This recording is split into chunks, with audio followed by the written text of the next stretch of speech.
Hey guys, and welcome to my channel. Today I bring you What If Asta Was in My Hero Academia? Final part. Asta Kurosaki was said to be quirkless like his friend, Izuku Midoriya, but that didn't stop him from trying to be the first quirkless hero. But once the two enter UA, everyone, including Asta himself, will learn that he does have a quirk. A power that's equally as powerful, but just as mysterious as One for All. Izuku x Ochako and Asta x Harem. The story is called MHA, The Black Bull. The link of both the story and the author will be in the description down below. If you guys want more what if videos such as these, make sure to hit that like button and subscribe for more. Chapter 6, The Battle Trials, Part 2. Asta and Toru were currently studying the maps of the building they were going to infiltrate in order to defuse the bomb. All Might gave them 5 minutes to prepare themselves before he announced the start of the battle. As Asta got every area of the map memorized, Toru was cooking up a plan while she was doing the same. Okay, Asta-kun, I've got an idea. Yeah? What do you have in mind? With Asta facing her with the help of her gloves and shoes, Toru began to explain her plan. I'm going to remove my gloves and shoes in order to be completely invisible. If I do that, I might be able to sneak towards the bomb while you keep Todoroki-kun and Shoji-kun busy. Asta thought about what Toru said as she removed her hand and footwear. And with his memories on the quirks their opponents have, he ended up shaking his head. I don't know, Toru-san. While that does sound good on paper, the execution is a different story. Eh? How so? Toru asks before plopping her gloves and shoes onto the ground. Well, for starters, we need to take our opponent's quirks into account. If you remember yesterday, then you'd know that Todoroki has an ice quirk while Shoji's got more than 2 arms. Toru taps her toes on the ground while recalling the events of the quirk assessment test. /justin/j/community/communities/forum/more. Yeah, now that you've mentioned that. Todoroki-kun may be our toughest enemy here, but seeing how strong you are, Asta-kun, I'll bet you can take care of Shoji-kun just fine. Asta's expression didn't change. If I'm quick enough, maybe. But Shoji's arms can do more than combat. They can? Yeah. I remember one time before All Might Sensei arrived to take us to this class, he used one of his arms to speak instead of his mouth hidden behind his mask. A question mark appeared above where Toru's invisible body is standing. He has? I haven't paid attention. Asta nods in affirmative. I've seen it with my own eyes, Toru-san. The hand of that arm he used to communicate formed into another mouth, and I've heard words spoken from there. Asta shifts his eyes towards the ground and squints. And this is a shot in the dark, but if he can form his hands into mouths for one of his appendages, then perhaps he can also turn them into ears, or even eyes. Eh? Toru squirms at the mere thought of eyeballs being attached to Mizo's arms with the nubs being used as sockets of sorts. If what you say is true, then he'll be the toughest of the two, and he can't freeze us solid like Todoroki-kun possibly can. Asta nods twice before lifting a hand up to count the additional possible abilities because of his quirk's nature.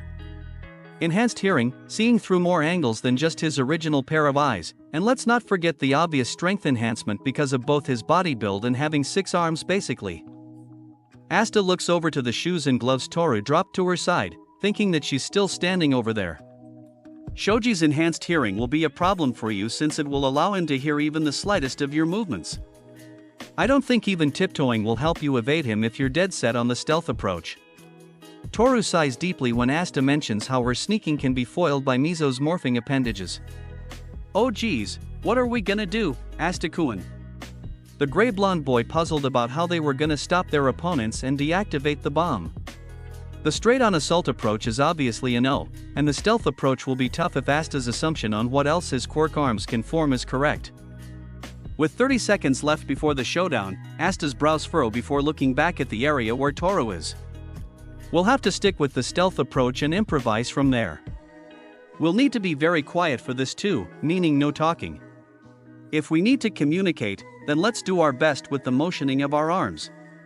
Oh, okay, Toru nods before holding her own arm. But should we split up? or do you want me to stick by you? Because of my invisibility, it's also possible for you to lose track of me as well, and not just Todoroki-kun. That was a good question. Because of Mizo, he might be able to apprehend Toru with little to no problems, but if they stuck together, then maybe Asta can take him on. But then again, not only could Shoto join in and make the fight tougher, but Asta has yet to know how his ally can do in physical combat. And just as the grey blonde was about to ask Toru how good she is at fighting, their eyes broaden when they hear a familiar heroic voice boom from an intercom. Alright. Let the second indoor person-to-person combat training match begin. Learning that it was time, Asta takes one more look at Toru and gives her a nod. And although he couldn't see it except for the communicator in her ear, the invisible girl did the same. With Team B, Shoto kept his stare towards the open aisles that lead outside the room he, Mizo, and the fake bomb are. One opponent has the invisibility quirk, and the other has none whatsoever. And while he can take care of Toru just fine, he was careful with how to approach Asta. Shoto has seen how the quirkless boy was able to hold his own with physical strength. And unlike most people, he knew better than to write someone off quickly, especially after seeing what he saw on TV. But that didn't entirely matter to Shoto. He plans to win this battle in seconds, and he'll do it with his right side. Just his right side. As Shoto was keeping all of this in mind, his ally, Mizo, was already using his duple arms to track Asta and Toru. Morphing his upper and middle arms into ears, he could hear that the two are already making their moves, and proceeded to morph his middle left arm into a mouth to speak to Shoto. The two are heading towards the right hand of the area. Mizo informs his partner before turning another appendage into a second mouth. One of them is barefoot, so that must mean the invisible one intends to ambush and capture us. Shoto takes a few steps forward past Mizo without batting an eye at him. Stay behind me in that corner over there, he instructs before lifting his right hand up, revealing some ice-like particles as approaches a wall. Regardless if our opponents try to sneak in or run in like barbarians, it's already over. Pressing all 5 of his fingers on the wall and his foot onto the floor firmly, Shoto began to freeze the entire interior of the building that was in front of him. Watching the ice flow, Mizo noticed that the frozen substance wasn't oozing behind Shoto. Just as they were about to head towards the objective, Asta halts and lifts an arm in front of Toru, able to find where she is thanks to the communicator in her ear. "What's wrong, Asta-kun?" Asta didn't answer. He kept his stare forward with his eyes on the hallway. And with his ears perking repeatedly as he picked up a slight cracking sound, and that the temperature in the building has suddenly got a little bit colder, he could tell that Shoto was up to something. But the sound became louder, and on instinct, Asta quickly picked up Toru, who gasped at the cold feeling of his gauntlets, kicked her shoes in the air, and jumped as high as he can. As soon as he was airborne, Toru gasps in shock when their entire surroundings were suddenly covered in ice. Holy crap! Toru exclaims with condensing breath escaping where her lips are supposed to be. That was Todoroki-kun's plan for stopping us? Asta landed on the ground seconds later from his jump, followed by Toru's shoes clattering on the frozen ground, before releasing a vaporized breath of his own. "You okay, Toru-san?" Although he can't physically see her, Asta can still feel her skin as he carried her. Why yes, but... Toru starts blushing without him nor the other students and All Might watching noticing as she began poking her 2 fingers together. "Not only am I now cold but... you're touching my breast and butt." Eh? Asta releases Toru right away with a beaming red face, not realizing that Toru was still barefoot. "I'm so sorry, Toru-san." Cold feet. Cold feet. Toru hops around like a spring for a moment before finally landing on her shoes, slipping them on in the process. It's okay, Asta-kun. You didn't mean to." After taking a few breaths to calm down from that accident, Asta looks back towards the hallway. They probably know we're okay because of Mizo's arms. So we're gonna have to be ready for a fight with no stealth. Roger that, Asta-kun, Toru says with a shaky thumbs up, shivering from the cold temperature caused by the ice. He avoided your attack, Mizo says while using his quirk to pick up all that Asta and Toru have said while suffering the cold temperature as well, but not as severe since he was in a non-frozen spot. And from what I've picked up, he saved his partner as well. Shoto was a bit surprised at this. He thought for sure that his ice was fast enough to trap both of his opponent's feet. Alright then. It looks like I'll have to freeze him directly. With his mind made up, Shoto began to exit the room where the bomb is. You stay here. Hagakure-san might try to enter here while I deal with Kurosaki. But Todoroki, my quirk can still be helpful while you're afar because of our communicators in our ears. Don't you want me to keep tabs on Hagakure-san so you can at least capture her first before dealing with Kurosaki? Shoto paused his movements for a moment before resuming, not bothering to look Mizo in the eye.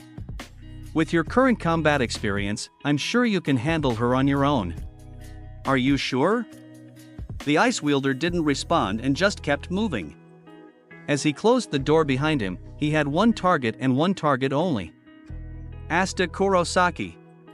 If he could free 2 hostages from the sludge villain without a quirk, then he will see how he does against his ice. Despite Asta's quirklessness, he was not going to underestimate him. Meanwhile, in the monitor room, All Might and the students watching were unfortunate to also experience the drop in temperature caused by Shoto's ice, which left Tsuyu in a near hibernation state with her head resting on Achiko's shoulder because of her quirk making her like a frog. But that didn't stop One from being astonished by what they've seen on the screens. Why young Todoroki didn't cause any damage to his teammate or the nuclear weapon, All Might states with some snot dripping from his nose due to his cold state. But young Kurosaki was able to jump out of the ice's way with his ally protected. THTH, that's crazy. Kaminari exclaims before sneezing. How did he know when to jump?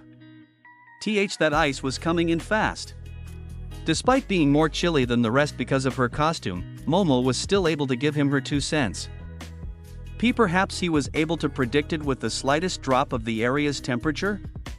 You could be right, young Yaoyorozu, All Might says before focusing solely on Asta, who was now moving in with Toru in tow. After all, young Kurosaki is quite the resourceful boy. I wouldn't be surprised if he also trained himself in studying the degrees in weather like that. Damn! They're amazing! Shiro states. Both Todoroki and Kurosaki. Katsuki watched the monitors farther back of the room, and he was appalled by what he's seen. From Shoto freezing the interior in seconds, to Asta managing to predict its arrival, the explosion user could only stay silent and keep watching, only now realizing how big the competition was for who's the strongest. Back with Asta and Toru, they are now at a path where they had to select which hallway to proceed to go up a floor. And while Asta was physically okay because of his armor providing him enough warmth, the same can't be said for Toru, who has nothing but her shoes on. It's okay, Toru. You've got a cute, muscular boy as your guardian by your side. Plus, the ice is only so thick on the walls that they radiate about 10 degrees Celsius. The temperature from them is touching my skin as it affects the air in this room. Probably should install central heating for my gloves if technologically possible. The human body is 90% water. And these shoes do nothing for my feet.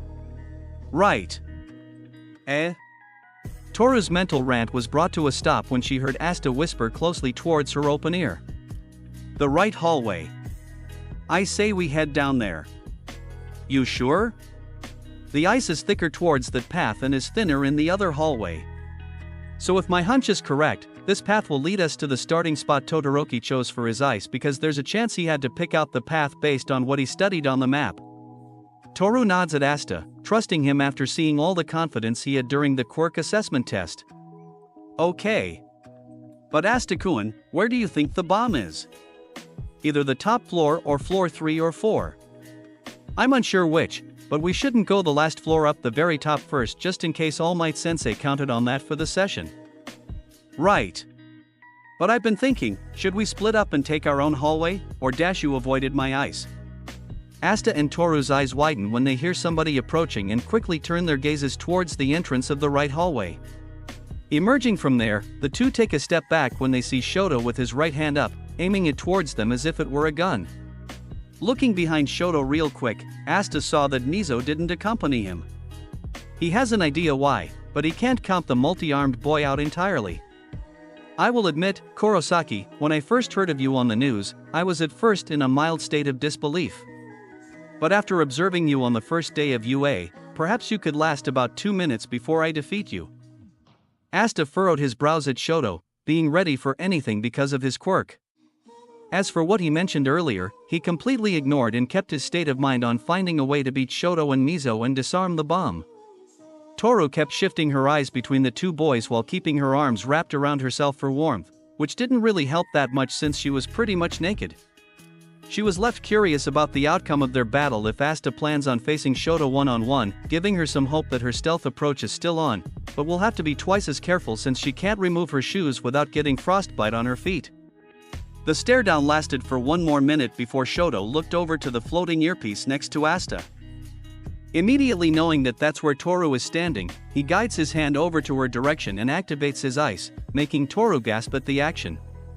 But Asta was quick to get her out of the way with Shoto's ice attack hitting his armor's shoulder guard, grazing it. Shoto stood his ground as he continued to watch the gray blonde boy slide a little because of the ice. Asta shot a stare back while keeping hold of Toru's waist around his arm.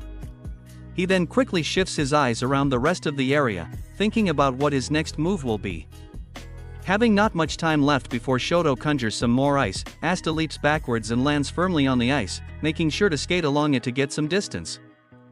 Shoto's eyes squint before he unleashes more ice at the boy in black armor. But Asta managed to avoid each attack while keeping balance on the frozen ground. As he brought her to the left hallway's path and braked himself with his foot hitting the wall, Toru was amazed at how Asta was able to maneuver without slipping out of control.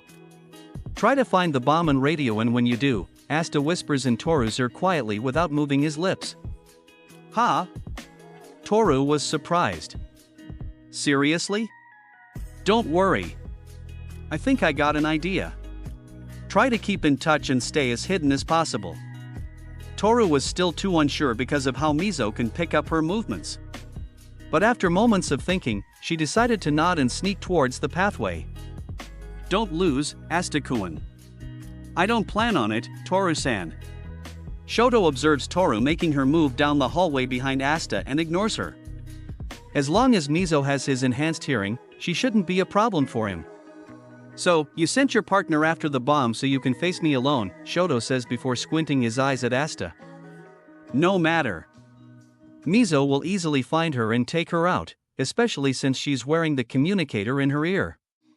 And let's not forget she can't take her shoes off without risking frostbite." "Toru-san is a capable fighter," Asta retorts. "After yesterday, I'll bet she's improved."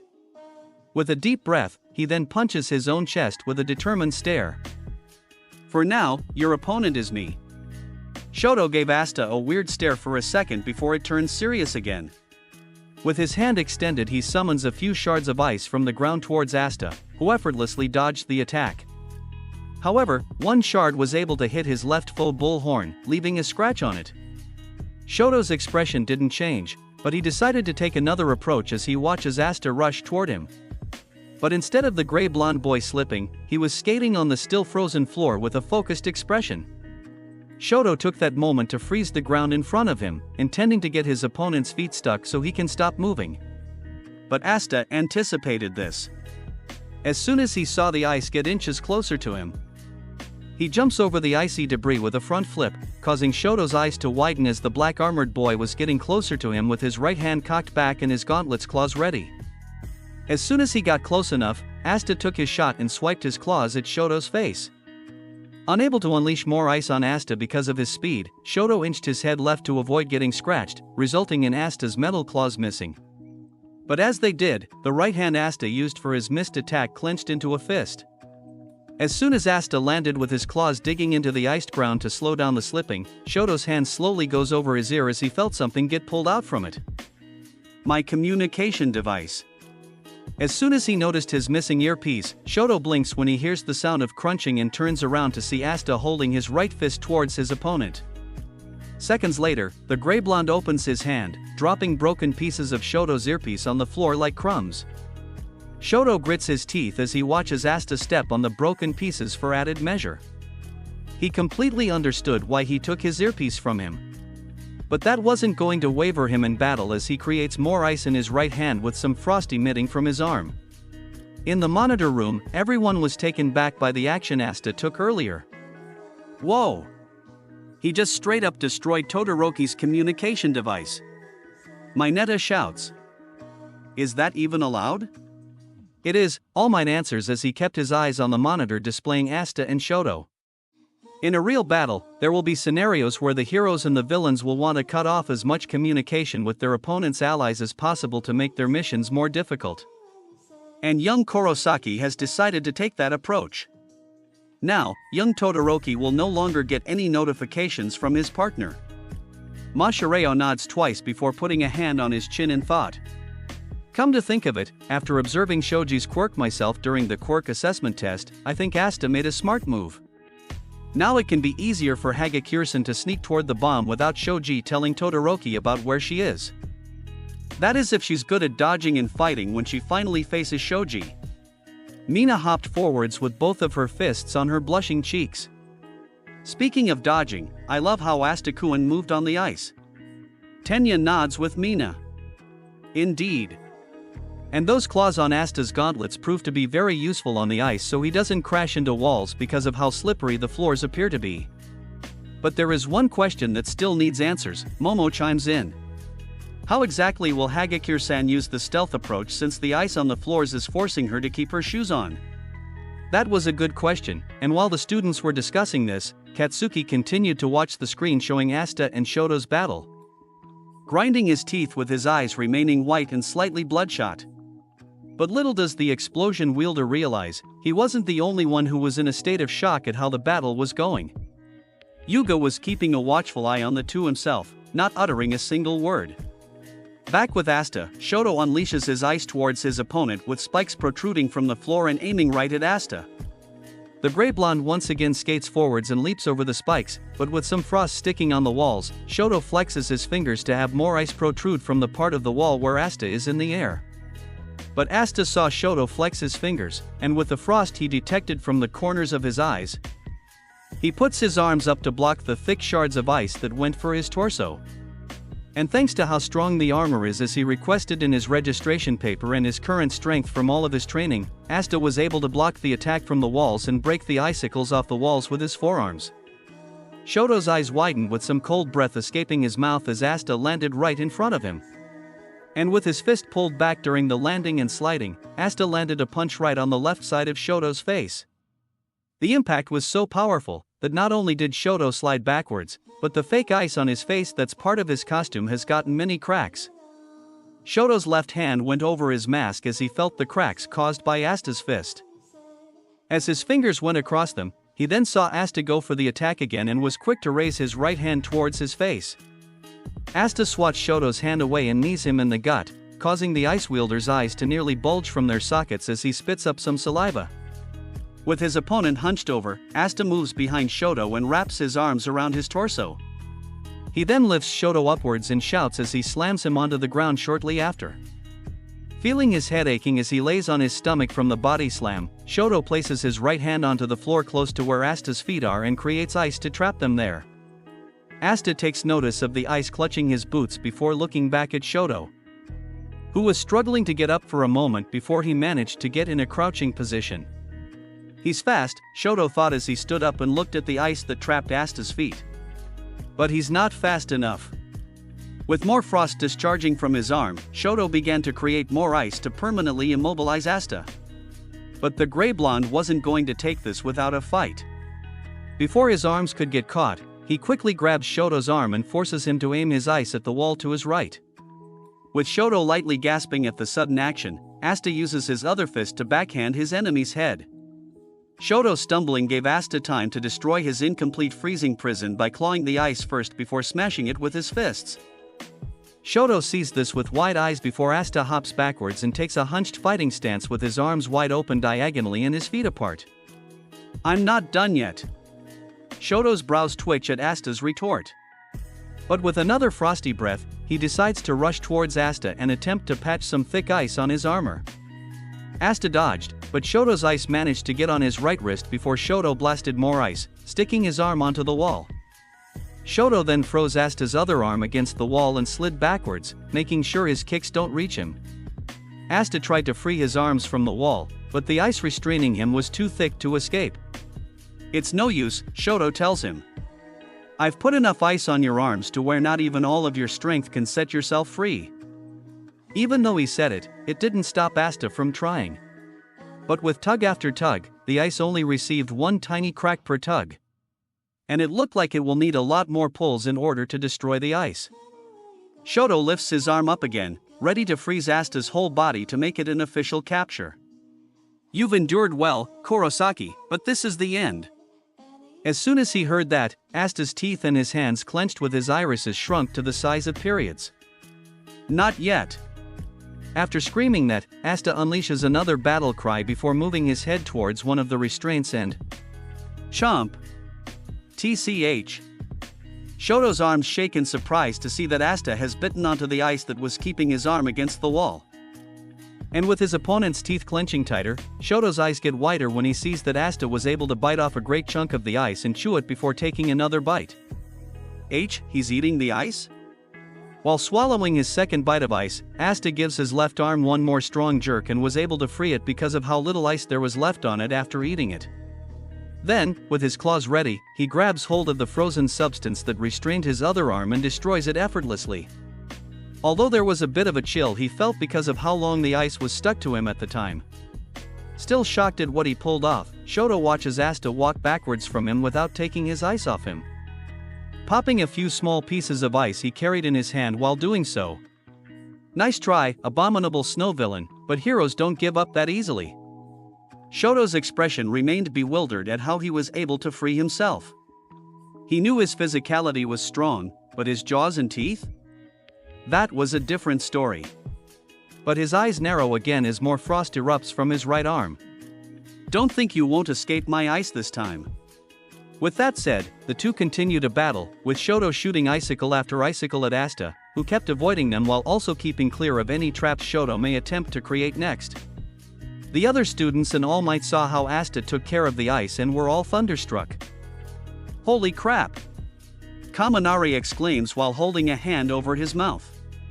How the hell did that guy not lose any teeth freeing himself like that? A rather unorthodox method of freeing himself from that kind of trap, Ida says with a normal pose, but his face remains surprised.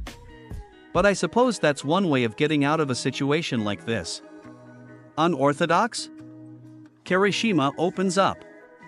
That was the manliest escape I've ever seen. And I'm so looking into that method Asta did with my own hardening quirk. Mashireo adds his own commentary next. Asta's fighting skills so far are very impressive. I don't know how long he's been training his body, but it definitely shows. Rikido nods with Mashireo. I wonder how well I do against him with my quirk. As the rest of the students talk about Asta's combat, Fumikage quietly kept his eyes solely on Asta, wondering what will happen next to the gray-blonde boy. Hang on you guys, what about Hagakure-san? Siro brings up. Given her circumstances due to the current state of the battlefield, I'm wondering how she's holding up right now. You bring up an excellent point, young Siro, All Might says with a thumbs up. Let's see if we can see any sight of her. All Might Sensei, Kyoka spoke with an ear jack pointing at a monitor. I found a pair of shoes walking over there. That might be her. Toru was currently tiptoeing her way up the building. She managed to make it to the third floor while making sure that anywhere she stepped doesn't make a loud cracking noise. Asta-kun entrusted me to find the bomb on one of the floors, she thought as she recalled Asta telling her the possible locations of the fake weapon, the top floor, the fourth, or the very floor she's traversing through right now. As soon as I find it, I'm telling Asta-kun where it is. Toru took her time searching the rooms on floor 3 while also slightly going as fast as she can since she has no idea how long the fight between Asta and Shoto will last because of Shoto's quirk and Asta's stamina and strength. After searching every room, she concluded that there was no bomb and went upstairs to floor 4. She was extra careful on this floor since Mizo could possibly hunt her down because of how close she was to finding the bomb. She made sure her movements were slower than the last floors as she was checking the rooms. With one last room checked, floor 4 also has no explosive device, telling the invisible girl that the fifth and final floor was where it is. As silent as she could be, Toru walked upstairs to the 5th floor and approached the first room's door. The toughest part is getting a peek in some of these rooms, especially with the doors completely shut. After placing a hand on the door's handle, Toru swallows a lump. As soon as I open this, Shoji-kun is bound to come for me. Better be quick and quiet at the same time. Toru carefully twists the handle of the knob without making a lot of noise and cracks the door open so she can see the whole room with just one eye. There was no bomb, so she went to the other room while keeping the door cracked so she won't make any more faint sounds than she most likely already made. She checks the next room the same way she did with the last one, and there was no weapon to disarm in there either. This would be so much easier if all this ice wasn't on the ground. Toru continued her search with her worries increasing that the room she'll check next may be where Mizo will ambush her. Checking the third room, there was still no bomb. 3 rooms left. Either Mizo will be hiding in one of them and try to get the jump on me, or he's in one of them with the explosive. Toru looks at the last 3 rooms with a puzzling expression. It was a tough decision on which room she should check first and which to save for last. Either way, whatever door she cracks open, she knows that it'll be risky. But while she was deciding, a certain multi-armed man was slowly approaching her with capture tape in his first pair of hands. Hearing his footsteps, Toru turns to face him, knowing that she is facing the inevitable. This is as far as you'll go. Mizo runs forwards with the capture tape. But Toru was able to dodge it, but she wished she could be more stylish by doing a cartwheel. But she couldn't due to the ice, despite some of it melting in certain spots. Toru kept her sights on Mizo, who kept scanning up and down where she's standing to figure out which parts are where, judging by where her shoes are and where her earpiece is. Ready to make his next move, Mizo rushes towards her while using his free set of arms to try and grab her arms. Although she was scared because of Mizo's speed, Toru still tried her best in keeping her distance with her athletics. And she hated to admit it, but as she is now, she physically doesn't stand a chance against him. While she was looking for one small opening to attack, Toru also thought about how to contact Asta. If she did so during battle, Mizo will not only try to restrain her faster, but his priority target will be the gray blonde next. Plus, Toru won't be fast enough to run away from Mizo and hide.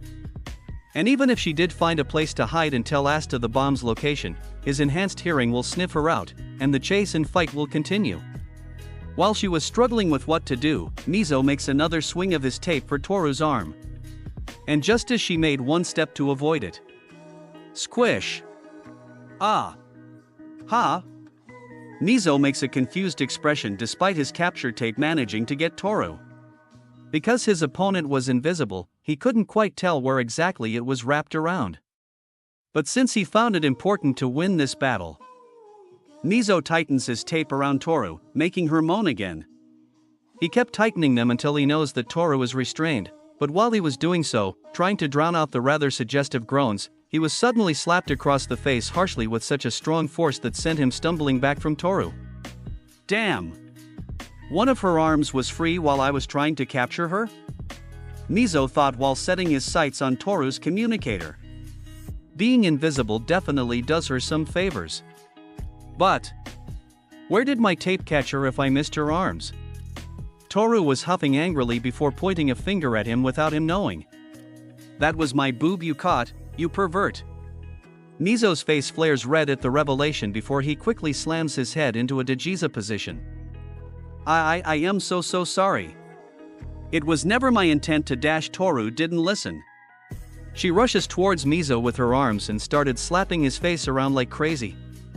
Take this, and that, and this, and that. Despite the multi-armed boy's physicality and strength, Toru's slaps were strong enough to sting his entire face before she immediately leaps backwards. Back with Asta, he continued his battle with Shoto, who was starting to get a little impatient. Both boys were breathing heavily as they fought for quite a long time, trying to figure out how to weaken one another. Shoto was the one puzzling on this matter the most.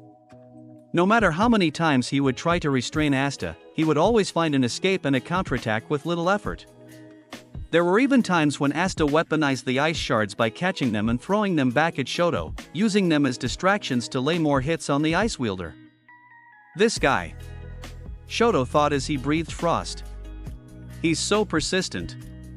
So tell me, abominable snow villain, Asta grunts out as his lips slowly curled upwards into a toothy grin.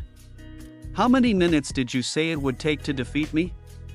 Shoto's brow twitches before he coats his arm in icy mist.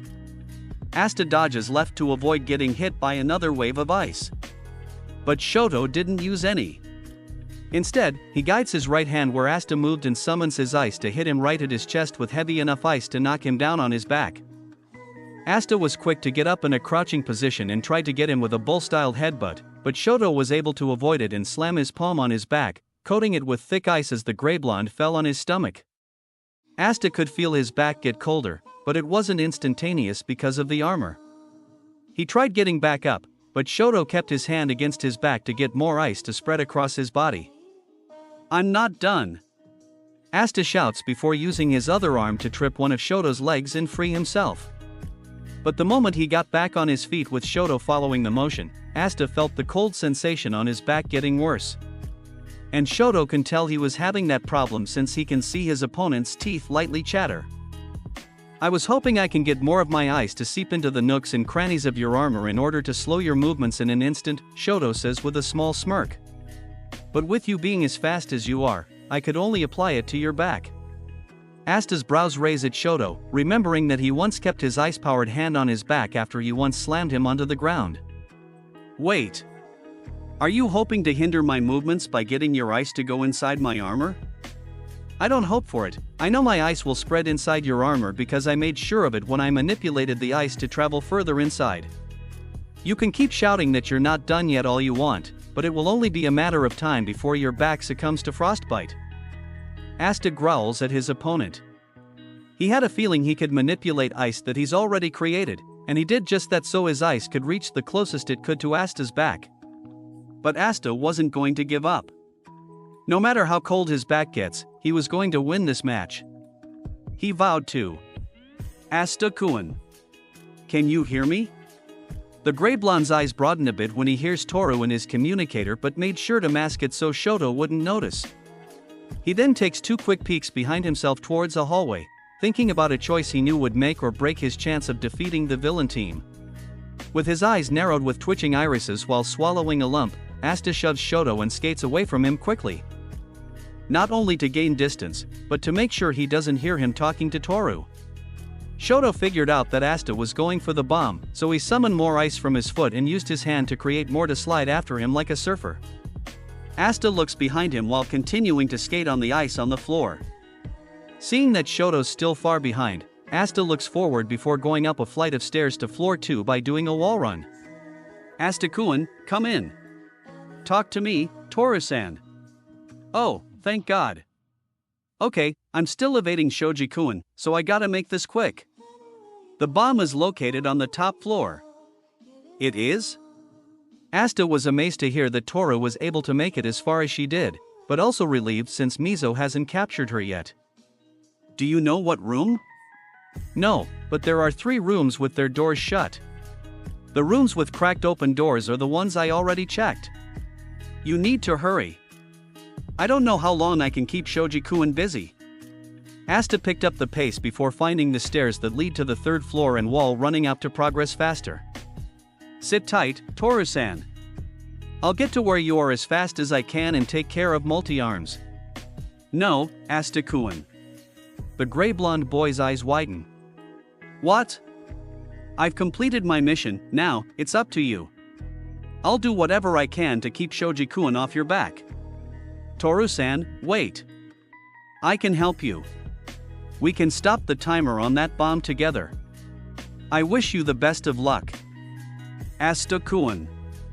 I know you can do it. Over and out. Toru-san." "Toru-san?" Asta tries to get Toru to answer, but his communicator already lost contact. His teeth grind together as he now knows that his ally is facing Mizo all on her own, strengthening his resolve even further to make sure this battle ends in his and Toru's victory. Asta finds the stairs leading to the 4th floor.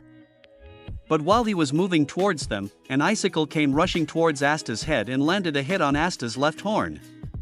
His irises contract as he felt the horn get shot off his head and break in 2 before his eyes. This immediately told Asta that Shoto has caught up to him, and he doesn't plan on slowing up. Not taking the time to look behind himself, Asta zooms towards the stairs and jumps as high as he can, narrowly avoiding another hail of ice as he reached for the ledge next to the top of the stairs and mantled over to the 4th floor. Right as he started to skate on the icy floors again, Asta saw Shoto leap upstairs with a trail of thick ice blocking the way back down. His heterochromatic glare locked onto the gray blonde with frost fuming from his arm and leg. Asta skates quickly to evade Shoto, dodging spiked icicle after spiked icicle as he searches for the path to the top floor. The ice user grew more irritated. As long as there's still ice on the floor that was caused by his first attempt to stop both Asta and Toru, the former of whom will always be quicker than just running. As much as he wanted to avoid doing so, Shoto walks towards the nearest frosty wall and places his left hand upon it.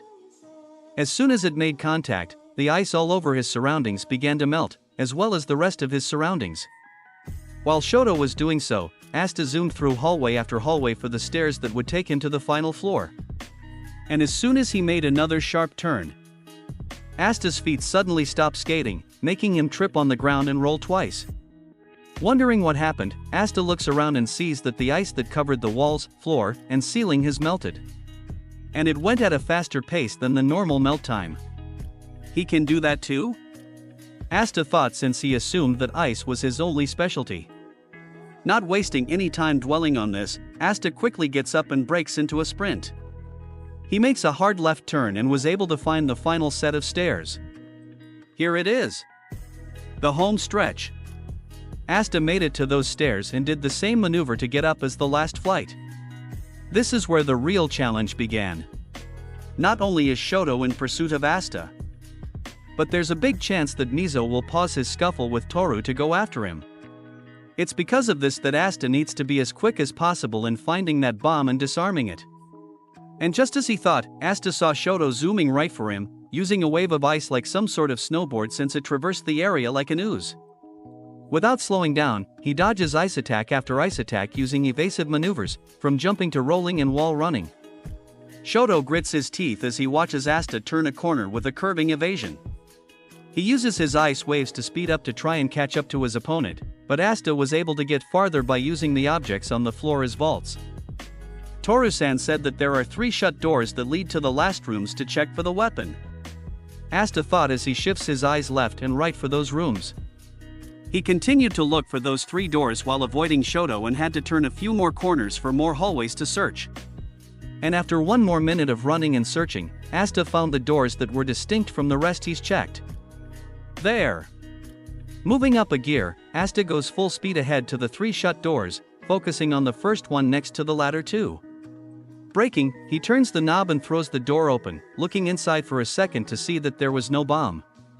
Asta hops forward for the next room. But at the very moment he got the door open, Shoto appears right next to Asta, prompting the gray blonde to make an X out of his arms to block an ice-coated punch from him.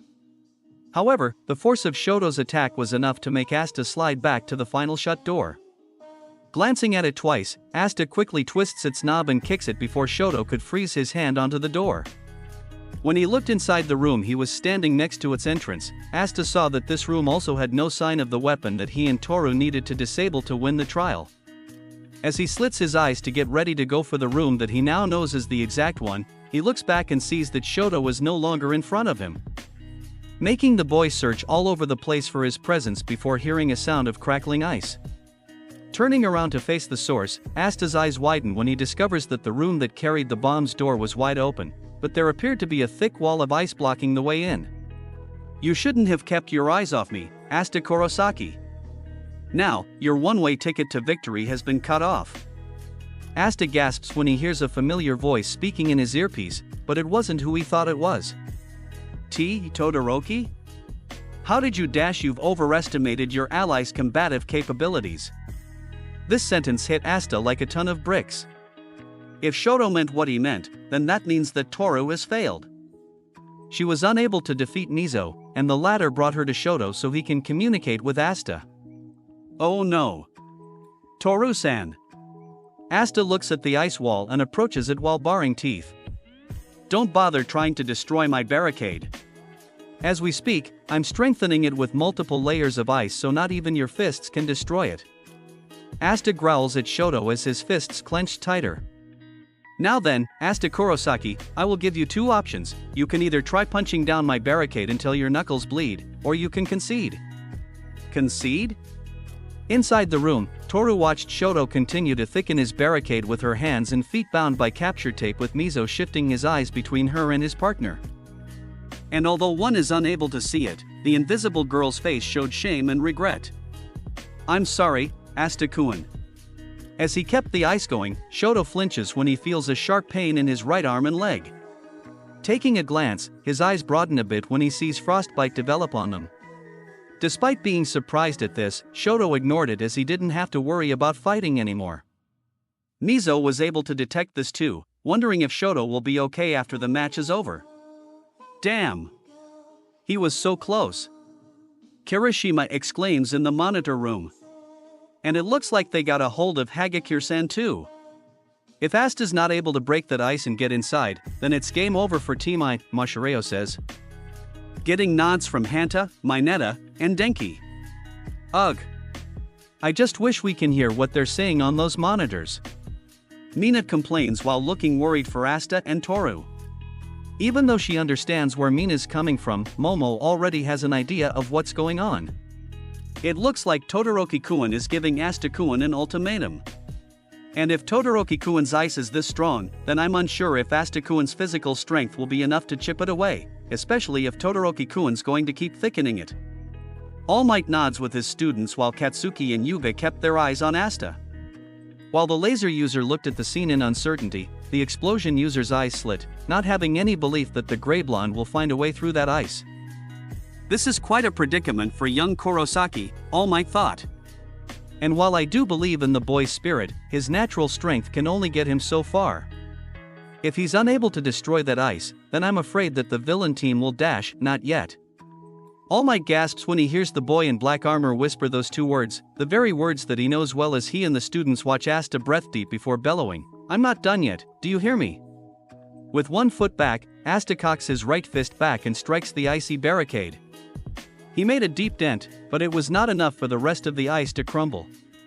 That didn't matter to Asta, so he kept punching again and again, creating crater after crater on the barricade. Not yet. Not yet. Not yet. Not yet. Didn't I tell you that it was useless, Kurosaki? Shoto quizzes his enemy as he focuses his ice quirk to make some repairs on the ice, creating more frostbite on his arm without him realizing it. But Asta didn't listen. He just kept attacking the barricade while constantly chanting not yet, with his punches getting faster every few seconds, irritating the ice user further. Why are you so persistent? You are a warrior who lacks a quirk, so why won't you just give up? Asta stops punching to huff 2 times before stomping his feet firmly on the floor. Because not giving up, he states before slowly bringing his head backwards. Is my key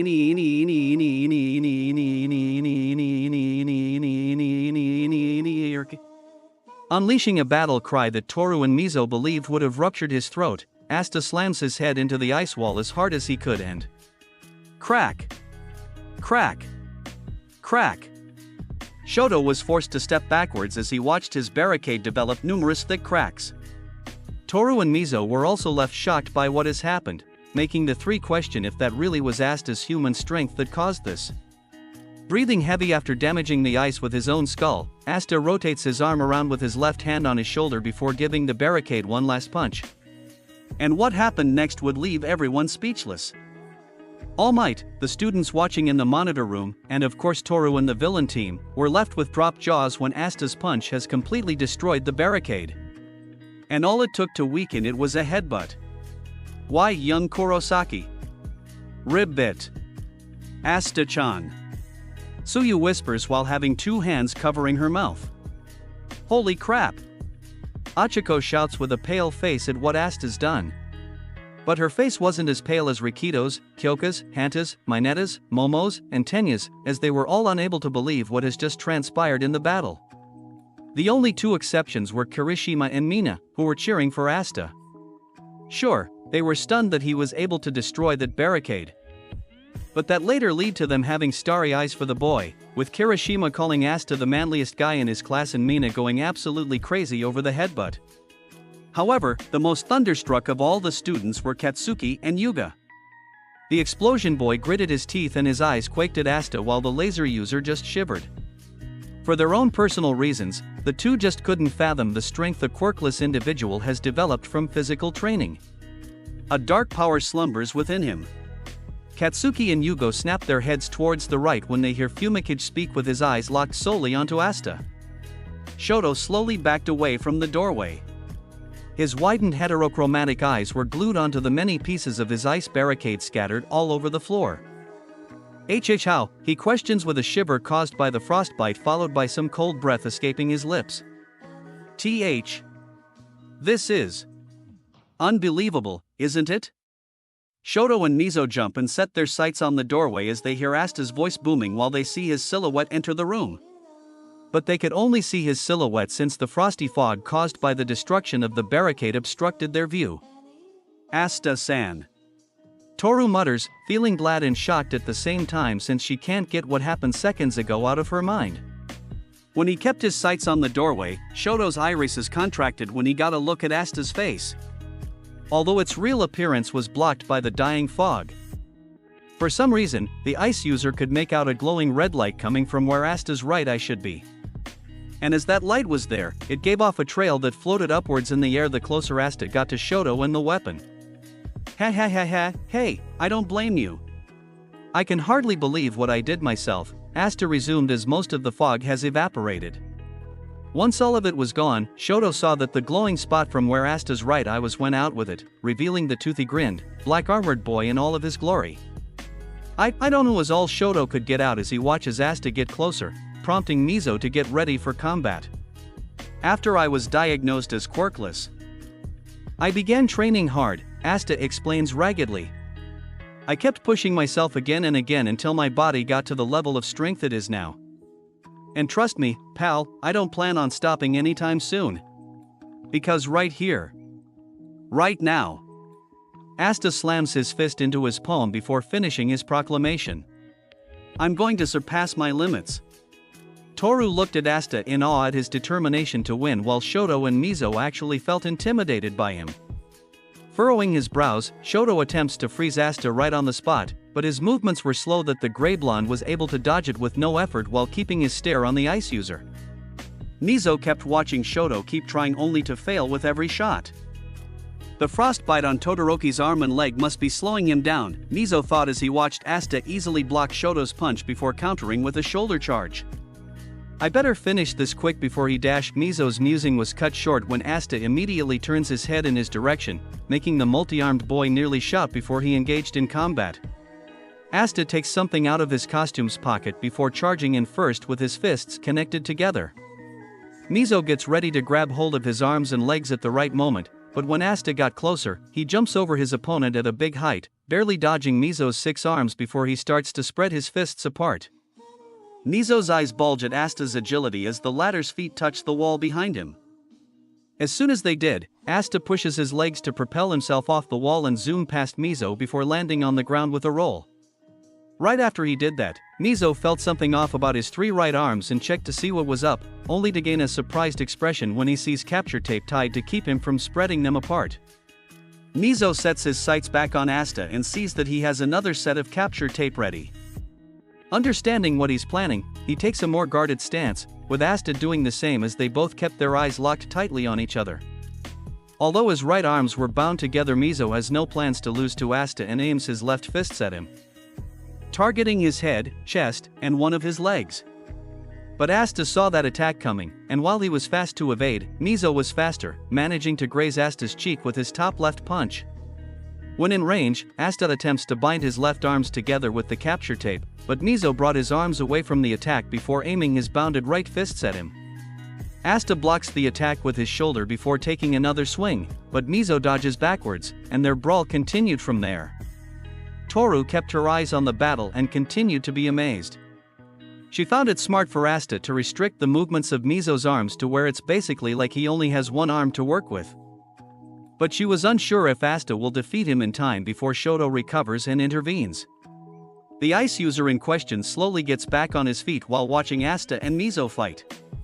The frostbite on his arm and leg has spread to a wider degree with a smaller amount developing on his cheek. He slowly lifts his left hand towards himself and slowly looks over it, only to gasp when he sees a certain fiery spark from the tips of his fingers which were pointing at Asta. No! Shoto covers his left hand with his other hand, grimacing over the mere idea of weaponizing the flames that showed themselves. I don't need it. I don't need your power. Shoto's expression twists into rage. The promise he made to himself was almost broken the moment those flames showed themselves. And it got him to recall memories he wanted to remain forgotten. Snarling to shut off those memories, Shoto slams his palm on his right arm and grabs it tight to where his nails almost clawed his skin. He then uses his left side's power to only warm up his right side to rid himself of the frostbite that has slowed his movements down. After calming down and warming himself up until the last bit of frostbite is gone, Shoto lifts his head back up to check how Mizo was doing against Asta. And as soon as he did, his eyes widened to a sight he did not expect. Asta has managed to bind his left arms together, but Mizo still wouldn't give up yet, settling with brawling Asta the old-fashioned way. And from what Toru and Shoto can see, Asta and Mizo are evenly matched, able to dodge and block their attacks at the right moments at the same time, only able to get one hit per dozen punches. But Shoto didn't feel like waiting. With his right hand radiating frost, he aims right for Asta's feet. Asta-kun, watch out to your right. Shoto went ahead and shot his ice with a swing of his arm, not thinking that Asta knows where he'll shoot since he was too focused on combating Mizo. But Asta already had an idea, jumping up to avoid getting his feet frozen on the ground while blocking a two-fist slam from Mizo. The gray blonde then firmly grasps his opponent's wrists to lift his legs upwards and kick Mizo square in the face with all of his strength. Mizo is launched away from Asta and lands on a pile of ice from the barrier that was destroyed. Lifting his head up, he watches Asta turn towards Shoto, who stood back up while keeping his glare on him. Asta kept his eyes on Shoto while preparing another piece of capture tape. He takes one step forwards, prompting his opponent to aim his right hand at the hands carrying the tape. Asta takes 2 more steps towards Shoto before breaking into a run. Shoto readies his hand to grab Asta's neck and freeze him right on the spot, but before he knew it, Asta jukes away from him, narrowly missing Shoto's freezing hand, and quickly ties his capture tape around Mizo's feet, catching him and Shoto off guard while Toru was amazed. Such speed! Mizo exclaims mentally. And unlike my quirks enhancements, Kurosaki's is natural. Asta grabs a big piece of broken ice and chucks it towards Shoto, forcing him to cover his face so he won't get hurt while Asta grabs Mizo's wrists and ties them together, marking his action as a villain capture. Mizo looked on at Asta as he was able to restrain him and move on to Shoto. At first, he was gobsmacked by what the boy in black armor was able to do, but later on, he began to respect him. He had no doubts that he was a very challenging opponent to fight, and the fact that Asta is quirkless made Mizo more impressed with him than normal because of Asta's persistence and his strong tenacity. Shoto's irises contract when saw what has happened to Mizo, who gave him an apologetic look. Sorry, Todoroki, but I'm afraid you're on your own. Shoto clicks his tongue while looking back at Asta, who was now fully focused on getting him out of the way and touching the foe weapon to signal the hero team's victory. Taking a quick glance at his watch, his eyes bulge at the time before his lips curl upwards. Well, I guess it's the final showdown, Shoto tells Asta, with the latter and Mizo and Toru listening intently. However, I doubt you'll be able to disarm the bomb in 2 minutes. Toru and Mizo gasp at the revelation. But Asta. 2 minutes, huh? Asta was quiet for a few seconds before flashing his usual toothy grin. That's plenty of time. Shoto's eyes widen at Asta's resolve before they narrow.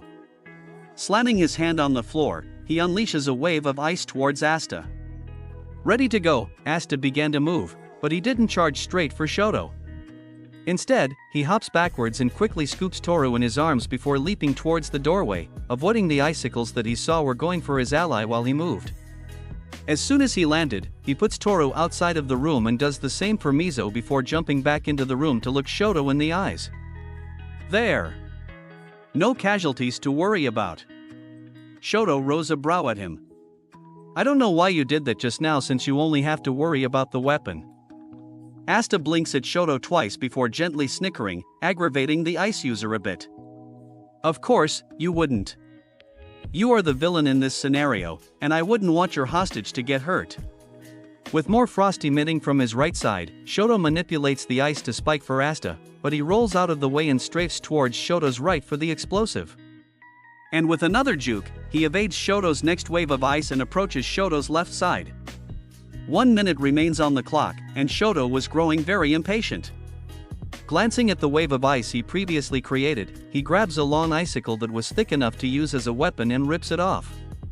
Seeing Asta jump above him, Shoto swings his icicle for his head, but Asta was able to parry it with a backhanded strike so fierce that Shoto was forced to drop it.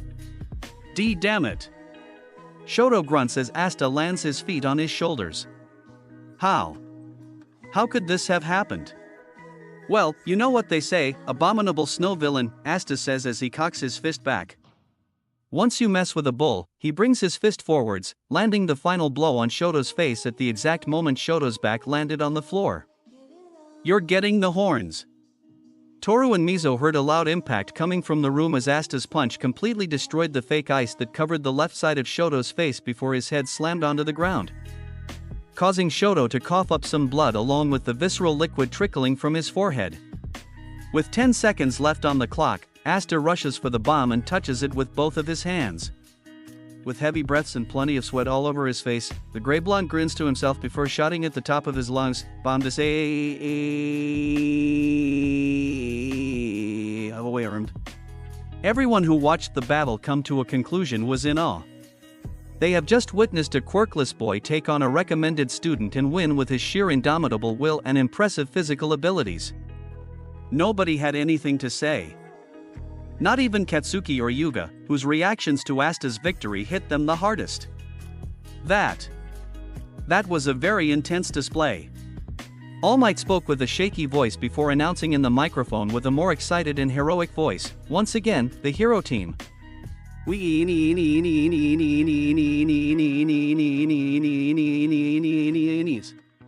Still lying on the floor from the blow to his head, Shoto's eyes remained downwards as he heard All Might's announcement on his earpiece.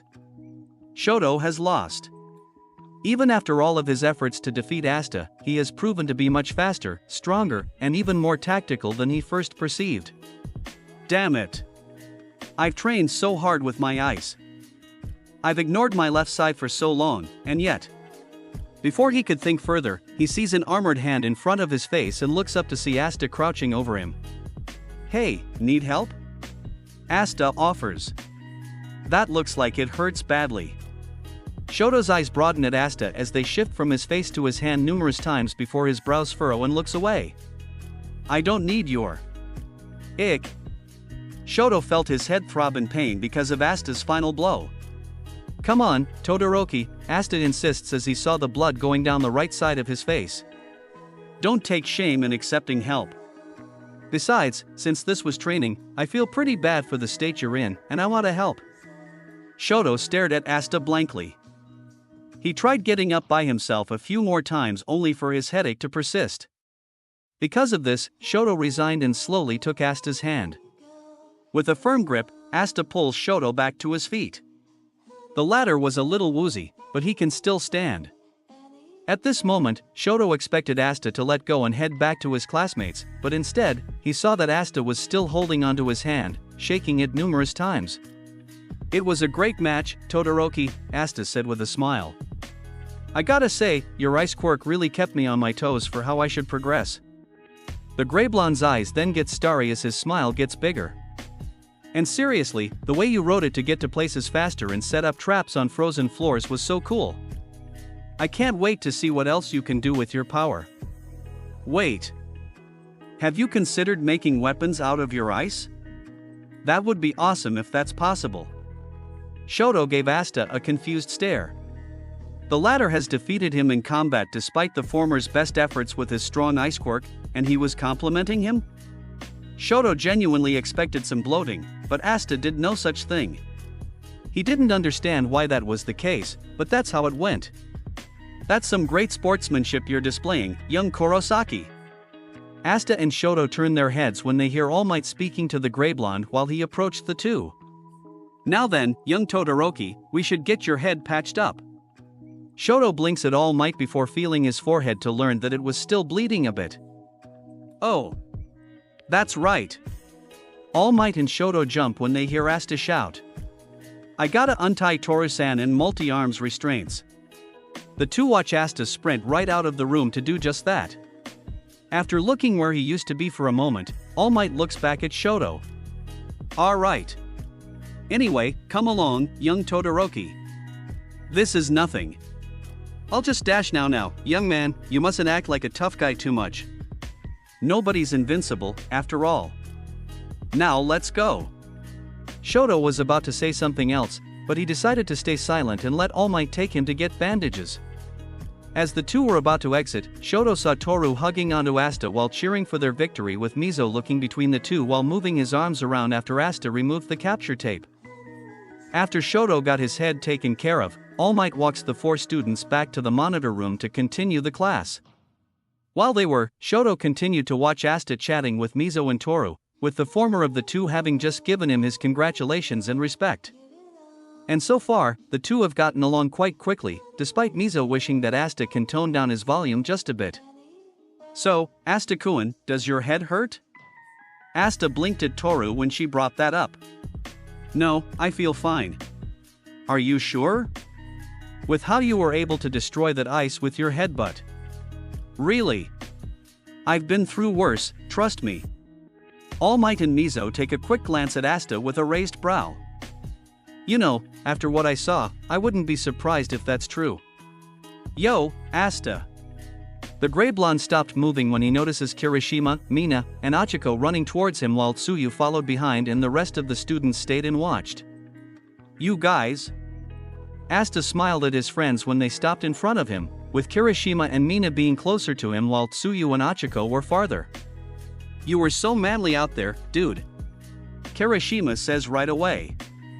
I had no idea your combat was this skilled. I loved how you moved about back there. Mina squeals with her hands on her cheeks.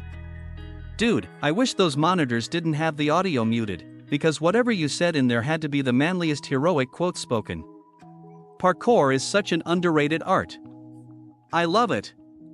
You gotta teach me how to fight like you do. Asta. Me too.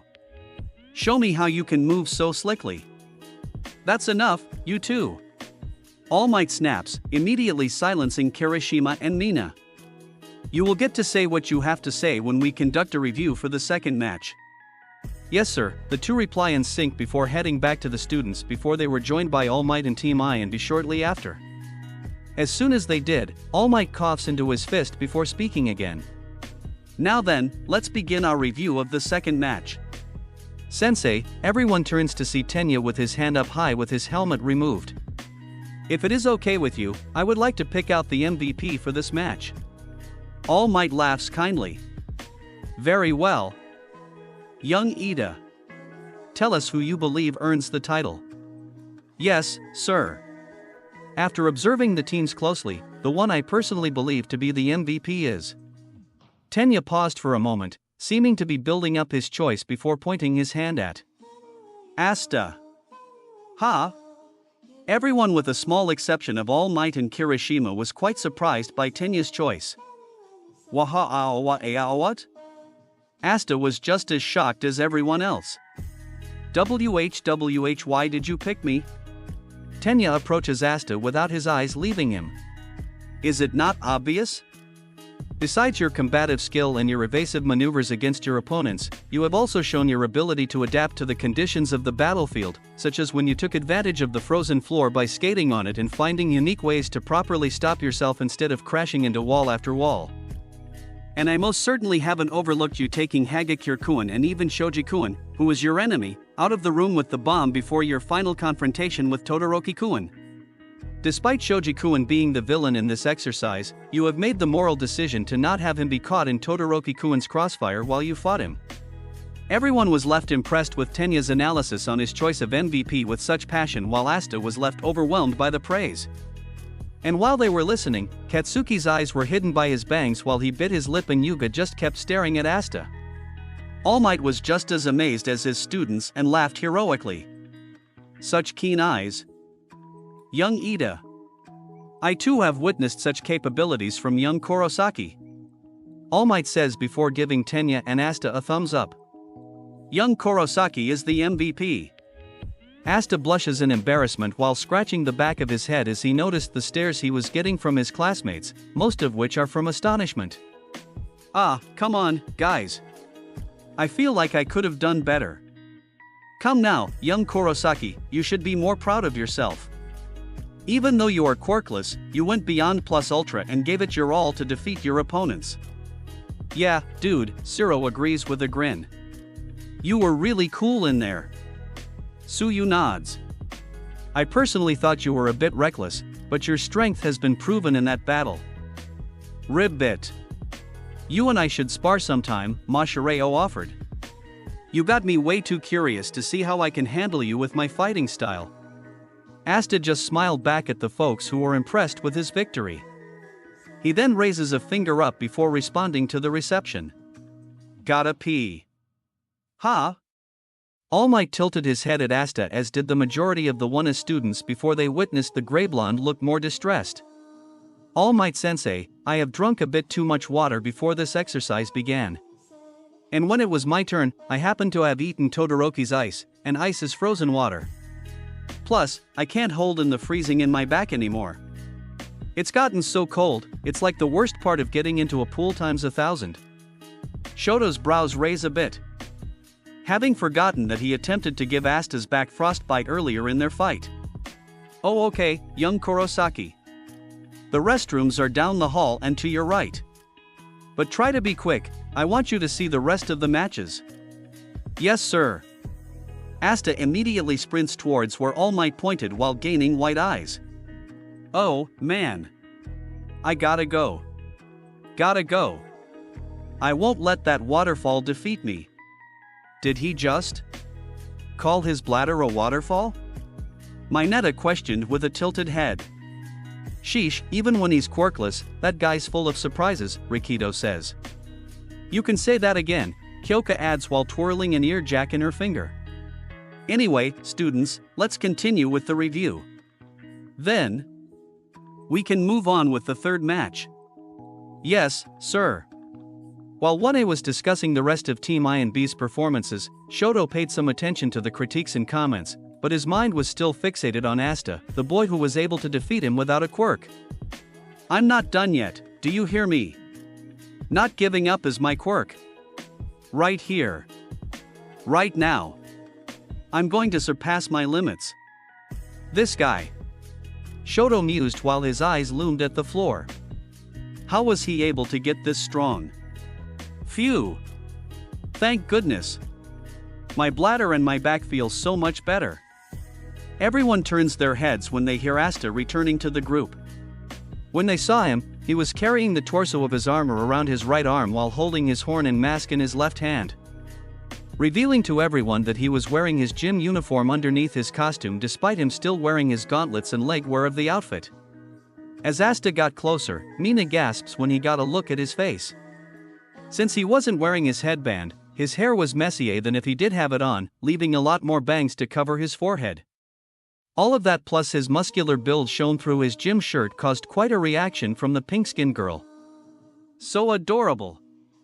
Everyone gave Mina a weird look as she twisted and shook her body around with red hearts surrounding her blushing face while Asta just tilted his head with a raised brow before shifting his eyes at Kaminari. What's up with her? Asta asks. Resulting in Kaminari nearly face-faulting. You mean you don't know? The blonde snaps with white eyes and shark teeth while Mineta glared at Asta in envy. Tsuyu and Kyoka shook their heads at Mina, but when they looked at Asta, Tsuyu thought his hair looked unique while Kyoka preferred the headband. However, when Momo saw his hair, her eyes widened. From that little bush to the single strand protruding upwards from the center of his head, certain memories thought to have been forgotten because of her studies and training suddenly flashed in her mind. That hair. Is it really? Okay. Now that that's out of the way, let's continue the battle trials. Yes, sir. Having heard All Might, Momo decided to put it on the back burner for now. But whenever her eyes would shift over to Asta, those memories would continue to flash as if they were trying to piece themselves together. And so, the trials continue, with the third match setting Team H as the heroes and Team J as the villains. On the latter team's side, Zero used his tape quirk to set up traps and barriers surrounding the bomb while Kirishima hardened his arms, preparing for Team H's arrival. Meanwhile, in the shadows, Fumikage traveled the building in the shadows with Tsuyu following closely behind, using her frog quirk to stick to the walls while Fumikage activated his dark shadow, which acted like a sort of symbiote from what Asta observed. When the teams engaged in combat, Asta saw that Kirishima has put up a better fight than Zero, but because of Tsuyu's speed and Fumikage's clever use of his dark shadow, the victory belonged to Team H.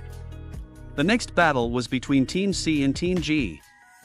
And from watching the entire match unfold, if there were two people Asta would believe to be tied for MVP, it would either be Momo for her use of her creation quirk and Kyoka for how she was able to track her enemies with her ear jacks just by sticking one into a wall. Next up was Team F as the villains versus Team E as the heroes. This was an easy win for Team F because of the current state of Mina and Yuga's quirks, and Mashireo and Rikito were too strong for Team E to counter. From watching all of those battles so keenly, Asta has learned a lot about not only how to perform better infiltration, but also potential new moves he can try to emulate like he did in those practice videos for fighting in parkour. And so, with the battle trials finally wrapped up, All Might leads the students out of ground beta before addressing them with a thumbs up. Outstanding work, everyone! We didn't have any major injuries other than young Midoriya, either. You guys took this very seriously. You all did a great job for your first training. Tsuyu raises her hand to speak. To have such a proper class after Aizawa sensei's, she started before smiling sheepishly and scratching her cheek. It's kind of anticlimactic, ribbit.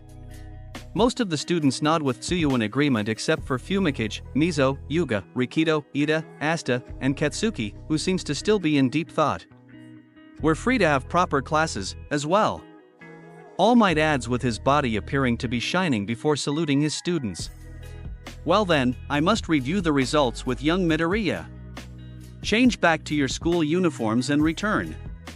All Might starts running very fast while finishing with a mighty voice, to the classroom. A majority of the students had to cover their faces because of the wind caused by All Might's speed, but it didn't stop some of them from being excited. All Might really is amazing, Kaminari comments. But why was he in such a hurry? Mashireo wondered. Asta already knows why. And with his mind back on Izuku, his eyes soften as he stares at the ground with a frown. Izuku! Please recover soon. Back with All Might, he took a quick look back at the students while running, mainly focusing on Katsuki. Young Bakugo is a mass of pride. And there's nothing more fragile than a heart that swelled to bursting. As his teacher, I must counsel him well. While on his way to Izuku, steam started to fume from All Might's cheek, and he can already tell that he was almost out of time. Finding a staff-only elevator, he quickly gets inside and shuts the door while pressing the buttons for his next destination. Safe from the eyes of those who don't know his secret, All Might reverts to his skinny self, breathing heavily from having to hold his heroic form in for so long. The school year has just begun, and he's already been in here 3 times. You should have stopped him when you had the chance, All Might. The symbol of peace has finally made it to the nurse's office, and already, he was being scolded by Recovery Girl. I apologize, Recovery Girl. I'm not the one you should be saying sorry to, the school nurse snaps before looking over Izuku, who was still out cold from his battle with Katsuki. On top of his total exhaustion, the young lad was here just yesterday. I can't treat him all at once.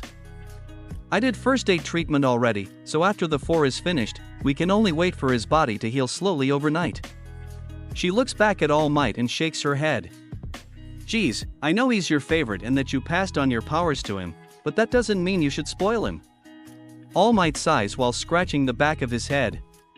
There is nothing I can say to that. Because I wanted to consider his feelings, I hesitated to stop the training match. Even so. All Might forms a shush sign with his hand. Will you please not talk about One for All so loudly? Someone might hear you while passing by. Recovery Girl rolls her eyes. Yeah, Mr. Natural-born superhero. Mr. Symbol of Peace. After deadpanning at how Recovery Girl spoke, All Might lifts his right hand towards himself. My injury and this form of mine are common knowledge among the UA teachers and a certain group of pros, but the secret of my quirk, one for all, is known only to you, the principal, my close friends, young Midoriya. He hesitated for a moment, but he speaks of one more person. And young Kurosaki. That name got Recovery Girl to turn her chair around towards him with a surprised look. Ha! That loudmouth brawn knows of one for all, too. All Might shushes Recovery Girl, worrying that she shouted too loud. Calming down, he began to explain how that came to be. Young Kurosaki found out the same time young Midoriya did, and is aware of one for all and its power. His eyes shift downwards before continuing. He's a very close friend of young Midoriya's and was actually another one I considered choosing to inherit my power. But he insisted that it goes to young Midoriya, choosing to become a hero without a power. All Might chuckles as he remembered what Asta said during his battle with Shoto. Surpass his limits, is what he said, along with his quirk being to never give up. Recovery Girl took in what All Might had to say. After recalling the gray blonde boy himself, she folds her hands together in deep thought. Asta Kurosaki, huh? He's quite the strange one. Ha, I know.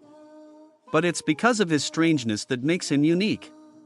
He's really dash. I'm not talking about that, Recovery Girl interrupts, showing a serious face to All Might. I've healed that boy because of what he did to stop a zero-pointer in the entrance exams, and he was still as energetic as ever. All Might was confused. Well, young Kurosaki is full of energy, so I'm not finished. The healing process worked just fine for the cuts on the boy's hand, but it was slower than my quirk normally heals. How do I properly explain it? It's like his body was trying to fight its effects off? I don't know. This got All Might intrigued. Fight off your healing quirk? That sounds unorthodox. I thought so too, especially since he's diagnosed as quirkless. Recovery Girl nods before slitting her eyes at All Might. Tell me, when you saw Kurosaki-kun, did you notice anything off about the boy? Anything that normally wouldn't happen to a quirkless person? All Might blinked twice, thinking way back during the sludge villain incident when Asta picked a fight with the sludge villain to save Izuku and Katsuki. I'm not sure. It could be my mind playing with me back at the sludge villain incident. But All Might's memory flashes to when Asta gave the sludge villain a dark glare. I think his right eye changed color. Changed color? Recovery Girl echoes with a tilted head. It was only for a split second I got a glimpse at it, so I can't be too sure. All Might says has a hand on his noggin. Other than that, nothing seems out of the ordinary, unless you count young Kurosaki's strength being as it is. Indeed, from watching the footage, Kurosaki-kun must have worked very hard to be as strong as he is. I'd even say he's unnaturally strong. But if what you saw really did happen, then Recovery Girl mused on about it for a good minute before sighing. I guess we'll cross that bridge when the time comes. Are you sure? Yes. For now, you should worry about Midoriya-kun and yourself. All Might was about to respond, but she quickly silences him with a lift of her hand. Look, I know it's not like you want to rest on your laurels at the top, but is being a natural-born hero or the symbol of peace really that important? All Might's expression becomes stern. If I no longer am, then the superhuman society will be seized by evil and corruption. This is the responsibility of those of us with this power. Recovery Girl understood what All Might was saying and smiled for a bit before her frown returned. If that's the case, then it's even more important for you to learn what it means to guide someone. Yes, ma'am. Hours have passed. Izuku's eyes slowly open, finding himself in the nurse's office. He understood why though, since he resorted to using one for all to win his battle trial. Shifting his eyes around his surroundings, he looks for a clock and finds it to see what time it is. It's late afternoon. Izuku mumbles to himself, now knowing that the school day has ended while he was unconscious. Yo! With his eyes widening because of how familiar that voice was, Izuku snaps his head right and sees a certain gray blonde boy standing beside the bed the former was resting on. Hey, Asta? In the flesh, he replies with a two-fingered salute before turning towards the school nurse while adjusting his headband. Recovery girl. Izuku's awake. There's no need to shout this loudly when I'm over here, Sonny. Recovery girl scolds Asta before scooting her chair towards the boys with her eyes on Izuku. Good evening, Midoriya-kun. How are you feeling? Izuku blinks at the nurse twice before replying. My arm still hurts, but other than that, I think I'm fine. Alrighty, let me look you over right quick and give you the necessary patching. While Recovery Girl was doing so, Izuku looks back at Asta, who was still smiling at him. So, Asta, how did you do in the battle trials? Asta snickers with a toothy grin before giving Izuku a thumbs up. It wasn't easy, but I managed to win. Hearing that got Izuku to smile with gleaming eyes. Wow! Congratulations, Asta. Who were your opponents? Oh, they were the toughest. It was against Todoroki and Shoji, the multi-arms guy. Izuku's eyes broaden. He's heard that Shoto was one of the students who got in via recommendations, and for him to hear that Asta and his partner defeated him along with Shoji was quite a shocker. Whoa! Which of the two were the hardest to fight? Definitely Todoroki. Dude, you should have seen how he weaponized the ice he made with his quirk. It was insane. There was that time when he tried to freeze my feet on the floors and hold my arms against walls with the stuff. He used it to move around faster than even my maneuvers could, and he even tried to prevent me from getting to the bomb with a barrier. Amazing. Izuku was definitely going to be putting Shoto's quirk in mind for studying purposes. But what about Shoji? How was he? He was a worthy opponent. And he can do much more than throw more than 2 punches at once. He can even convert some of his hands into ears for long-ranged hearing and even another mouth. Really? That's wild. I know, right? Recovery Girl continued to listen to the boys chat while getting the necessary tools and equipment to help Izuku. Her smile grew bigger with how strong their friendship was, as well as the passion they had for studying quirks and encouraging each other to get stronger. You weren't kidding, Tashinori, she thought while finishing work on Izuku. Okay, that's all for today's treatment, Midoriya-kun. Izuku and Asta looked to see that the former's right arm was now in a cast and supported by a blue sling with his other arm bandaged up. Midoriya-kun, I want you to come back again tomorrow, okay? Why, yes, ma'am. Asta supports Izuku in getting off the bed so they can return to their classroom. Oh, and Kurosaki-kun? Ma'am? Asta looks at Recovery Girl and sees her giving him a small smile. Keep your eye on that lad, will you? I'm starting to think that he's just as reckless as you are. Izuku's face turns red with embarrassment while Asta blinks at her before giving her a strong nod. You can count on me. And with that, the boys exit the office, leaving Recovery Girl by herself. As she remained on her chair, her eyes never left the door. Asta Kurosaki. You truly are a boy full of mysteries. Mysteries I'll bet not even you are aware of. While the boys were on their way back, Asta was about to tell Izuku about how the rest of the battles went, but before he could, he noticed that his friend looked depressed. What's wrong, buddy?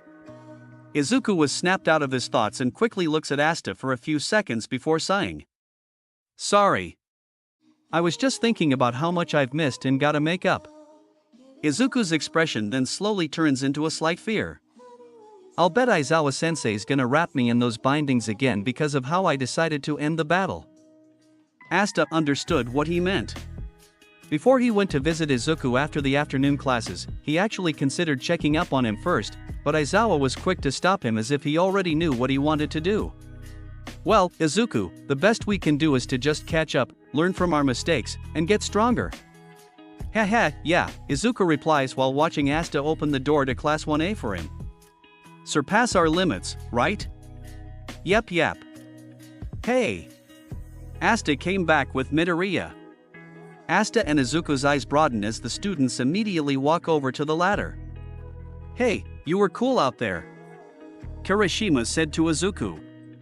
I don't know what you were saying during the match, but you were fired up. Siro nods in agreement before chiming in. I can't believe you fought evenly with Bakugo, who was second in the entrance exam. You were awesome at dodging. Mina compliments Izuku with a giddy expression. You guys did that in the first match, Rikito says. So the rest of us had to give it our all, too. He then looks over to Asta and smiles. Especially you, Asta. You haven't gotten first place in the entrance exam for nothing. Before Asta and Izuku could get a chance to respond, Yuga pops up out of nowhere. You were far from elegant, but Dash, you're really great at dodging. Mina beams again, interrupting the laser user. Izuku felt overwhelmed by how many compliments he was getting from his classmates, but Asta smiled for him. Happy to know that he was able to make quite an impression on them. You probably already know from Asta, but I'm Jiro Kirishima, he tells Izuku before looking up at Shiro. We're all going over the training together right now. Shiro nods with Kirishima before introducing himself to Izuku next. I'm Hanta Shiro. I look forward to working with you, dude. I'm Yuga Aoya - I'm Mina Ashido, but Pinkette exclaims, interrupting Yuga again. Please, tell me. Did Asta-kun teach you how to dodge as cool as you did? Well. Suyu leans from behind Mina. Suyu Ajui. But you can call me Tsu. Rikito Sato. It's a pleasure to meet you. Izuku continued to get overwhelmed by the positive attention since he was more used to being ridiculed back when he used to be quirkless and still wanted to be a hero. And I'm Mineta. The short purple ball-haired boy shouts while jumping up in the air with a super pose, catching Asta and Izuku off guard. While the students continued to mingle with the two boys, Fumikage watched from afar while sitting on his desk with Kyoka and Mashireo inside, finding them to be too loud. However, when he caught sight of Asta, he kept his eyes locked on him, remembering his performance against Shoto, particularly, the one particular shot a camera was able to get of him after he bashed down Shoto's ice barrier. It's said that he's quirkless, but after what I saw. He pauses as he recalls seeing a flash of red from Asta's eye in the silhouette since his full appearance was blocked by the icy fog. Tokoyami, the user of the dark shadow, was snapped out of his thoughts when Tenya called out to him while marching towards him. That desk is not a chair. Please get off it immediately. Kyoka deadpants at Tenya as she watched him move his arms about like a robot. It's not that big a deal, dude. And what's with how you moved your hands, anyway? Mashireo asked out of curiosity, causing Tenya to slump. You people. Tenya utters before standing straight up and addressing them with a serious voice. I cannot condone actions that disrespect the desks the great men and women who are our upperclassmen once used. Sheesh. Fumikage barks with closed eyes. You're as loud as Kurosaki. Tenya's eyes widen at the comparison while Asta and the others just watched from the sidelines.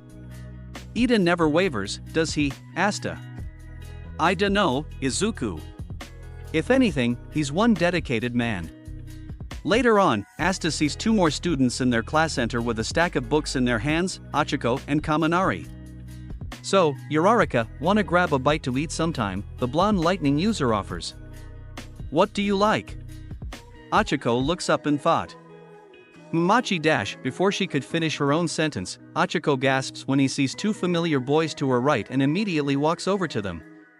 Deku-kun. Asta-kun. Kaminari looks over to where she's going while sighing, being disheartened that he was unable to properly ask her out. Wait, I don't get it. She didn't heal your injuries, Deku-kun? Oh, it's because of how much stamina I have, and, before he could finish, Izuku noticed that the desk Ketsuki would usually sit in was empty. Where did Kakin go? Bakugo? Achiko and everyone else looked where his desk was before she looked back at Izuku with a slightly saddened face. We all tried to stop him, but he went home just now without saying anything. Asta sighs while crossing his arms. Well, it's his first time experiencing defeat. I mean, I wouldn't be surprised if. Asta turned to face Izuku while speaking and paused when he saw that he was no longer there. Izuku? Ha! He went off too, Kirishima said. Makes sense, I guess. With injuries like his, it's probably for the best he sleeps them off, right Asta? The redhead turns his head to his friend and saw that his face turned serious. Asta? The gray blonde didn't say anything and kept looking where Izuku ran off to. Knowing him and how Katsuki can be when it comes to Izuku and himself, and especially after their battle, Asta had an idea of what Izuku intends to do and slits his eyes further. I'm gonna head off for today, Asta tells Kirishima. See you tomorrow. Asta immediately takes off before Kirishima could say anything else to him. As he walked out of the room without getting far, he saw the gray blonde go from a speed walk to a run. Man, Asta really is worried for Midoriya, isn't he? He's been like that as soon as we started the other classes after the battle trials, Suyu informs him before croaking and putting a finger on her chin.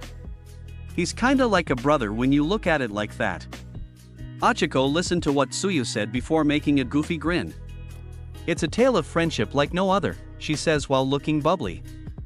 Meanwhile, Asta would continue to sprint after Izuku. He went downstairs to see how close he was to catching up, but he still didn't see him. Kaken. Asta skids to a halt when he heard his best friend's voice from below. Jogging towards the railing of the current level he's on. His eyes broadened when he saw that Izuku finally caught up to Katsuki, who was still slowly walking his way home. Finding a spot to land, Asta vaults over the railing and breaks his fall with a roll before finding a bush to hide behind without Izuku or Katsuki noticing him. Kaken wait, the ash blonde explosion user finally stopped when Izuku got close, slowly turning his head while giving him a death glare. What? Izuku flinched and took 2 steps back, feeling a little intimidated before his expression saddens. Both were silent for quite a while. It was a silence that felt to Izuku like hours. And from afar, Asta could see that Katsuki wasn't in the mood, but the gray blonde would be ready to protect Izuku if he needed to. But what Asta was wondering was, just what does Izuku want to say to Katsuki? Listen. Izuku began, finally breaking the long silence. There's something I feel like I have to tell you. Asta's eyes slowly widen. Wait. He's not gonna. Kaken. My quirk is something I received from someone else. Huh? While Katsuki rose a brow at Izuku, Asta's eyes turned white and almost shouted. What does he think he's doing? I can't say who I got it from, though. Izuku continues. I won't say. But it's like a story out of those comics Asta would let me borrow, except it's true. On top of that, I still can't control it properly. It's just a borrowed power that I haven't made my own yet. Izuku stops for a moment to take a breath before his expression gets firm. That's why I tried to beat you without using it. But in the end, I couldn't win and had to rely on it. While watching, Asta could see Katsuki grow more agitated by the second. He was unsure where this could go at this point because of what Izuku told him, but knowing Katsuki, it'll most likely get ugly. I've still got a long way to go. That's why. Izuku places his hand on his sling before resuming with a stronger voice. One day, I will make this quirk my own and properly defeat you with my own power. Asta could tell from hearing his friend speak that he was serious about getting his new power under control. And he was glad that he was so determined. But personally, he thought Izuku could have just told him that he didn't go all out with his power because he didn't want any casualties instead of pretty much revealing the true origin of his quirk. Izuku seemed to think so as well because as soon as he finished talking, his eyes whiten and his skin gets pale. Crap baskets. I just came to tell him I never tricked him. What was I thinking? What the hell is that? Izuku and Asta from afar blinked when they hear Katsuki reply while fully turning his body to face him. Borrowed power? What kind of nonsense are you spewing? Are you trying to make me out to be more of a fool than you and that Bakasta already have? Huh? Just what are you trying to say? Asta was about pop up and run towards Izuku to help out. But before he could, he and Izuku noticed that Katsuki was shaking. But this wasn't out of rage and wanting to hurt Izuku, rather, it was out of frustration. Today, I lost to you. That's all it was. That's all.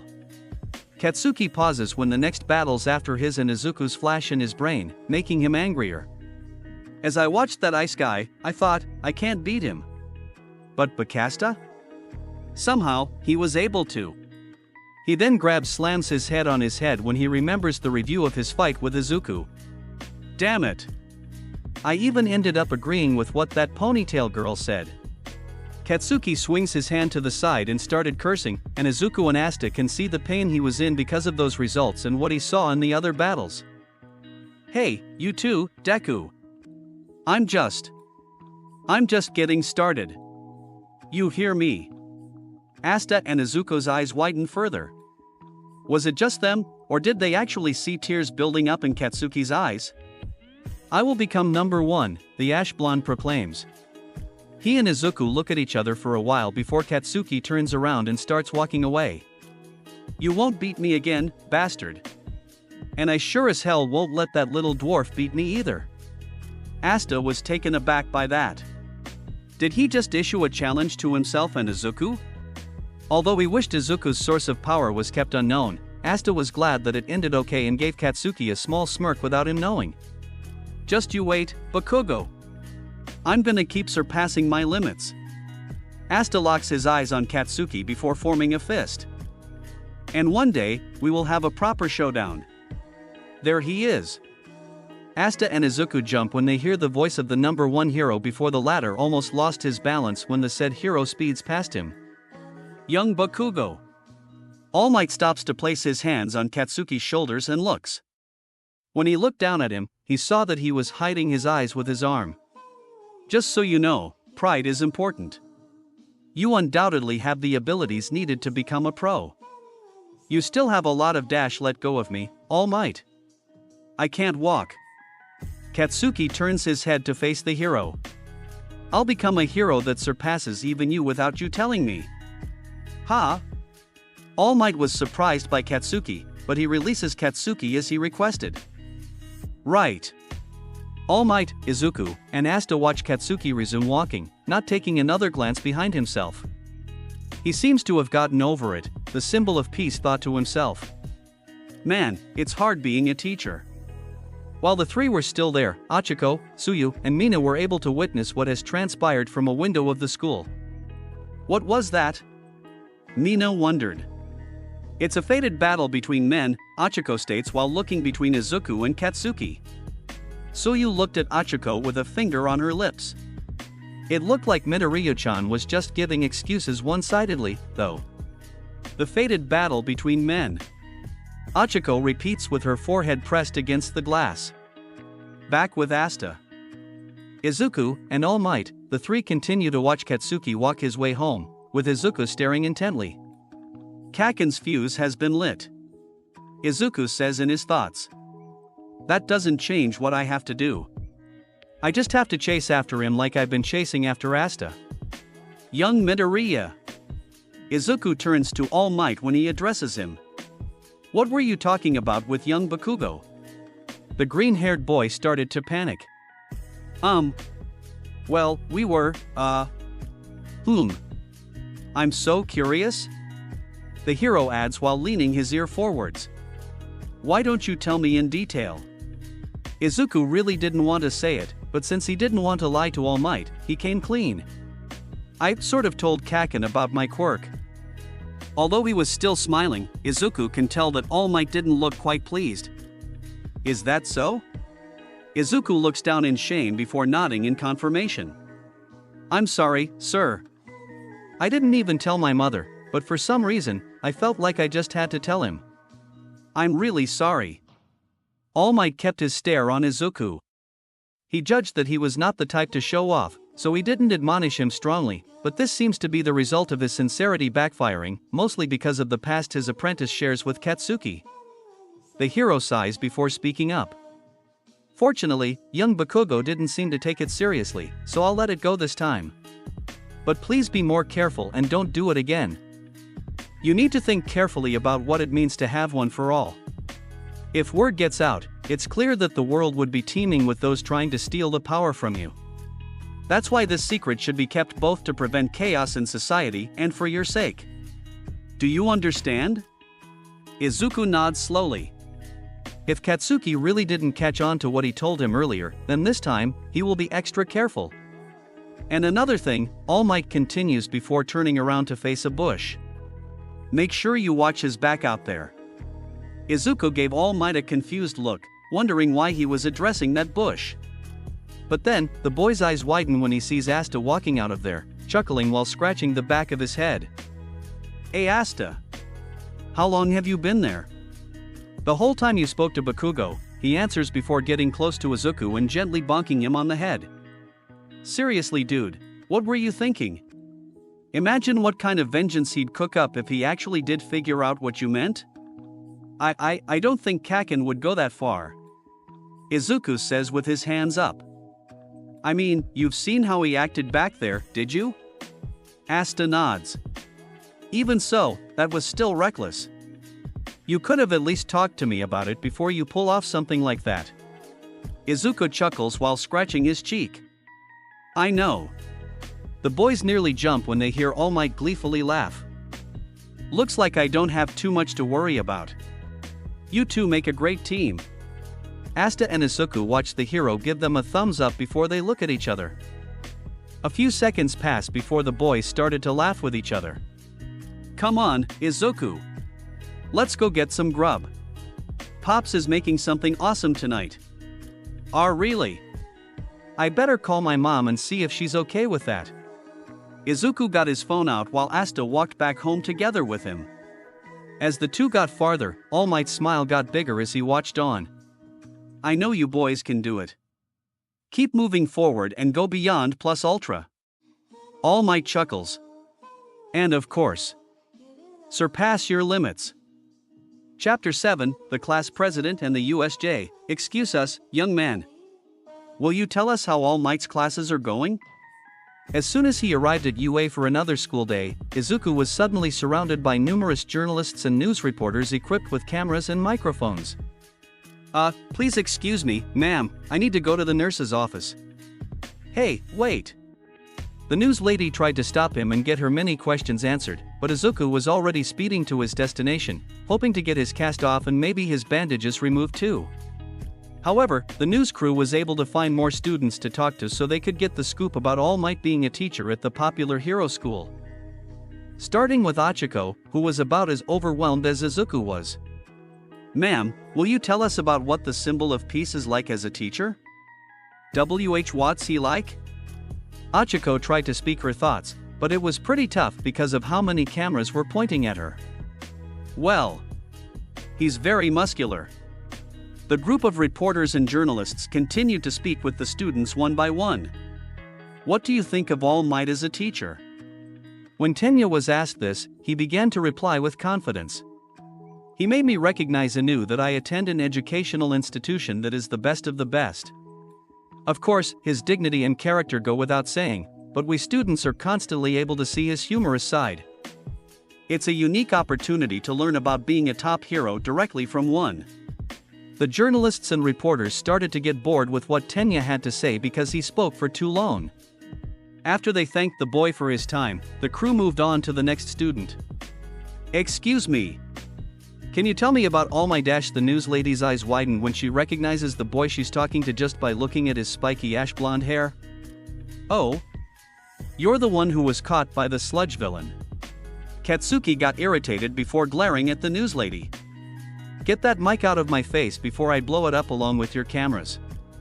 The news lady shivered at Katsuki's quiet tone before she and the crew backed off. Message received, young man, the lady squeaks before looking for someone else. About All Might, the lady opens her eyes and gasps to see Aizawa standing in front of her and her crew with an irritated expression. Wow, you're scruffy. What's your deal? All Might isn't on duty today, he tells the news lady bluntly before shooing the reporters. You're disturbing the students trying to enter. Please leave. The news lady looked dumbfounded and was about to retort before. Alrighty. Today's another day. Aizawa and the reporters pause when they hear the loud voice of a young man moving in their direction, a voice that the former of whom recognizes too well. Ha ha. I even managed to get here on time just by jogging on my hands. Not too shabby if I say so myself. Oh boy. Aizawa said mentally as he saw Asta continue to make his way inside UA before looking over to the reporters, already knowing where this was going since they were just now noticing the boy. It's the quirkless boy. The news lady says as she and the other reporters continue to watch him go inside the building on his hands before jumping with them and landing on his feet.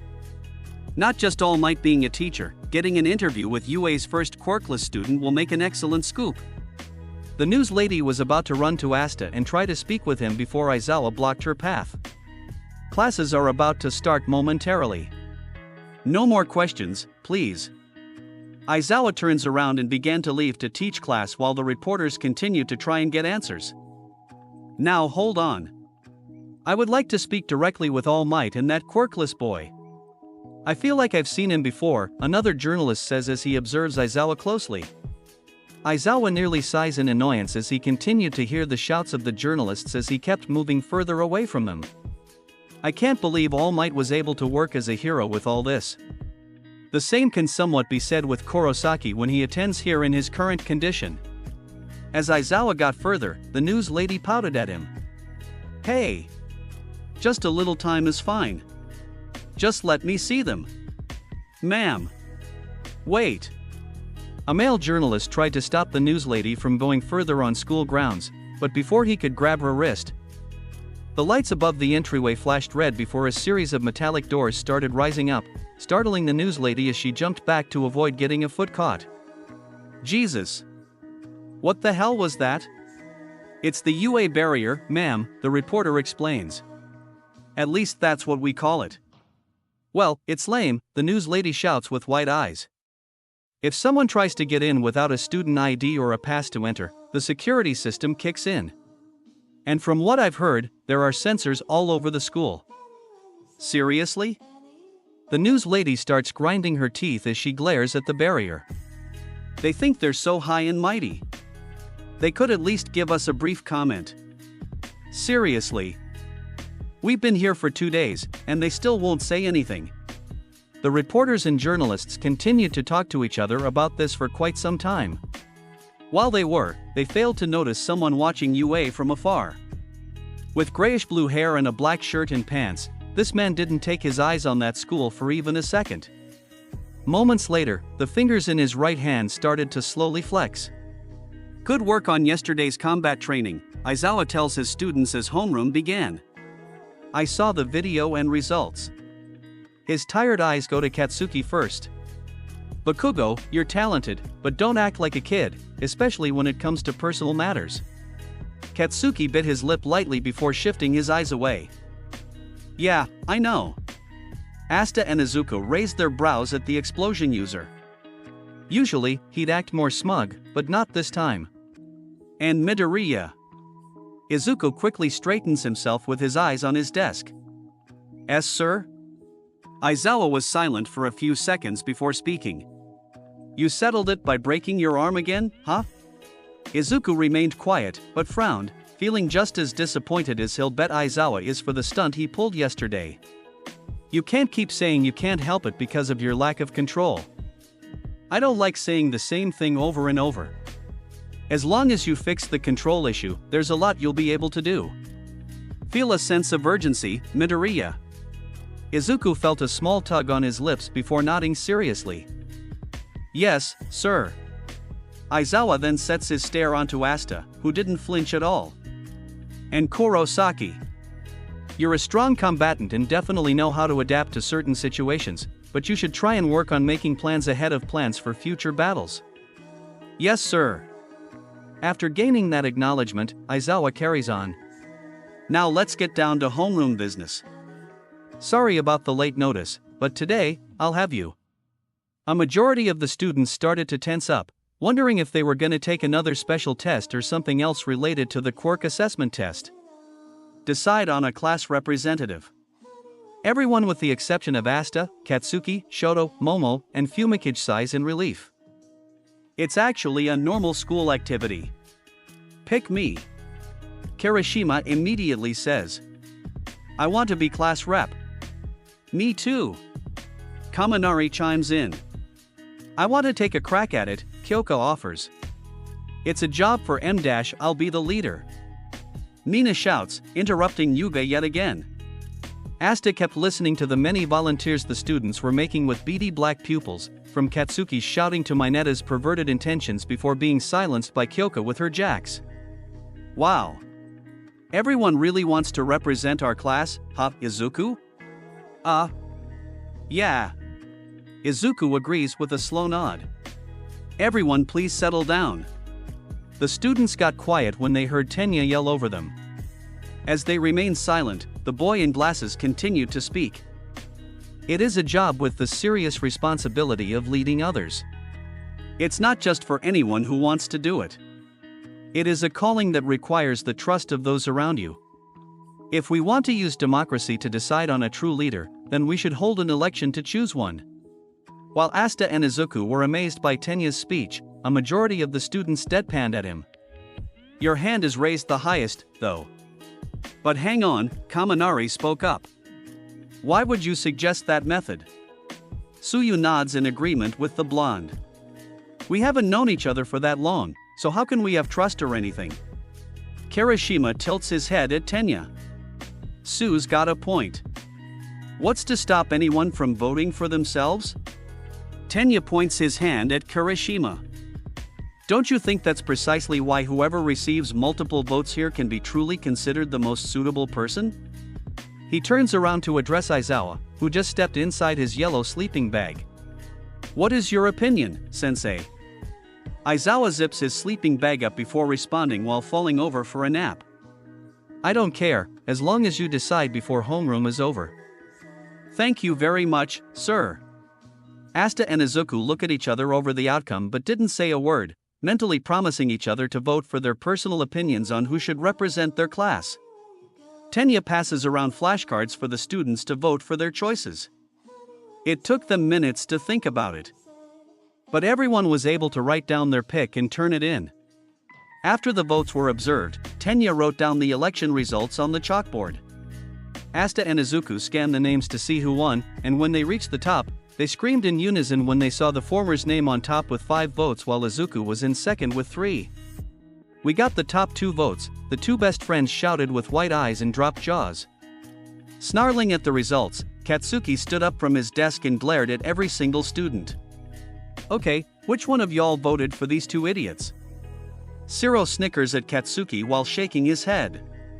Come on, dude, did you really expect us to vote for a violent hothead? What did you say? While Katsuki continued to rant. Achiko and Mina were whistling an innocent tune while they both thought, it'll be scary if Bakugo found out. As for Tenya, he looked very upset when he saw that he only had a single vote. And it wasn't even on himself. No, keep calm. Tenya tells himself. You were the one who chose this system, and you must respect it. Mina and Tsuyu can tell how Tenya's feeling while Momo and Rikido give him sympathetic looks. He doesn't seem to be the type to vote for himself. Momo said with Rikido nodding. But he really wanted to do it, too. After Momo nodded back, her eyes drifted onto Asta, who was the winner of the vote. Or, more specifically, she stared at the boy's hair. Her eyes glinted. Unable to shake off this feeling that she had met this boy before when she was younger, but she just couldn't figure out when that was. Shoto, having acknowledged the results without a word, was also keeping his eyes on the gray blonde boy, still remembering yesterday's battle. Have you all decided? Aizawa asks lazily as he lifts himself off the ground to look at the results. After reading them twice, he nods and shifts his groggy eyes at Asta and Izuku, who were still shocked with the votes they got. Then the class rep is Kurosaki, and the deputy class rep will be Midoriya. Both of you please get in front of the class. Izuku's eyes widened even further when he learned about the existence of a deputy class rep while he and Asta obeyed Aizawa's orders. Seriously? This is happening right now? Izuku continued to stutter because of being in front of the class while Asta has starry eyes, being just as surprised as Izuku. Well. I didn't expect to get this many votes, Asta says before slamming his fist to his chest. But I am deeply flattered by your decisions and will do everything in my power to not let you all down. While some students had to cover their ears because of Asta's loud voice, mainly Kyoka, most of the students were satisfied with the outcome. "This will be pretty interesting," Tsuyu comments while smiling at the two but mostly looking at Asta. Yeah, Kirishima agrees. From his willpower to his physical strength, There's no doubt in my mind Asta's a good choice. Even Midoriya can be pretty fired up, so that makes a good duo. Izuku continued to sweat despite the mostly positive reception he was receiving from most of the students. While he was flattered that there were 3 people who considered him, in his mind, he wasn't quite sure if he can pull it off, even if it's a deputy position. When the lunch period began, Asta and Izuku sat with their friends and chatted. While Asta continued to chow down his food like a pack of wolves, much to Tenya, Tsuyu, and Achiko's worry, Izuku consumed his meal at a slower, still pondering about his elected position as deputy class rep. "Wow, there are a lot of people here today," Achiko exclaims in surprise. "That's because everyone in the hero course, support course, and management course meet and eat in the same place," Tenya explains to her. Achiko nods at the information before taking another bite of her meal. "Man, the rice here is so delicious." "I know, right?" Asta chimes in while getting close to finishing all of his food, much to the amusement of Kirishima, Mina, Achiko, and Tenya because of the speed. As he was about to take another bite, Asta noticed that Izuku has barely touched his food. "Something on your mind, bud?" Izuku's eyes widen. "Oh. Sorry, it's just..." Izuku's eyes soften as he looks back at his bowl. "Even though I've been chosen as your deputy, I don't know if I'm qualified for it." Asta was baffled by what his friend said. "What? Don't speak like that, man. I know you got what it takes." Asta-kuen's right, Deku-kun. Indeed, Tenya agrees with Achiko after swallowing his food. "You'll do fine. Your courage and judgment at critical moments make you a worthy deputy for Asta. In fact, those traits of yours are why I voted for you to be the class representative." "What?" Izuku was shocked by this revelation. "You did?" Tenya nodded before Achiko spoke up next. "But didn't you want to be class rep too, Ida-kun? I mean, you've got glasses and everything." Asta, Izuku, Tsuyu, Mina, and Kirishima sweat drop as they simultaneously thought, she just talks without thinking. Tenya takes a sip of his beverage before answering. Wanting to do it and being suitable for it are different issues. "I merely did what I judged to be correct." "Merely?" Izuku echoed. "You don't usually use that word." "Oh, that's..." Achiko noticed how a little tense he got before she leaned her head close. "I've been thinking." She had a face of suspicion at first, but seconds later, it morphed into excitement. "Are you a rich boy, Ida-kun?" "Are rich?" Tenya's face turns pale. "Whoa. Seriously?" Mina gasps before grinning. "You actually come from a rich family?" Tenya blinks at his friends nervously a few times before sighing. "I tried to change how I talk because I didn't want to be called that."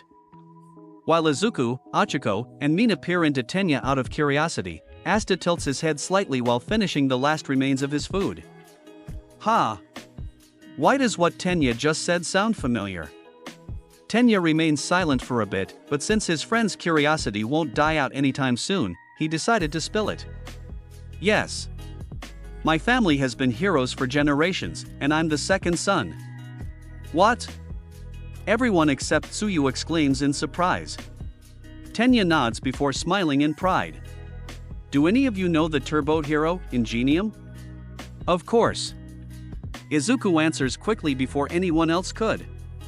He's a really popular hero who has 65 sidekicks working at his Tokyo agency. He was about to keep talking before he made a face of realization. "Wait. Don't tell me." Asta and the others were thinking the same thing, but Tenya was quick to confirm it. "That's right. Ingenium is my brother. He's telling us straight out." Achiko and Mina shout in unison. "That's amazing." Asta and Izuku say together with stars in their eyes. "Crazy." Kirishima chimes in. "Who would have thought that our classmate would be the brother of one of the coolest heroes?" Tsuyu nods with a ribbit. Tenya pushes his glasses up with a prideful expression. Ingenium is a likable hero who honors the rules and leads people. I set my sights on being a hero because I want to be like my brother. However, I think it's still too soon for me to lead others. Unlike me, Midoriya realized the point of the practical portion of the entrance exam, so he is more suitable for the position he's in. Everyone was in awe by Tenya's speech before Asta giggled kindly with him with a toothy grin. This might be the first time I've seen you smile, Ida-kun, Hachiko says. Really? Tenya tilts his head at her. I smile. While Hachiko laughs with Tenya, Izuku smiles at him with glinting eyes. Ingenium is to Ida what All Might is to me. While he was flattered by what Tenya had to say, Izuku felt like he had to be honest with him. Ida, about the entrance exam. Izuku was about to continue but got interrupted when a bell suddenly went off through the entire school, causing everyone to jolt from their seats. An alarm? Izuku wonders. There has been a level 3 security breach. All students please evacuate outdoors promptly. What? Before Asta could question the alarm further, he and everyone else watched the students start running out of the cafeteria, leaving their unfinished lunches behind. Looking around, Tenya finds a student near him and taps his shoulder. Pardon me, but what is a level 3 security breach? It means someone is trespassing on school grounds, the male student answers. I've never seen anything like this in the 3 years I've been here. We better hurry out of here. Tenya watches the student run for the exit before looking over to Asta. Izuku, Hachiko, Tsuyu, and Mina, who all nod with him before they follow where everyone else went. But upon entering a hallway, the group of friends' eyes widen when they witness all of the students from different courses cramped into each other, unable to move another inch because of how packed the area has become. Hey, don't push.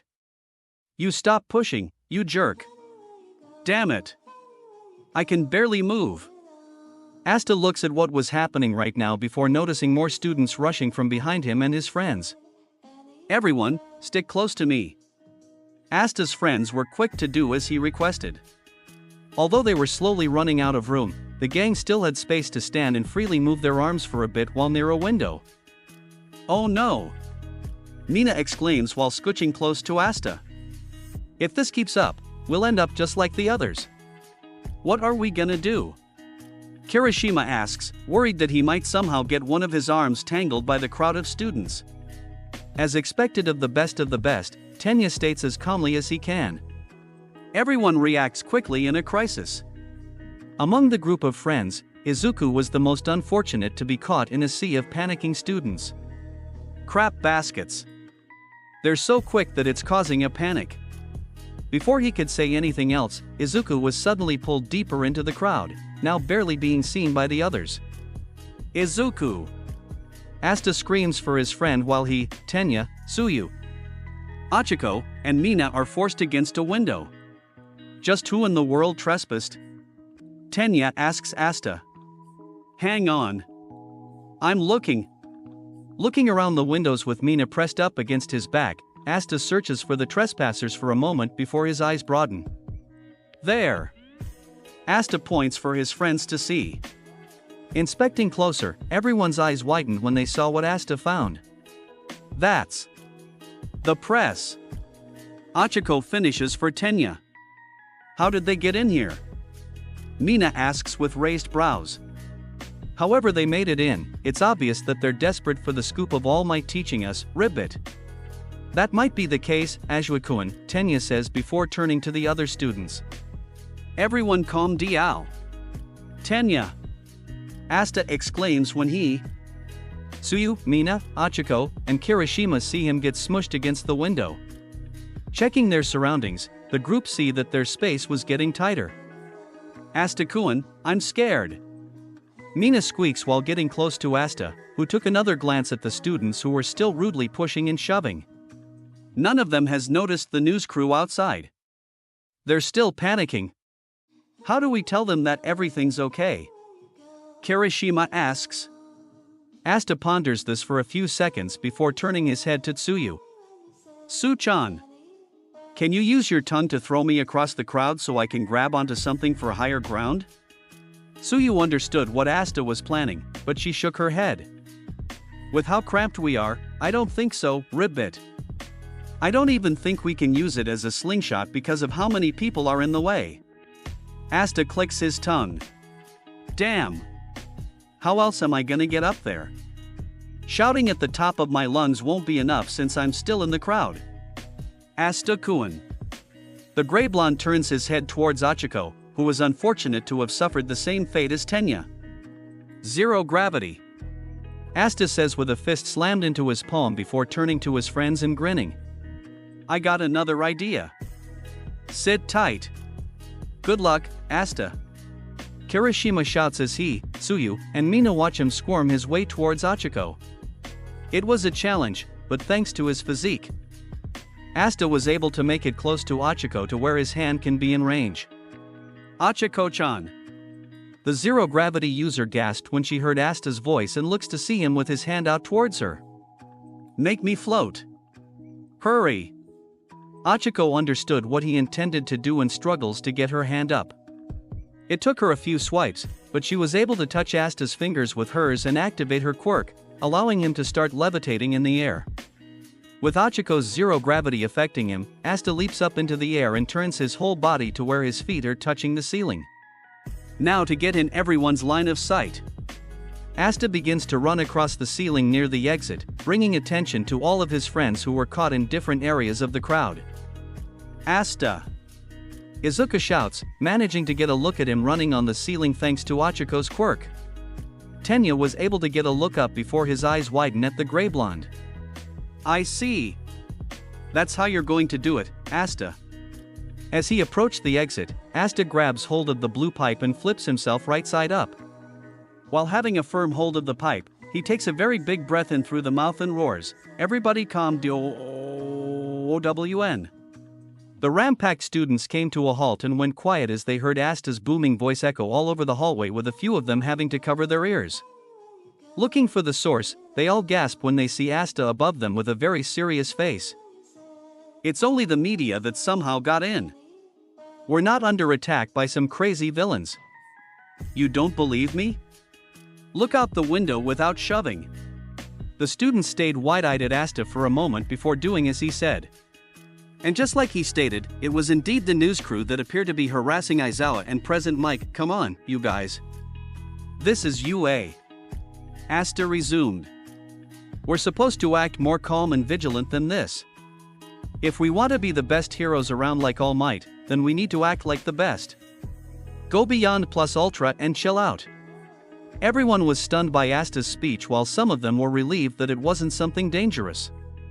Oh man, Kirishima says with a shiver. That was so manly. I'm so glad I voted for him. You can say that again, Mina agrees while acting giddy with her eyes glued onto Asta. It's no wonder he was voted for class representative, Tenya adds with Achiko nodding. This was one of those times where Asta-chan's loudness came in handy, Suyu says with a smile. Izuku was the most amazed. He was glad that Asta could calm the students down, and to be able to do so with how he did it was so genius. But it was because of what transpired that Izuku started to doubt his position as a deputy representative.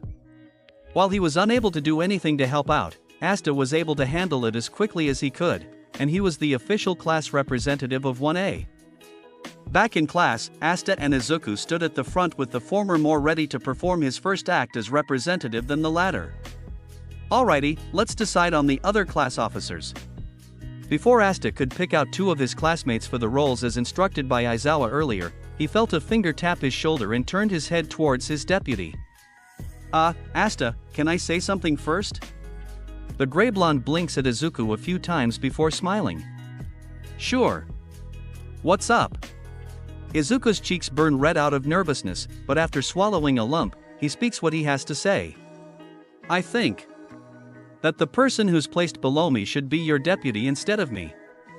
Everyone except Katsuki and Shoto were surprised by Izuku, with Asta being the most shocked. Huh? Why would you think that? If it's because of how intense the position may be, you know I'll be there to help. I know. I know that you trust me just as much as I trust you. Izuku stutters with his hands up. It's just. I believe that the deputy should be just as calm and confident as the official class representative, and after I saw how you handled the situation in the hallway in such a cool way, well, I knew that I wasn't mentally ready for the mantle of deputy representative. I couldn't do anything while being trapped in the crowd, but you, Asta, you were able to figure out how to calm them down quickly by trusting others before it got worse. Asta's eyes soften at his friend. Izuku. I know you keep saying that we all make mistakes and can grow to be better, and I agree. But right now, I think it's best that whoever was placed below me in the votes takes my place as deputy. Izuku pauses to smile at Asta and scratches the back of his head. Besides, with the current state of my quirk, I think it's best that I spend more time trying to gain more control of it than to act so shy in front of the class all the time. Asta was a little saddened that Izuku didn't want to be the deputy class representative, as he hoped this position would boost his confidence quicker than simple hero training, but at the same time, he didn't want to force him to keep his position without making him uncomfortable. Asta kept staring at Izuku for 10 more seconds before breathing in his nose and out of his mouth calmly. Well, if you insist that you don't want to be my deputy, I guess I can't stop you. Asta's left side of his lip curls up. After all, I know that sometimes you can't change how people feel. People have their own choices they want to make on their own. Thanks. Sorry, Asta. It's alright. Asta then places a hand on Izuku's shoulder and points at him with his other hand. However, I'm making you one of my class officers, you got that? Even in your current level, I know that you'll still be helpful not just to me, but to everyone else as well. Izuku gasps at Asta before nodding twice and giving him a small smile. Yeah. You can count on me for that. Asta gives him a toothy grin back. You bet, best buddy. Izuku chuckles with Asta before he returns to his desk. While he was, the other students had mixed reactions, with some exceptions from Tenya and Achiko, both of whom also understanding Izuku's circumstances.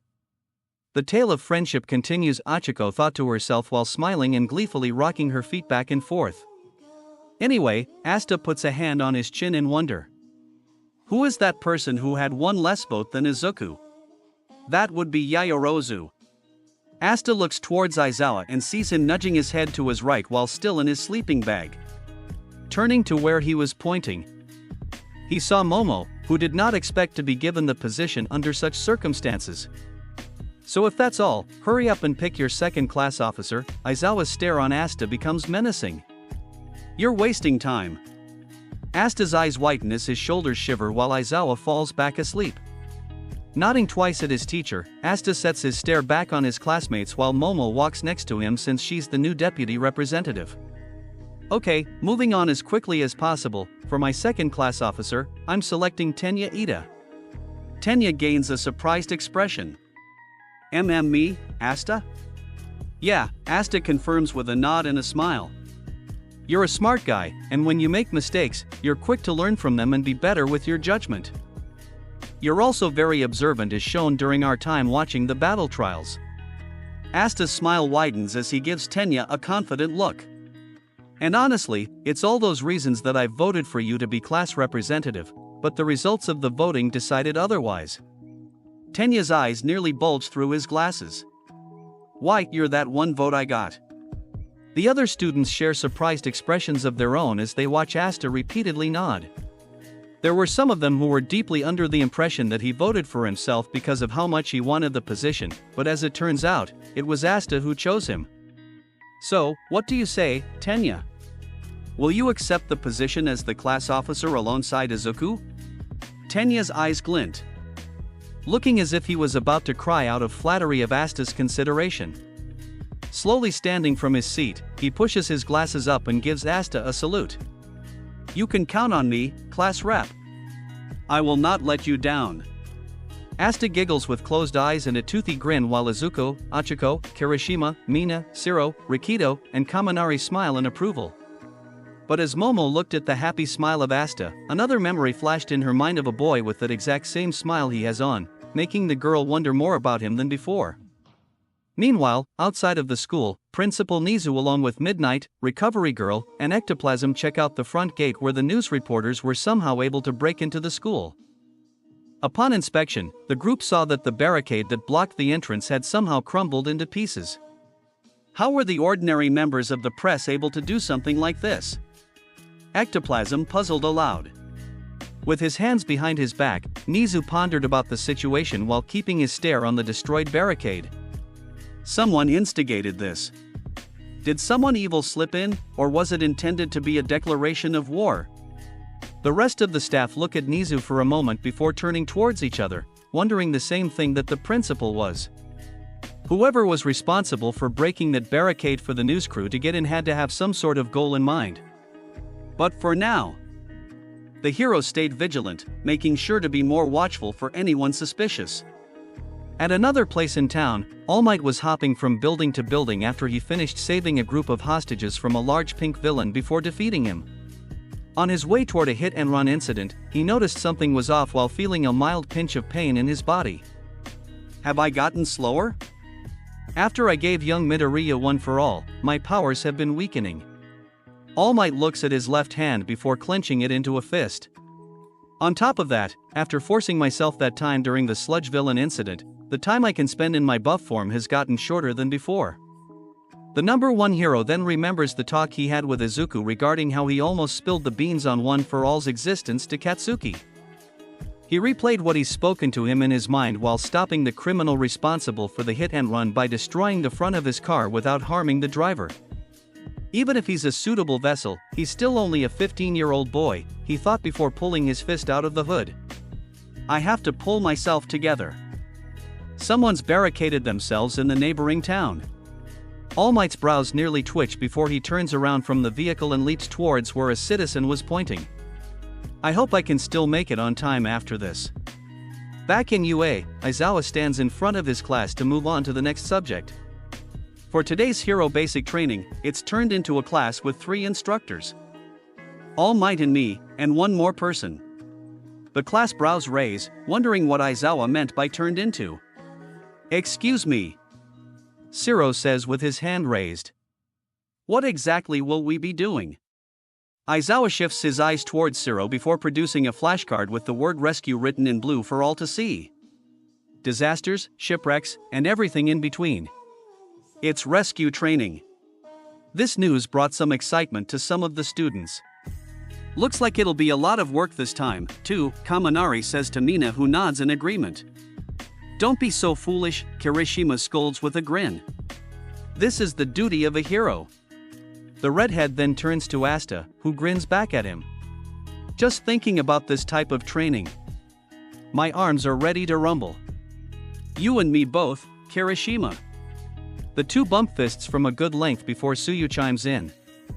No one can beat me in water, Ribbit. I wasn't done speaking.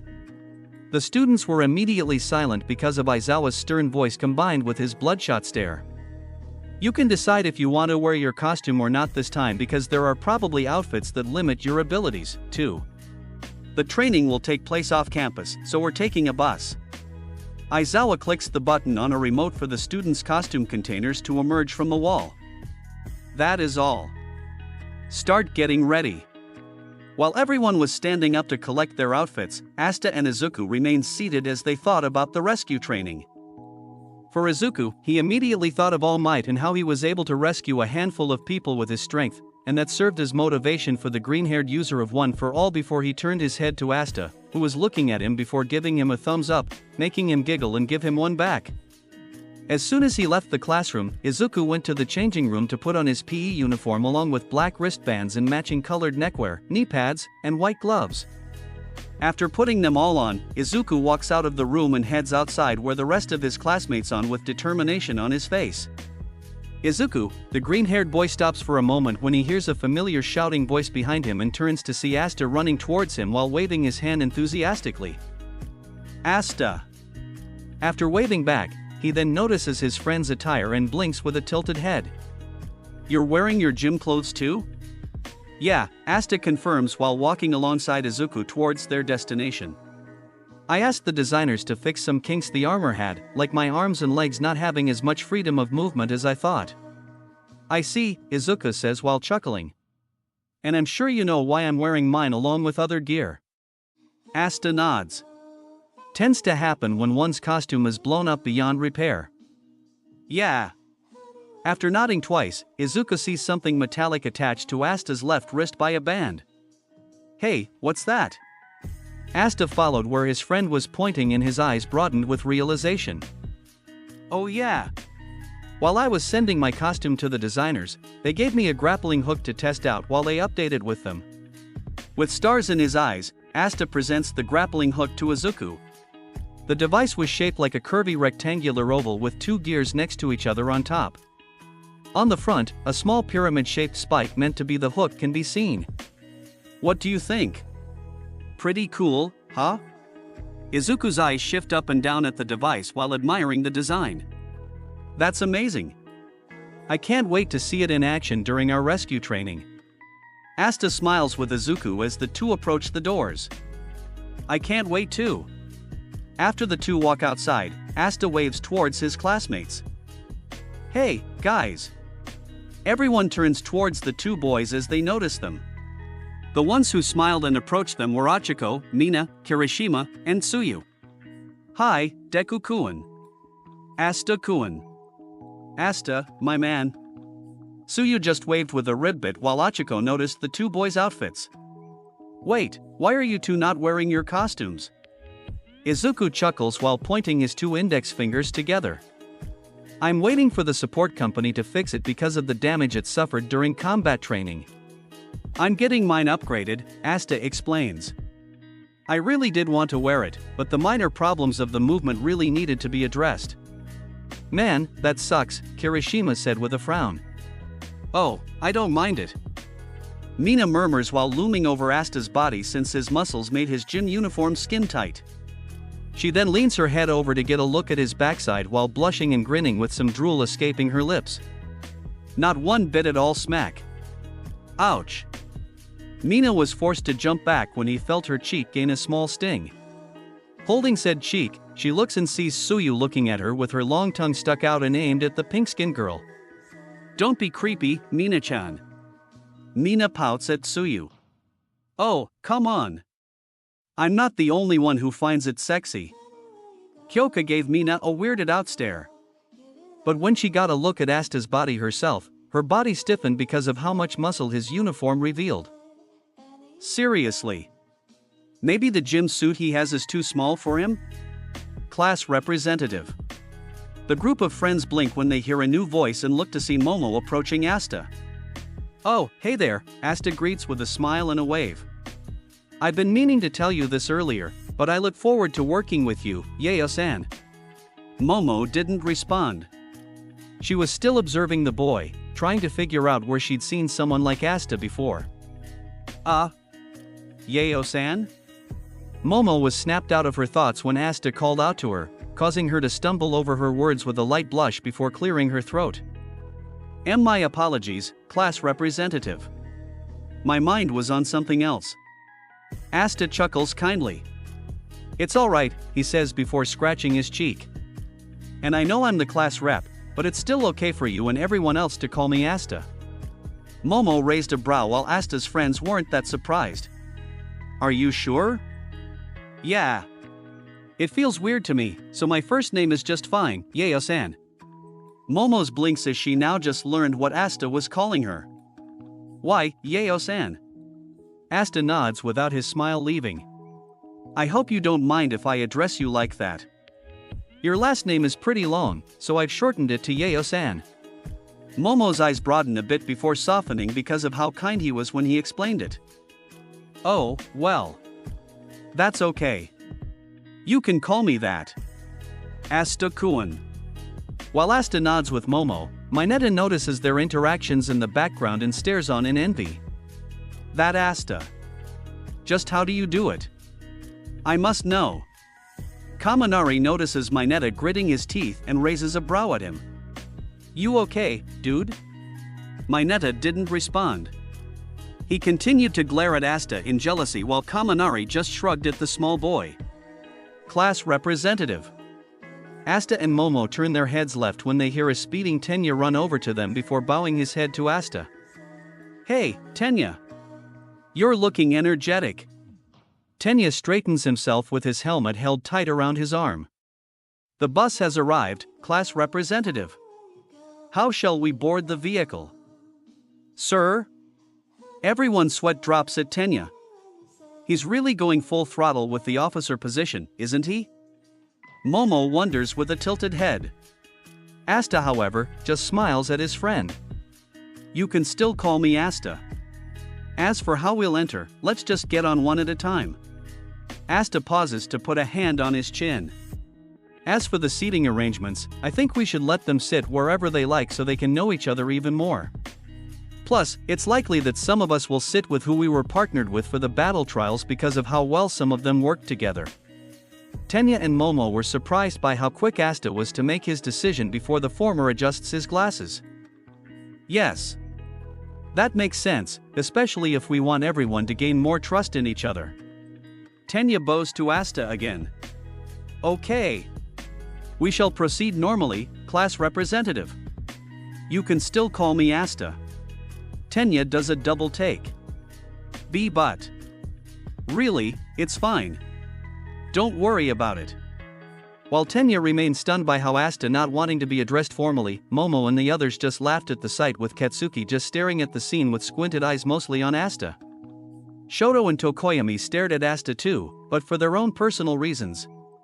As they entered the bus and took their seats, Asta found himself in between Kirishima and Mina, with the latter of whom having rushed right next to him the moment he sat down. Izuku sat on the opposite side of Asta with Rikido next to his right and Tsuyu to his left, with Tenya sitting next to her while everyone else sat where they wanted to. So, Asta, Izuku breaks the silence during the ride. About that grappling hook, were you able to test it out before you and I got out of the school? Everyone took notice of the device on Asta's wrist with curiosity while the gray blonde looked at it. I didn't have any time since they were busy, but they did give me some instructions before I left. Asta looks up at his own headband before pulling the top front slightly and plucking a piece of paper out of there. Unfolding it, he takes a look at what it says, with Mina and Kirishima leaning towards the paper. Let's see. It says here that I can shoot it with a flick of my wrist after pressing the power button. And there's a second button that can switch its hook from piercing mode to claw mode. The second mode on the instructions got Asta confused. Claw mode? Asta sets the instructions down on his lap before looking over his grappling hook to find the two buttons. One has the power logo on it, and the other has a symbol that shows a spike shape appearing to have dotted lines representing it unfolding. Guiding his finger to that button, Asta presses it, resulting in the hook opening up into a three-clawed shape, resulting in bemused expressions from everyone who watched the device. Whoa! Asta exclaims before pushing the button again, making the claw revert back to a spike. That's crazy. Yeah. Izuku agrees. That's what was going to be on your costume's wrists? Well, I never thought about it having two grappling modes, but hey, it's a welcome feature. Asta's eyes sparkle in stars as he keeps making the hook swap shapes. So cool. Now I'm even more hyped to use this thing. Awesome, Mina squeaks while leaning her head close to the device. What's the maximum range on that thing? According to the instructions, it's about 12 meters. But still, the way I'll be swinging around and reaching high places with this thing in a snap, I can still imagine it. Please don't go too overboard with your support item. Tenya cautions. Knowing how to operate a tool's mechanics and to actually use it are two different things, after all. Asta looks up at Tenya before chuckling sheepishly. Yeah, I know. But don't worry, Tenya, I'll be careful. Tsuyu croaks. I hope so, Asta-chan. Your tenacity does tend to make you do reckless things. Asta raises a brow at Tsuyu while Mina pouts. Oh, come on, there's no need to be a buzzkill. Tsuyu shrugs. I just say whatever comes to mind, she tells Mina before turning her head to Izuku. By the way, Midoriya-chan? Izuku tensed up with pink cheeks. Why yes, Azui-san. Call me Tsu. Izuku blinks before looking away in slight embarrassment. Alright, sorry. Tsuyu nods before resuming.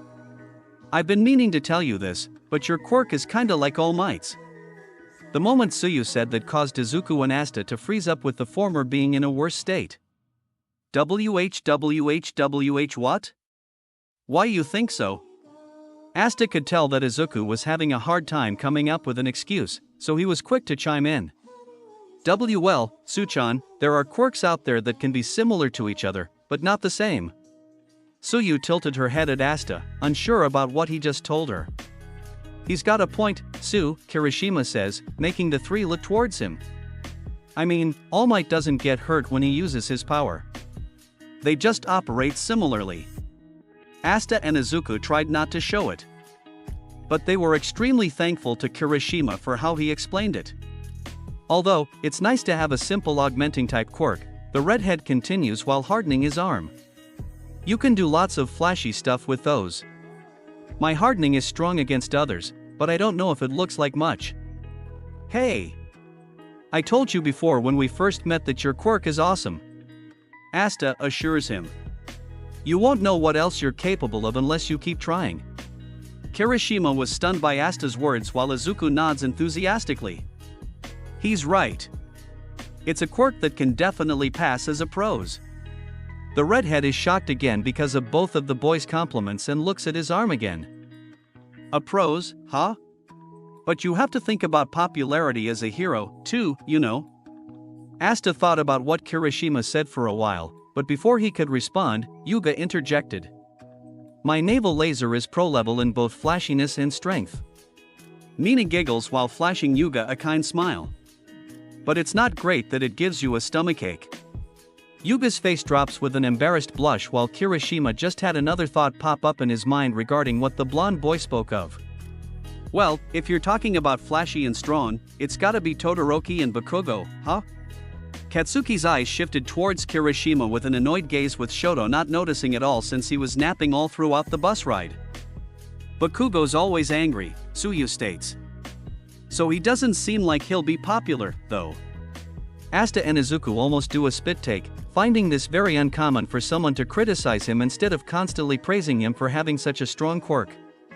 But Tsuyu's opinion got Katsuki the reaction she expected and stood up with a hard glare at the girl. What did you say? I'll kick your ass. See what I mean? Tsuyu asks, not at all fazed by Katsuki's aggression. We haven't known each other that long, Kaminari says to Katsuki. So it's amazing that everyone already knows his personality is crap steeped in sewage. Katsuki snaps his head towards the snickering Kaminari while Kyoka, who sat next to the ash blonde boy, got nervous because of his growing rage. What's with that vocabulary, Pikachu wannabe? I'll kill you. Izuku's shocked eyes shift between Kaminari and Katsuki a few times before they aim for the floor. Kaken's being teased. I can't believe what's happening. While Izuku kept thinking about this, Asta steps in front of Kaminari to stare Katsuki down. Hey! You really need to lighten up and get along with the class. Katsuki grits his teeth at Asta. I don't need to take orders from an imp like you. I don't give a damn if you're the class rep. Asta doubled down and marched closer to Katsuki. Say that kind of crap all you want, but you can't keep acting like a defective firecracker forever. Katsuki's eyes whiten as he gets his face closer to Asta's with white eyes. What was that, you damn dwarf? Asta's eyes whiten as well. I'm saying that you need to stop acting like a big jerk and get friendly with others, Bakugo. You better watch what you say, Bakasta, unless you want to be blown to bits. Begging your pardon, oh Lord of Explosions. I am so sorry. Everyone continued to watch the two blondes' argument keep going, noting how equally loud and explosive both of them were being right now. These two are two sides of one loud coin, Momo says with a hand over her mouth while Achiko giggles with her. Yeah, I know what you mean. One's all mean and violent, and the other is sweet, encouraging, and happy-go-lucky. Yeah. Momo trails off as she sets her sights back on Asta, who was still arguing with Katsuki. Ever since she first got acquainted with Asta at UA, Momo's strange feeling of familiarity kept hitting her as she looked at him. From his messy hair without his headband to that cheerful toothy smile, she kept thinking back to that day in her childhood when a boy helped her with those very same features. And she still wasn't sure if Asta was that same boy. Enough messing around. We've arrived. Everyone stopped what they were doing when they heard Aizawa make that announcement.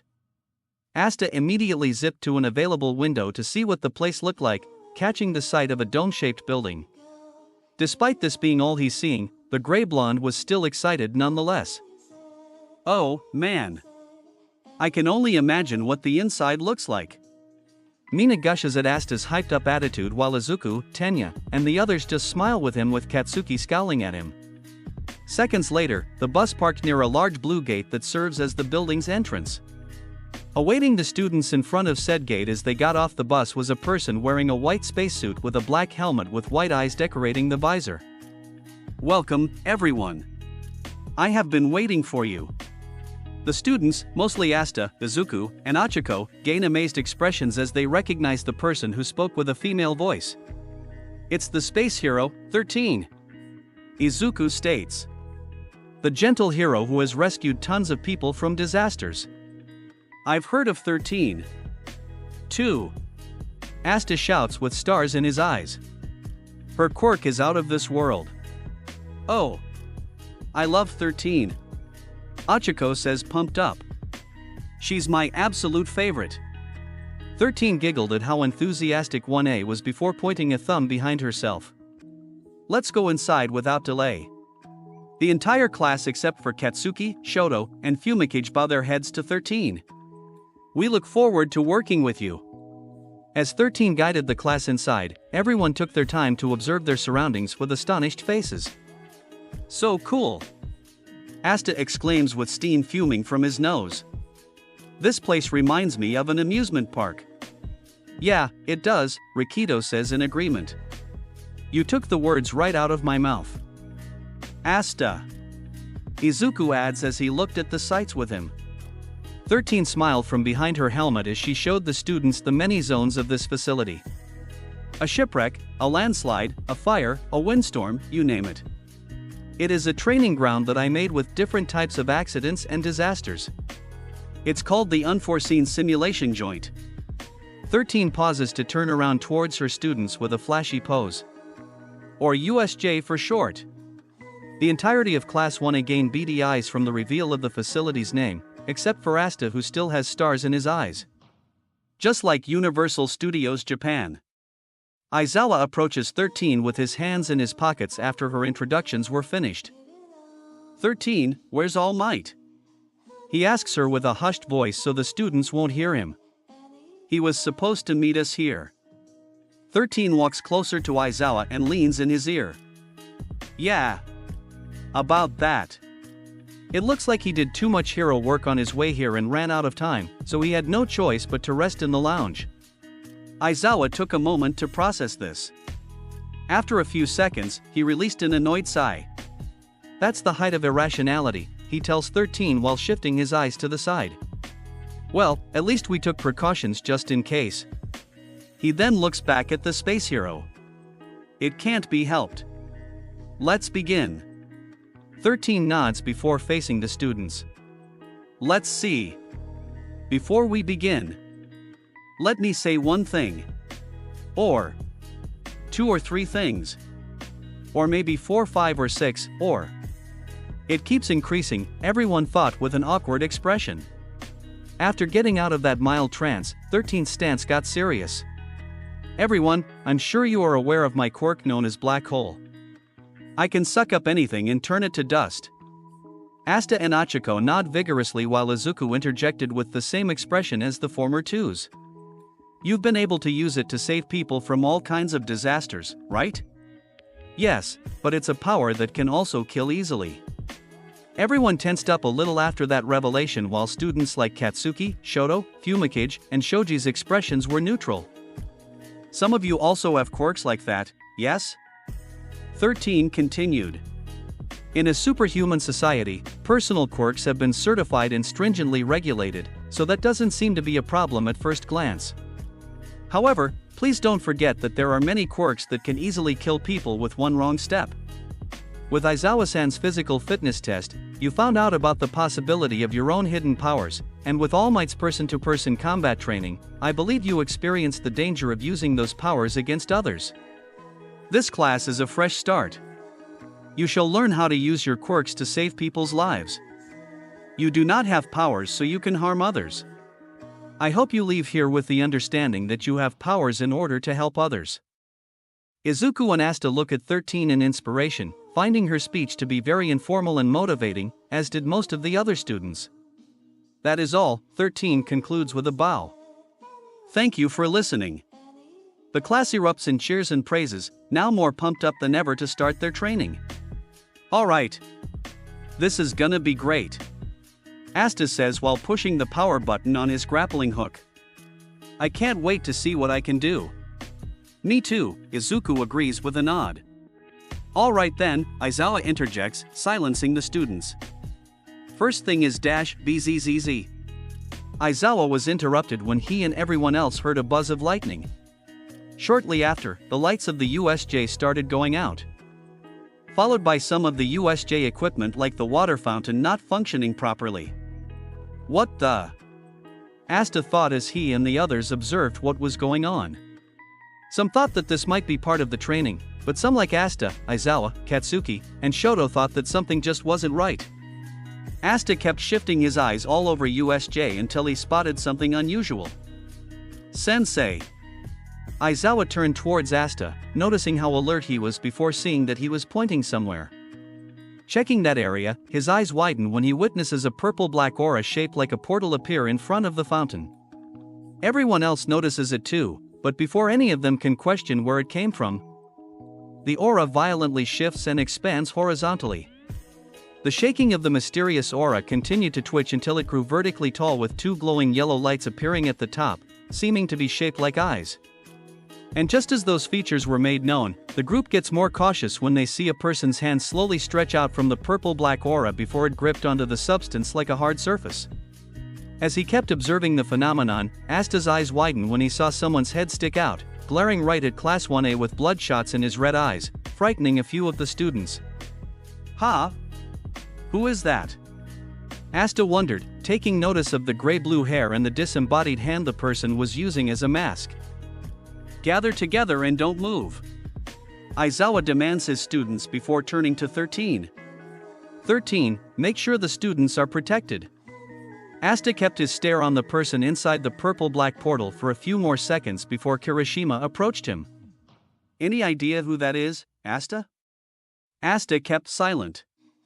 He was too focused on the potential enemy in the hand mask as his body kept leaning forward. But eventually, his eyes broaden further when he watches the person walk out of the expanding purple aura like it was a portal. And much to his and everyone else's shock, he had more disembodied hands on his body, and whether they were real or not was something some students prefer to have unanswered.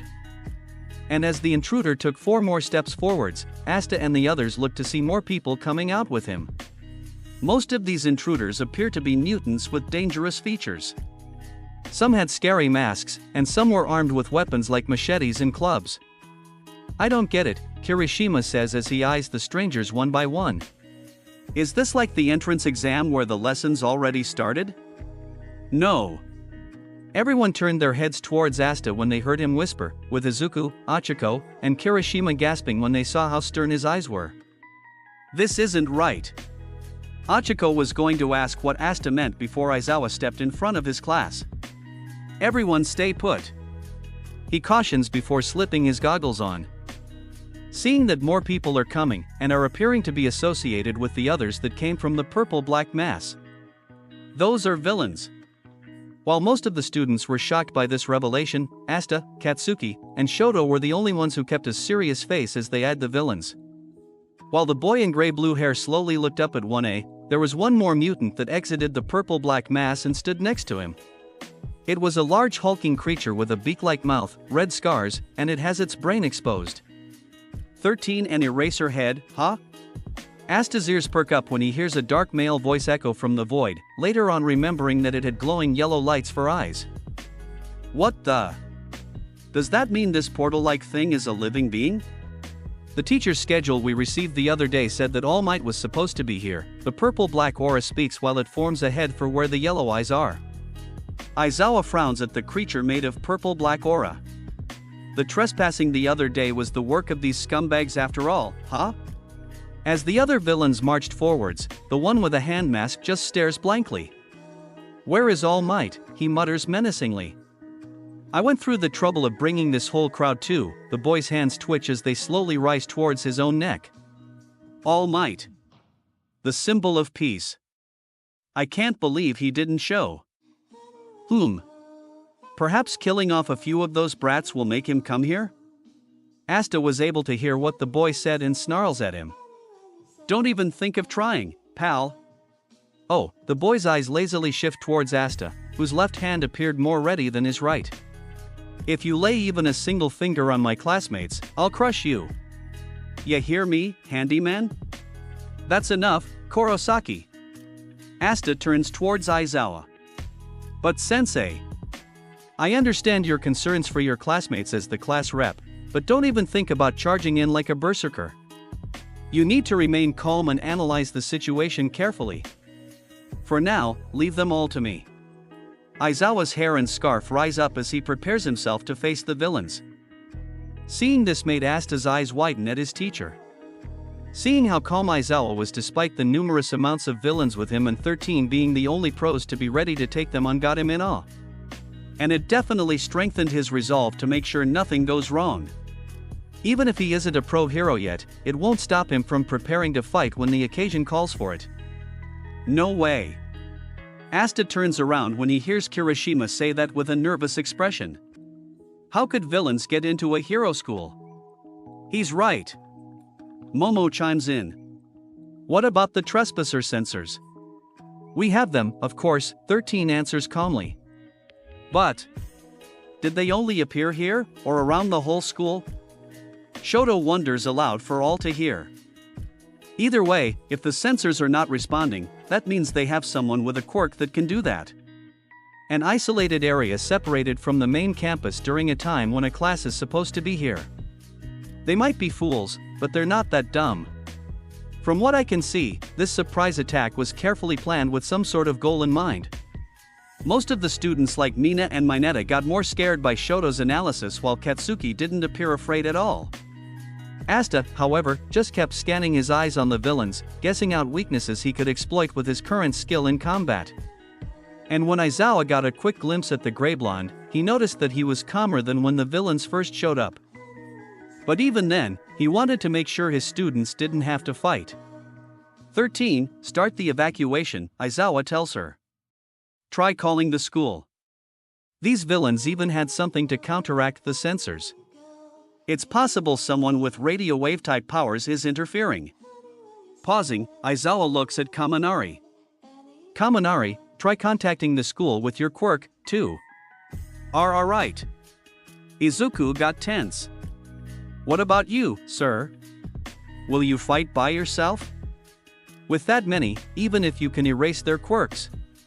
Isn't your fighting style capturing after erasing the enemy's quirk? Izuku then feels a hand on his shoulder and turns his head to see that it was Asta. I wouldn't worry about our sensei. Izuku, he tells him before his lips slowly form into a smirk. Knowing him, he'll go beyond plus ultra and surpass his limits. We should put our faith in him. Aizawa's eyes slightly broaden from behind his goggles without anyone noticing while Izuku remains surprised by his friend. Keeping his stoic expression, Aizawa turns his head towards the two boys. You can't be a hero with just one trick, he says to them before walking forwards. I'm leaving it to you, 13. 13 nods before she and everyone else watch Aizawa jump towards the villains with his scarf active, going for the villain with red hair, a silver helmet, and fingertips with gun-like barrels first. Shooting squad. Let's go. The finger gun villain calls for the woman with Medusa-like hair and the large gas mask wearing brawn. Didn't our intel say it would just be 13 and All Might? The Medusa villain questioned while grinning at Aizawa. Who's this poser? Don't know, the brawn replied. But if he thinks he can come at us from the front by himself, then he's a fool.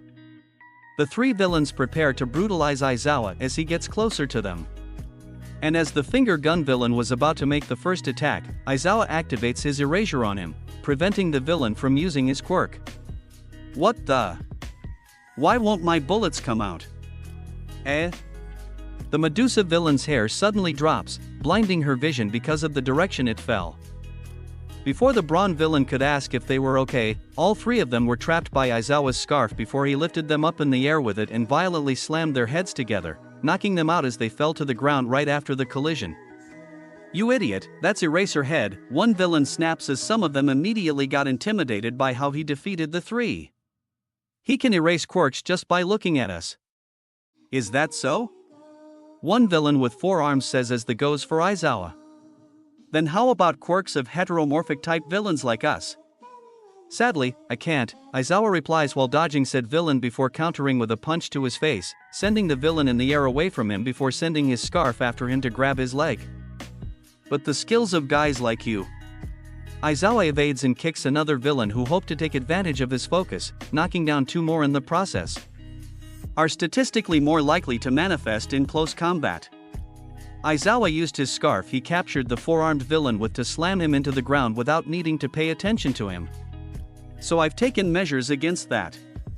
The boy with the hand mask notices Aizawa's movements and observes closely. He's pretty strong in hand-to-hand combat, and since he's hiding his eyes with goggles, you can't tell whose quirk he's erasing.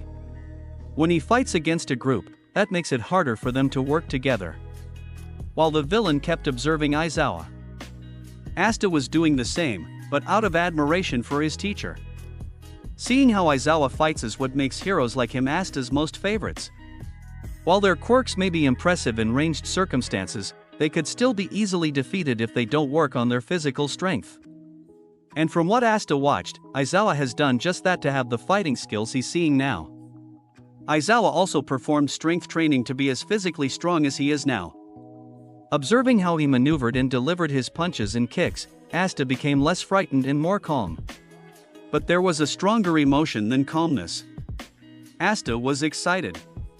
The fighting style Aizawa displayed was almost similar to how Asta tried to experiment with his when he tried mixing his mixed martial arts style with parkour. Izuku, Tenya, Achiko, Kirishima, Mina, and Momo noticed the wide grin Asta had as he kept watching Aizawa fight, and while Achiko, Kirishima, and Mina thought it was simply out of admiring him, Izuku, Tenya, and Momo were able to tell that he wanted to fight as well. Back with the villains, the boy with hands decorating his body started scratching his neck as he kept watching the fight. I hate pro heroes. The masses don't stand a chance against them. The purple-black aura's eyes squint as he notices Aizawa's hair rise and fall repeatedly, almost as if there was a pattern. Meanwhile, the students of 1A start evacuating with 13 while Asta and Izuku stay behind watching Aizawa continue to battle. Man, Aizawa-sensei's actually good at fighting by himself against a lot of people, huh? Yeah. Asta agrees with a snicker. He's definitely pushing past his limits. Class Rep Asta. Midoriya, the boys turn their heads when they hear Tenya call out to them. This is no time for analysis. We need to take shelter, now. Asta and Izuku look at each other for a brief moment before nodding and running toward the rest of the class.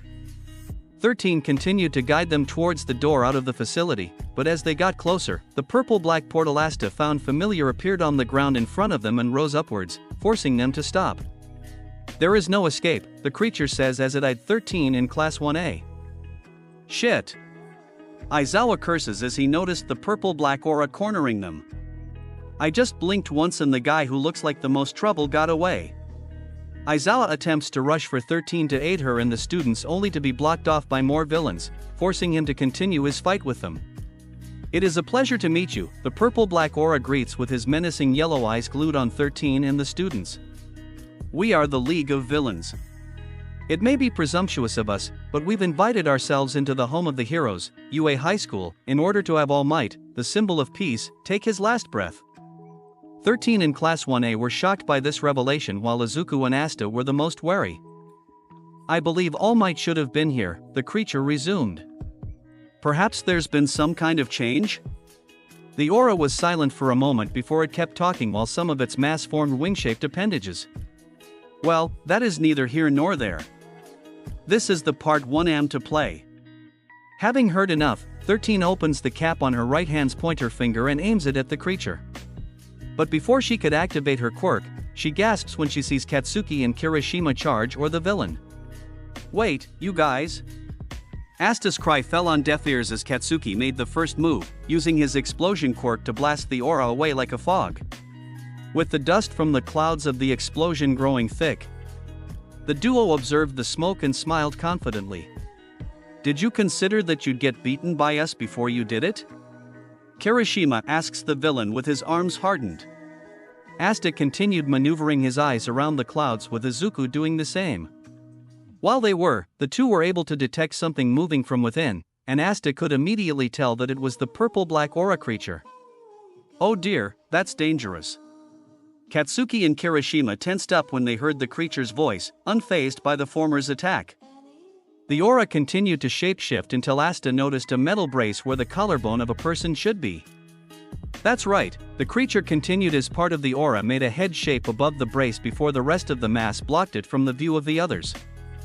Even if you are students, you are excellent golden eggs. 13 didn't like where this was going and was quick to shout for Katsuki and Kirishima. Both of you, move away right now. My job is to scatter you all and torture you to death. The students gasp in fear as the villain spreads its aura towards them and maneuvers around them like a tornado storm. Not a single one dared to move. And even if they wanted to, the current of the aura was too strong. However, Tenya was quick enough to grab Achiko and Rikido and use his engine quirk to force themselves out of the aura while Shoji was fast to keep his distance. Unfortunately, he was unable to go back and rescue the rest as the purple-black aura thickened to where Achiko and Rikido were unable to get a view of the rest of their classmates. But as that was happening, he was able to see Asta appear to be falling through the floor, scaring Tenya deeply. Class Rep Asta. Tenya shouts for Asta as the strong aura has now obstructed the view of everything. And while he doesn't know the extent of the power of this creature, he can only hope that his classmates will be okay from this without any fatal injuries. From a different location, a purple-black aura opened up high above an area full of rocky mountains. Seconds later, Asta pops out from the portal, screaming for his life as he falls before his body slams onto the ground with a loud crash. Asta's groan is muffled as his face is buried into the ground. He remained lying like this for 5 seconds before quickly shooting up into a fighting position. I'm not done yet. It didn't take too long for Asta to realize that he was in a different place than where he and the rest of the students were. Checking his surroundings, he found himself in a zone full of mountains thick enough to serve as hiding spots and also being climbable. Asta-kun. Before he could think, a familiar voice shouted his name, prompting him to zip around. Who he saw resulted in him gaining a glad expression. Yayo-san. You're okay. Momo jogged towards Asta, relieved that he was unharmed. I thought we were the only ones who got warped here by that thing. We? Momo nods before motioning to Asta with her hand. This way, and make sure to keep quiet. Who knows if there will be any villains coming this way? Asta nods and follows Momo. As they got to where she wanted to go, Asta saw that there were 2 more of his classmates behind the mountain Momo took him to. Hey, it's you guys. Asta says to the 2, Kyoka and Kaminari. He was about to say their names before slowly blinking twice and chuckling and scratching the back of his head. Yeah. I forgot your names because of how much strength training I focus on. Sorry. Kyoka raised a brow at him while Kaminari almost shouted in bewilderment. Kyokajiro, she introduces herself while pointing one of her ear jacks at herself. And I'm Denki Kaminari. The yellow-haired boy states next with a shaky hand. After nodding while keeping those names locked in the vault, Asta turns his head back to Momo. Any sign of the others? Afraid not, Momo replies before crossing her arms. But if that thing's quirk operates how I think it does, then it's most likely that the rest of our classmates were teleported to different locations of the facility. Asta nods before looking towards the open field where the rest of the zones would be if they were to go in that direction. It's obvious their goal is to kill All Might. But why would that thing scatter us all over the place? I'm not sure, Momo replies with a hand on her chin. But what I'm most curious about is how the enemy knew of our schedules. Kyoka's eyes widened as she remembered something. Hang on, you guys don't suppose that the media intrusion was set up by those villains for getting intel, do you? Momo's eyes slit. That wouldn't be surprising since they somehow found a way in our school during lunchtime. Asta's eyes widened while his brows were narrow. From what you two are saying, these guys really were planning this out, waiting to pounce, just as Todoroki said. And now wait just a minute. The trio turned when Kaminari finally spoke up. It's not like they can kill All Might. Once he shows up, they'll show those villains what for. While Momo and Kyoka understood where Kaminari came from, Asta thought otherwise because of the knowledge about the number one hero he has that his classmates lack. Kaminari, Asta looks Kaminari in the eyes. Don't you think they're trying this hard because they found a way to kill All Might? Asta's classmates gasp. And from seeing his face, they can tell that he wasn't kidding around. Think about it, Asta continued. I heard that handyman villain state clearly that he and his lackeys intend to torture us. Asta then brings his hands up in front of himself and morphs them into fists. Some of those villains are looking for us as we speak. All we can do for now is to hold out until All Might arrives. But even if he does come, it won't stop them from trying to take us out. That's why we need to stay strong and keep each other protected, no matter what the odds are. Momo and Kyoka were left stunned by how resolved Asta was. Kaminari, on the other hand, was freaking out because of that determination. Wait. You just explained how insane the situation is and you still want to fight? What if those villains are stronger than us? If they really did find a way to kill All Might, then how the hell can we stand a chance against them? We just got started training and we already gotta deal with this? No way. I'm not ready yet. There's no way we can beat them if what you say is true. Asta wordlessly approaches the hyperventilating Kaminari. Because of their height difference, Asta gets on his toes to place his hands on his shoulders and leans his face towards his. What are you?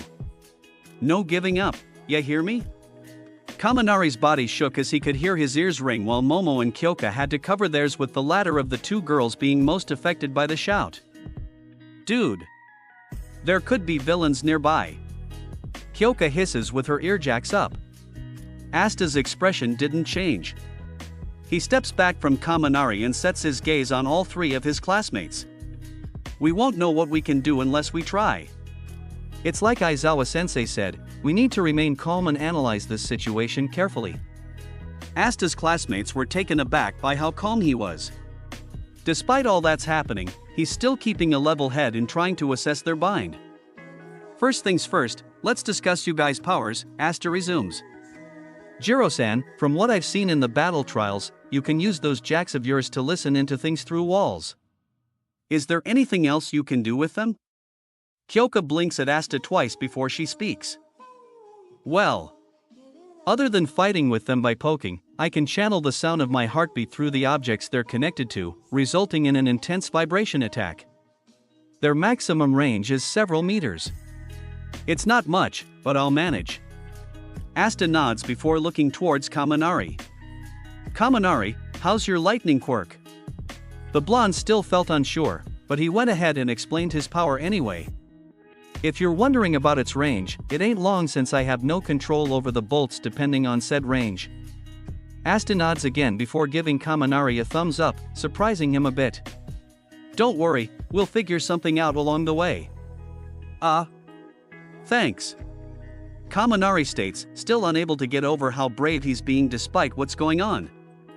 And lastly, Yayo-san, Momo stood in attention while Kyoka and Kaminari raised a brow at what he called her. Are there any limitations to what you can create with your quirk? Anything at all?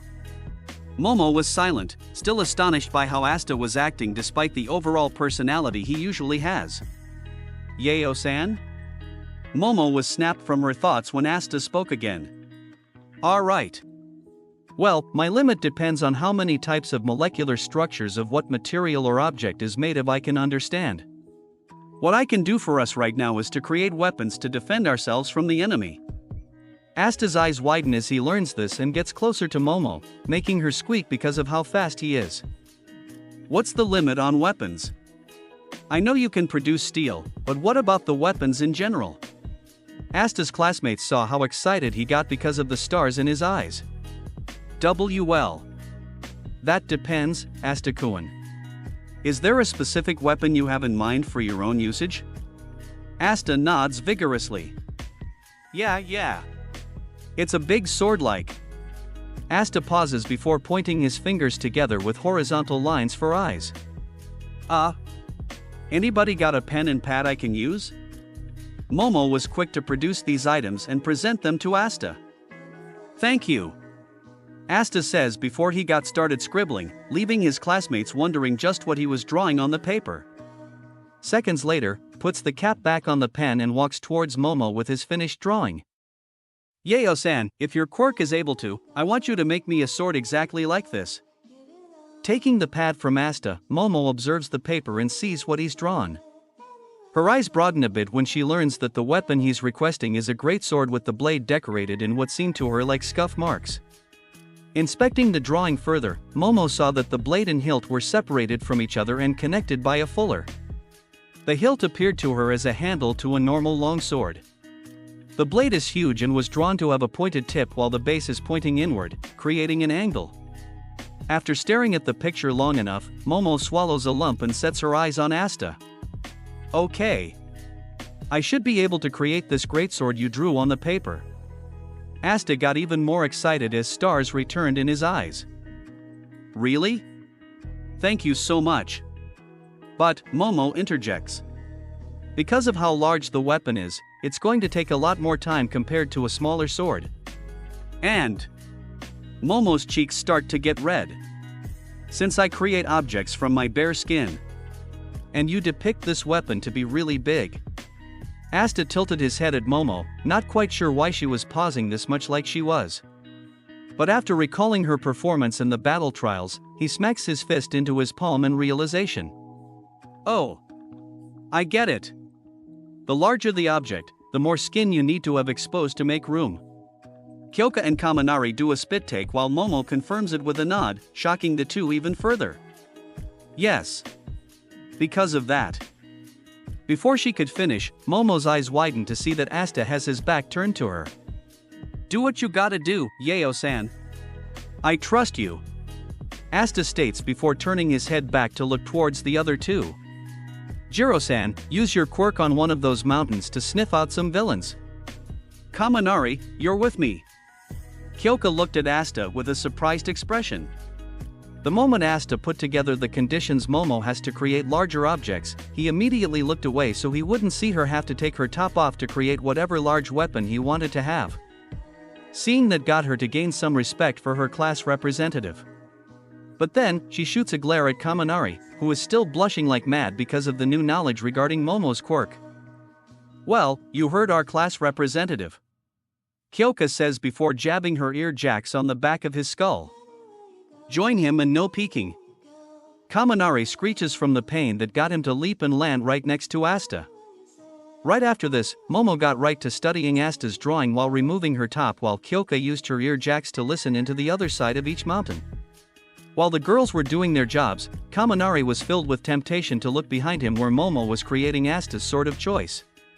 But before he could give it a shot, he remembered how Asta was acting the very moment they were teleported here, making him hey. Class rep? You can still call me Asta. Kaminari was surprised by this but went ahead. Alright, Asta. How are you still doing this? Doing what? Kaminari was silent for a few seconds before speaking again. I mean, how are you not afraid? I can understand how you were during the battle trials, but real-life villains that actually aim to harm us. I don't get it. Aren't you scared or something? Of course I'm nervous about where the rest of this goes. Kaminari gasps at Asta's answer. But before he could ask more questions, Asta resumed. But we can't be scared forever. We're going to be heroes. And if we want to defeat as many bad guys as possible, we need to toughen up and go beyond plus ultra. Kaminari kept his shocked gaze on Asta. He knew how tough he was despite his lack of a quirk, but he underestimated his mental strength. So let's work together to survive. If things look bleak, then we'll just dig deep and surpass our limits. Blinking 3 times, Kaminari has gained motivation from Asta and nods at his classmate. Yeah. I'm with you, dude. Asta-kun, it's ready. The 2 boys in Kyoka turn towards Momo, who's breathing quite heavily while adjusting her hero costume's top. Next to the girl, their eyes nearly bulge from their sockets when they see a large greatsword lying on the ground. But while Kaminari and Kyoka remained shocked at the weapon's size, Asta got giddy as the stars in his eyes were shining brightly. Seeing that it appeared exactly as he imagined it. Wow! It's perfect! Asta exclaims before zipping towards the object for further inspection. And its appearance is so ancient too. I especially love the detail you gave it. Man, Yayo-san, your creation quirk really is something. Momo felt a bit flustered at the praise, but her expression quickly changed to worry as Asta started to pick up the sword with only one hand. Wait, Asta-kun. The sword is heavy, and Momo was forced to stop talking when she, Kyoka, and Kaminari witnessed Asta lift the sword up in the air with one arm, not appearing to have any problems whatsoever. Whoop! Asta grabs hold of the hilt with his other hand and performs some test swings. Grinning in satisfaction, he then tried out some one-handed swings with the weapon, shocking the trio even more. God damn! Kaminari blurts with a pale face as he sees the muscles on his arm flex just to keep it steady. Kyoka and Momo, despite seeing his physique before in the quirk assessment test, still couldn't quite get over it as their jaws remained open as they looked him up and down. Okay. Good to go. Asta announces before looking over Kyoka, who was still gawking at him. Jiro-san, how's the scouting? Kyoka had to smack her own cheeks to snap out of her stupor before she looked to her right. Well, it's lucky your sword is done, because I picked up some movement just beyond that mountain. Asta's brows furrow. Okay, Yayo-san, make yourselves some weapons. This is where we get serious. Momo nods before she got to work with her creation quirk. After making a small sword for Kyoka and a staff for herself, with Kaminari opting to use fisticuffs because of his lightning quirk, the 4 students prepare themselves for the incoming villains as their footsteps become more audible by the second. The villains finally showed themselves to the 4 students. The students saw 2 men in gray metallic masks, one large and buff and the other shorter and skinnier than the former, another man with 3 scarf-like bindings, one around his neck and 2 around his torso, and a slender lady in long black hair and a plain purple kimono wielding a scythe. Well, looks like we found ourselves some wannabe heroes, the villain with bindings says. Ha! These brats will be easy pickings, the large buff villain states with a laugh. As they start to get closer, the woman with the scythe observes the students before her eyes stop at Asta, resulting in her slitting her eyes at him with a grin. Era, I know that face anywhere, huh? Asta tilted his head at the woman who sensually stroked the handle of her weapon, not taking her eyes off of him for even a second. The villain with the bindings gives the woman a look. You know the brat with the giant sword or something? Fufufu, that boy over there has no quirk. But despite all of that, he tangoed with the sludge villain and rescued 2 of his hostages. While Momo, Kyoka, and Kaminari gasp at the woman's knowledge, Asta's brow raises. Sheesh. How many more people are gonna bring up what happened a year ago? Calming down a bit, Asta readies his sword while keeping his eyes on the villains. But yeah, I'm quirkless, but that's not gonna stop me from becoming a great hero. And my next milestone will be defeating you villains with my friends and all of my strength. Asta's classmates are once again astonished by the bravery and confidence of their quirkless class representative. His words were so powerful that they sparked a bit of motivation in the 3 to do the best they can against the villains that they're confronting. But the villains have mixed reactions. While the woman with the scythe giggles into her hand and the villains in metal masks tilt their heads at the kid, the man with the bindings cackles in hilarity. They actually let someone with no powers become a student? The villain quizzes with his sights dead set on Asta. This will be easier than I thought. Nobody can be the strongest without a quirk. The villain then charges at Asta. You'll be my first kill. While Momo, Kyoka, and Kaminari gasp for their classmate, Asta remains composed as he observes the villain with the bindings get closer. As he got close enough, the muscles in Asta's arms bulged as he quickly lifted his sword. Everyone's eyes widen, including the villain with the bindings, since he was the most under the impression that he was going to get cut in half by such a large hunk of metal because of how fast the boy was to swing his weapon. However, Aizawa. Bunk! Instead of slashing at the villain, Asta slams the flat edge of his sword against him, sending his opponent flying to the side at fast speed and crashing into a mountain, causing debris and some dust to erupt from the impact. The other villains took a step back in shock as the dust continued to block the view of the villain with bindings, with Momo, Kyoka, and Kaminari sharing the same expressions.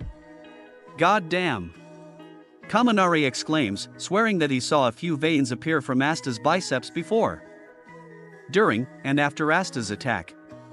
As the dust finally settled with some debris rolling near the villain's feet, everyone's eyes widened further when they saw that the villain with bindings was knocked out cold with a dropped jaw and swirly eyes while he was still stuck in the mountain. Everyone looks back at Asta, whose expression is just as stern as before, with narrow brows, contracted irises, and a frown. Is that all you guys got? Asta questions while lifting his sword up with one hand, causing more veins to be prominent in that arm. God damn! Kaminari shudders as he witnesses the veins, with Momo and Kyoka being just as shocked as him. The remaining three villains kept their eyes on Asta with caution after what they've seen. Oh, shit, the skinny villain in the mask said. This kid really knows how to fight. Indeed, the muscular villain agrees, while the woman with the scythe titters more frequently while eyeing up Asta's muscles with some red developing in her cheeks. As some seconds pass, Kyoka notices something from the corner of her eye and checks to see what's going on. Guys. More are coming. Asta, Momo, and Kaminari look where Kyoka's ear jack is pointing and see that there are indeed more villains in various outfits approaching them. What got them to raise their brows was that a majority of them were using weapons while a minority of them had their quirks active. Ha! Don't think your increase in numbers will be enough to intimidate me. Asta roars. The buff villain chuckles. A cocky little brat, isn't he? All because he was able to take the weakest of us down? Era, he may be stronger than we think, the woman with the scythe tells him. How about I deal with him since we both carry bladed weapons? If you insist, he's all yours, the skinny villain replies while their reinforcements reach them. We'll handle the other three kids. Asta backs up towards his classmates so they can form a group. You guys ready? Momo kept her eyes on her class representative for a moment before nodding strongly, smiling back at him. After seeing what you did, there's no way I'm going to be backing down. Kyoka nods in agreement while getting into a fighting position with her sword. Same here. Let's do this. Why yeah. Kaminari adds, still feeling a bit nervous because of the high count of villains. With all of that said, the four students get ready to fight the villains that were quickly surrounding them on all sides. And with a grin, Asta lifts his sword up and rushes towards his next opponent, with Kyoka and Momo doing the same. Alright. Let's go. Meanwhile, Izuku was on a ship with Tsuyu and Mineta in the flood zone after the frog girl saved the two boys from underwater villains as they were all teleported into the water. And right now, the ship they are in is surrounded by these same villains that intend on sinking it. What? You're saying we should fight? Are you stupid? Mineta shouts at Izuku after the latter has earlier said to him and Tsuyu that they should do so after going over what has happened, including the villain's intentions of killing All Might and possibly finding a way to do so. These guys might kill All Might, right?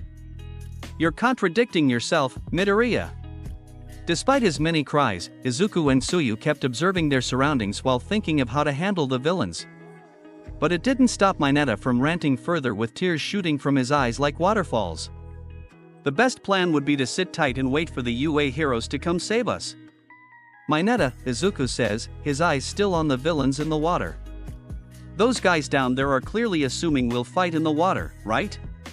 Mineta's eyes whiten at Izuku. Are you ignoring what I'm saying? Izuku resumed his speech. Does that mean they knew what was in these facilities before they gathered people? I would think so, Tsuyu answers before croaking. For people who gathered that much intel so meticulously, there's something strange. They sent you, ASU-ribbit? Izuku quickly stops himself as Tsuyu looks at him. I mean, Susan, they sent you to the shipwreck zone. Tsuyu kept her stare on Izuku for a moment before giving the nervous boy a smile. Your own pace is fine. After all, you are one of Asta-chan's officers. Izuku chuckles with an embarrassed face while scratching his cheek. Oh, you think so? Well, what about it? Mineta asks as his panicking increases tenfold. After thinking about it further, something clicked in Izuku's head before he snapped his fingers. This means, in other words, the villains probably don't know what our quirks are. Tsuyu croaks with raised brows. Yeah. That's true. The frog girl looks to her right, setting her eyes on the building decorated with paintings of flames. If they knew that I was a frog, then they probably would have thrown me into that fire zone over there. Izuku nods with Tsuyu. They probably separated us because of their lack of knowledge of our quirks, so they plan to overpower us with numbers. Although we have inferior numbers and less experience, our only hope lies in the fact that our opponents don't know what our quirks are. The enemies aren't even trying to climb the boat. That supports my hypothesis. Izuku's eyes narrow. But that probably means they aren't underestimating us either. Tsuyu observes the villains for a few more minutes before looking at Izuku. I'll tell you more about my quirk. I can jump high, stick to walls, and stick my tongue out up to about 20 meters. I can also spit out my stomach and wash it, and secrete toxic mucus that actually just stings a little. Mineta was surprised by the stomach ability, with his cheeks turning pink because of the secrete part. The stomach part of my quirk is practically useless, so you can probably forget about that. Izuku nodded at Tsuyu after she finished her explanation. I already kind of knew, but you're really strong. I have super strength, but if I use too much power, I'm pretty much out of commission, making my power a double-edged sword. Wanting to chime in, Mineta plucks a purple ball out of his head and presents it to Izuku and Tsuyu. My quirk is pop-off. It lets these balls of mine stick super tight, he explains before planting the ball onto the wall of the ship to demonstrate. Depending on how I'm feeling, they can even stick for a whole day. They grow back after I pull them off, but if I pull off too many, I'll start bleeding. Also, they don't stick to me. They just bounce off me. Izuku and Tsuyu observed the sticky ball for many seconds.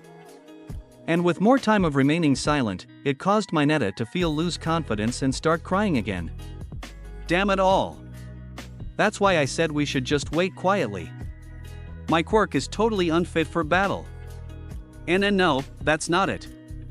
Izuku assures Mineta. It's a neat quirk, so I'm sure there's a way you can use it for battle. Before he could say more to bring back his classmates' confidence, a giant arm made of water cuts the ship in half, making the students lose balance because of the friction. I'm getting impatient, the villain with the water morphing quirk says before creating another arm with its hand morphed into a fist. Let's end this quickly. What power? Tsuyu says. For it to be strong enough to break the ship. Unable to take it, Mineta moves near the rails of the ship and throws his balls at the villains while screaming in fear. Wait. You can't give up. Izuku shouts while approaching him.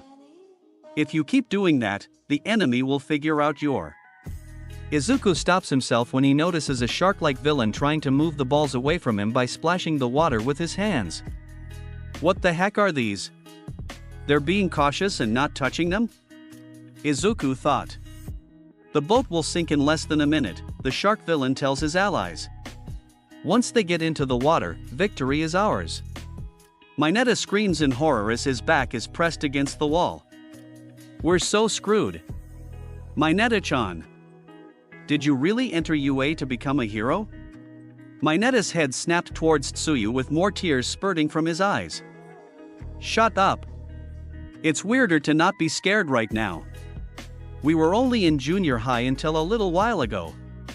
Who would have thought that we would be almost killed right after starting high school? I wish I could have at least copped a feel of Yayarozu's boobs first. When the enemy. Mineta's crying ceases when he and Tsuyu hear Izuku speak. When the enemy becomes certain of their victory, that will be our chance. All Might said so before on TV. Tsuyu tilted her head at Izuku while Mineta sniffled. WH. What do you mean? Izuku's fist tightens, surprising Mineta. This is the only way to win. Izuku looks towards Tsuyu and Mineta, and if our current strength isn't enough, then we just need to dig deep and surpass our limits. Tsuyu and Mineta were left shocked by Izuku's words. The resolve in his voice was so strong, it instantly reminded Tsuyu of Asta, especially since she's well aware of their friendship. You really must be kids, with all the chirping and screaming, the shark villain says while the villain with teal eyes and the ability to create water arms swims over to him. Hey, Shigaraki said to not let your guard down, remember? We should judge them by their quirks, not their ages. It's common sense, isn't it? Because our quirks will definitely have an advantage in the water. The villain begins to form another arm from the lake's water for another attack. But before he could make it grow, he and the shark villain heard a loud metal slam noise and look up to see Izuku looking down at them with a stern stare. At the exact moment they saw him, Izuku unleashes a battle cry, making the villains raise their brows at him. Act like Asta. Izuku tells himself mentally before jumping off the ship towards the enemies, ignoring the pleas and cries of Mineta with Tsuyu observing Izuku very closely. I'm not done yet. Izuku shouts as he falls towards the villains. Ha!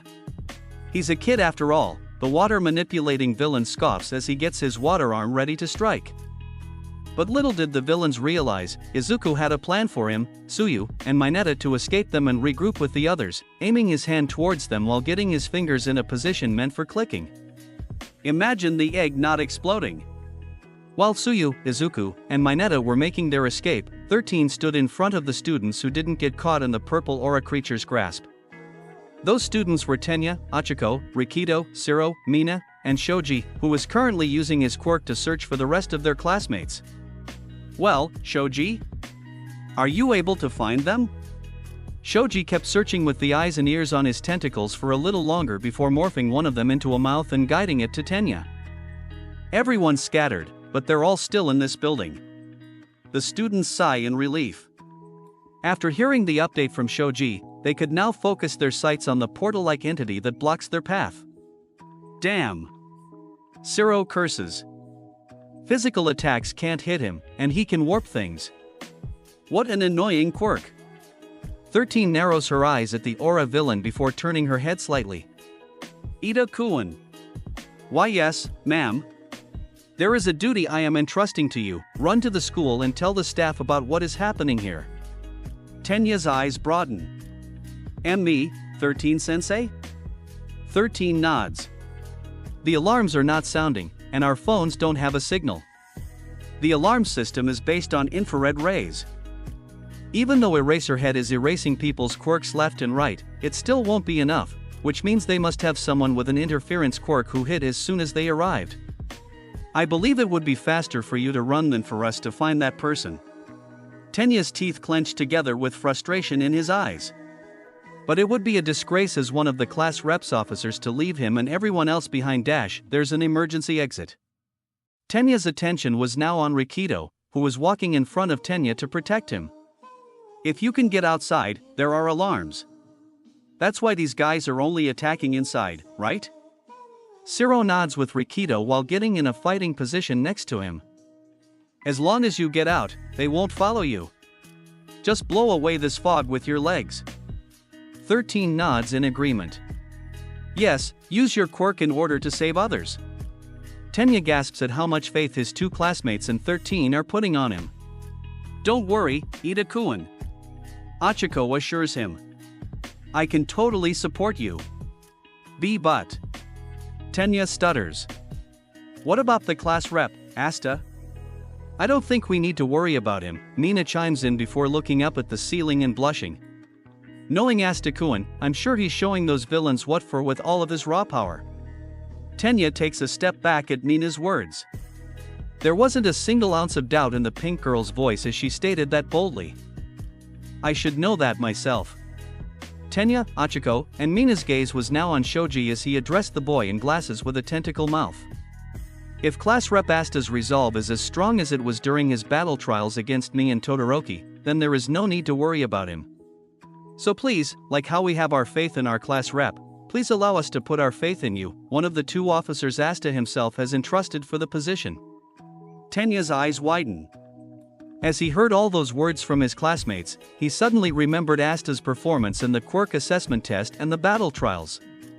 He recalled how strong-willed the boy was and how he was able to keep persevering in order to win his fights. As he remembered all of this, Tenya has now become more determined than before. If Class Rep Asta can go far without giving up, then so shall I. I will live up to his expectations as his officer. With this resolve in mind, Tenya readies the engines in his calves while getting into a running position, catching the attention of the aura creature. Let's do it. Leia. Back with Asta, Momo, Kyoka, and Kaminari, the group continued to defend themselves against the villains. While Momo and Kyoka were doing well, Kaminari mostly ran away from the villains, avoiding their attacks, with Asta doing most of the fighting. And as it continued, Momo, Kyoka, and Kaminari couldn't help but be distracted by Asta's battles. Despite the various quirks the villains after him have, the Grey Blonde was able to easily evade, counter, and strike back against them with his sword. Just who the hell is this brat? How is he this fast? Is he really quirkless? Lifting his head up towards the next group of villains that questioned his power, Asta decided to give his grappling hook a true test and set it to claw mode. Aiming carefully, he launches the hook and attaches it to the biggest of the 6 villains, the one with 4 arms. What the? With a grin, Asta jumps and allows his grappling hook to zoom him towards the villains while raising his sword high. Turning it to show the flat edge, he bellows another battle cry before slamming it into the 5 villains, knocking them all down like bowling pins. You're next. Asta exclaims at the bigger 4-armed villain, detaching his hook off of him before doing a backflip above the villain.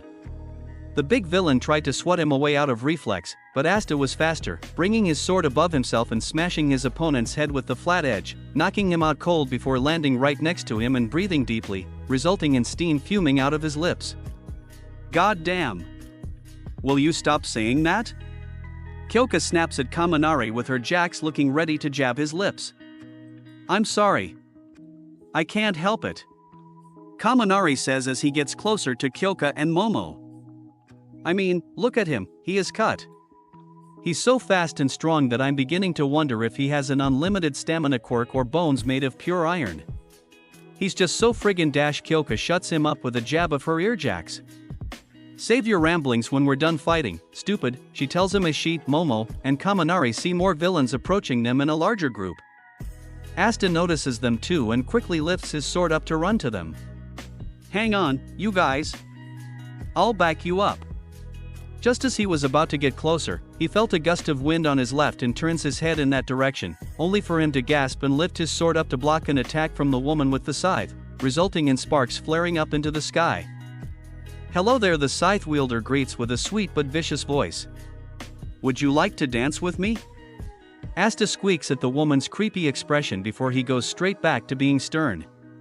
Sorry, but I don't dance with villains. Asta shoves her away and immediately makes a beeline for his friends. But the woman managed to get in his way with her scythe raised up, making Asta stop to block the attack. Fufufu, come on, it'll be fun. I promise you're in my way, Grim Reaper lady. The villain giggled at Asta. Grim Reaper lady? That sounds sweet. The woman's face was pleasant before it suddenly twisted into a maddening gaze and grin. Now, let's continue our dance.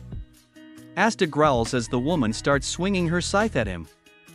He was able to block them okay, but a few swipes nearly cut at his flesh. And whenever he tried to disarm the woman, she would always deflect the strikes.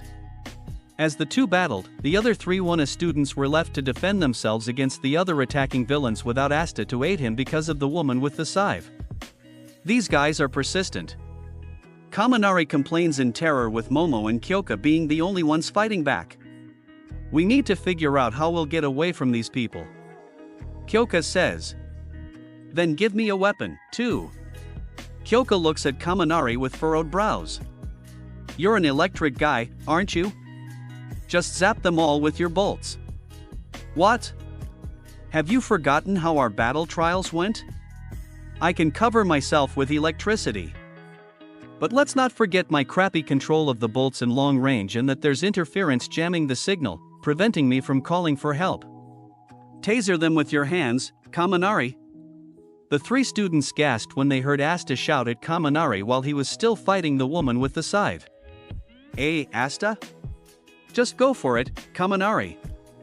You got this. I believe in you. Kaminari was shocked into silence because of that choice of words. For Asta to just blurt that out. Well, you heard our class rep, Kyoka tells Kaminari with a small grin. You're a boy, aren't you? Then stop whining and be a man. Kaminari blinks twice, still quiet because of what Asta shouted. Time to die. Brat. But then, Kaminari screams when he hears the large villain in a mask rush towards him with his fist raised high. Holding his hands up in an attempt to block the enemy's punch, yellow electricity danced around Kaminari's palms before making contact with the villain. And as they did, the villain went up in yellow electricity and started exclaiming in pain. Slowly opening his eyes, Kaminari looks in surprise to see that his quirk is having a big effect on the villain while also scaring some of the other villains a bit. Whoa! It's actually doing some damage. While Momo and Kyoka deadpanned at Kaminari since they expected such results, Asta cheered for his classmate. Alright. I knew you could do it if you tried. Kaminari felt a confidence boost from his classmate's praise. With his smile widening, he turns up the electricity to have a stronger effect so he can knock him out. Yeah. I got this. Kaminari shouts before giving a thumbs up. Okay. You three can count on me. Can do. Asta replies while swinging his sword at his opponent. Keep it up, Kaminari. You got it, Asta. Kyoka sweat drops at the two boys as she watches Kaminari keep zapping the villain. You two are way too happy-go-lucky. Stop messing around, little shit. Kyoka sees a villain in a yellow suit with one arm longer than the other charge at her with a boulder in the hand of said arm and moves her right ear jack towards her right boot. Plugging it in, she utilizes her heartbeat to unleash a vibration wave towards the enemy, blowing him away and destroying his boulder in the process. Due to the vibration's force, it repelled the villain's long arm and made it make contact with Kaminari's face, causing the villain to be tasered as well. But as they were being zapped, another villain with knives and a boar mask leaps above Kaminari to take him out. But Momo saw the villain and quickly threw a ball of net she created from her arm at him. The net expands and captures the villain, leaving his fate sealed as the next chain of Kaminari's electricity. Alright. Asta was able to see what his classmates have done despite his tough battle against the woman with the scythe. Keep it up, you guys. You're doing great. Kyoka was a little taken aback by Asta's words of encouragement. But she appreciated them in this harsh time. We have to hurry and aid our class representative. Momo shouts while swatting a villain across the face with her staff. Kyoka smirks before setting her stance on some more villains. Yeah, I gotcha. Channeling her heartbeat, Kyoka shoots another loud vibration towards 7 of the villains. Despite them covering their ears, it proved futile as the wave was so loud it brought them to their knees. Kaminari. Kyoka calls out. You should have requested something to help you aim in your costume order. Kyoka hears a villain from behind her scream at her while jumping and falling towards her armed with hatchets. As soon as she ducks out of his way, Momo kicks the villain away from her. Jiro-san. I have a plan. Yeah? What's that? Kyoka asks while backhanding a charging villain. It's gonna take time for my side of the plan, but in order to really pull it off, we need to have Asta-kun by our side. And Kaminari-kun? Momo smirks. He'll be our ultimate weapon. Kyoka raised a brow, but gears started turning in her head when she started to understand where this was going before nodding with her deputy. But the question is, how do we tell Asta if he's busy fighting that crazy chick with the scythe? As she asked that, she, Momo, and Kaminari paused what they're doing when they heard Asta shout. But this shout wasn't that of combat engagement. Taking a look, their eyes widen when they see that the woman with the scythe has cut the grey blonde's right cheek. Fufufu, you almost lost your head, the villain coos as her eyes glimmered with a hand on her cheek while tapping her foot 3 times. You really are a strong little boy, aren't you? Asta observes the cut and sees that it's bleeding very slowly. But since it was a very small cut, he ignored it and looked right back at his opponent. That won't be enough to stop me. The woman watches Asta lunge and giggles darkly with slit eyes. Not yet. Their blades collide once again. Asta was on the offense for a while before the scythe wielder sped around him. With a crazed face, she swings her scythe to her right, but Asta dodges it just fine while swinging his sword upwards. The woman dodges the uppercut, skipping backwards from Asta before she comes to a stop. Era, you're lasting much longer than my previous playmates, the woman says before her expression switches to maniacal. I can only imagine how scrumptious you'd look if I cut you up some more. A tick mark develops on Asta's forehead as he points a finger at her with white eyes. Hey! I'm getting tired of your crazy mood swings, Grim Reaper lady. He was going to exclaim more, but couldn't as he felt more wetness in his cheek. What the? It's still bleeding? An injury like this should have stopped right now. The woman giggles louder, bringing Asta's attention back to her. You finally noticed my quirk taking its effect on you, sweetie? Asta cocks a brow at the villain. What are you talking about? The woman kept giggling before she licked the handle of her scythe, freaking out the students. Well, you survived for such a long time, so I might as well indulge you on my power. You see, I have the ability to make my victims' cuts bleed forever. All I need to do is cut them anywhere and tap my foot twice. Once my quirk activates, my victims won't stop bleeding until they run out of blood. Asta and his classmates were bewildered by the woman's quirk before the latter 3 saw the blood continue to trickle down Asta's cheek with no signs of stopping anytime soon. And while the 3 students grew concerned for their class representative, Asta didn't cower and lifted his sword back up. So, if I want to stop my bleeding, I simply have to defeat you, huh?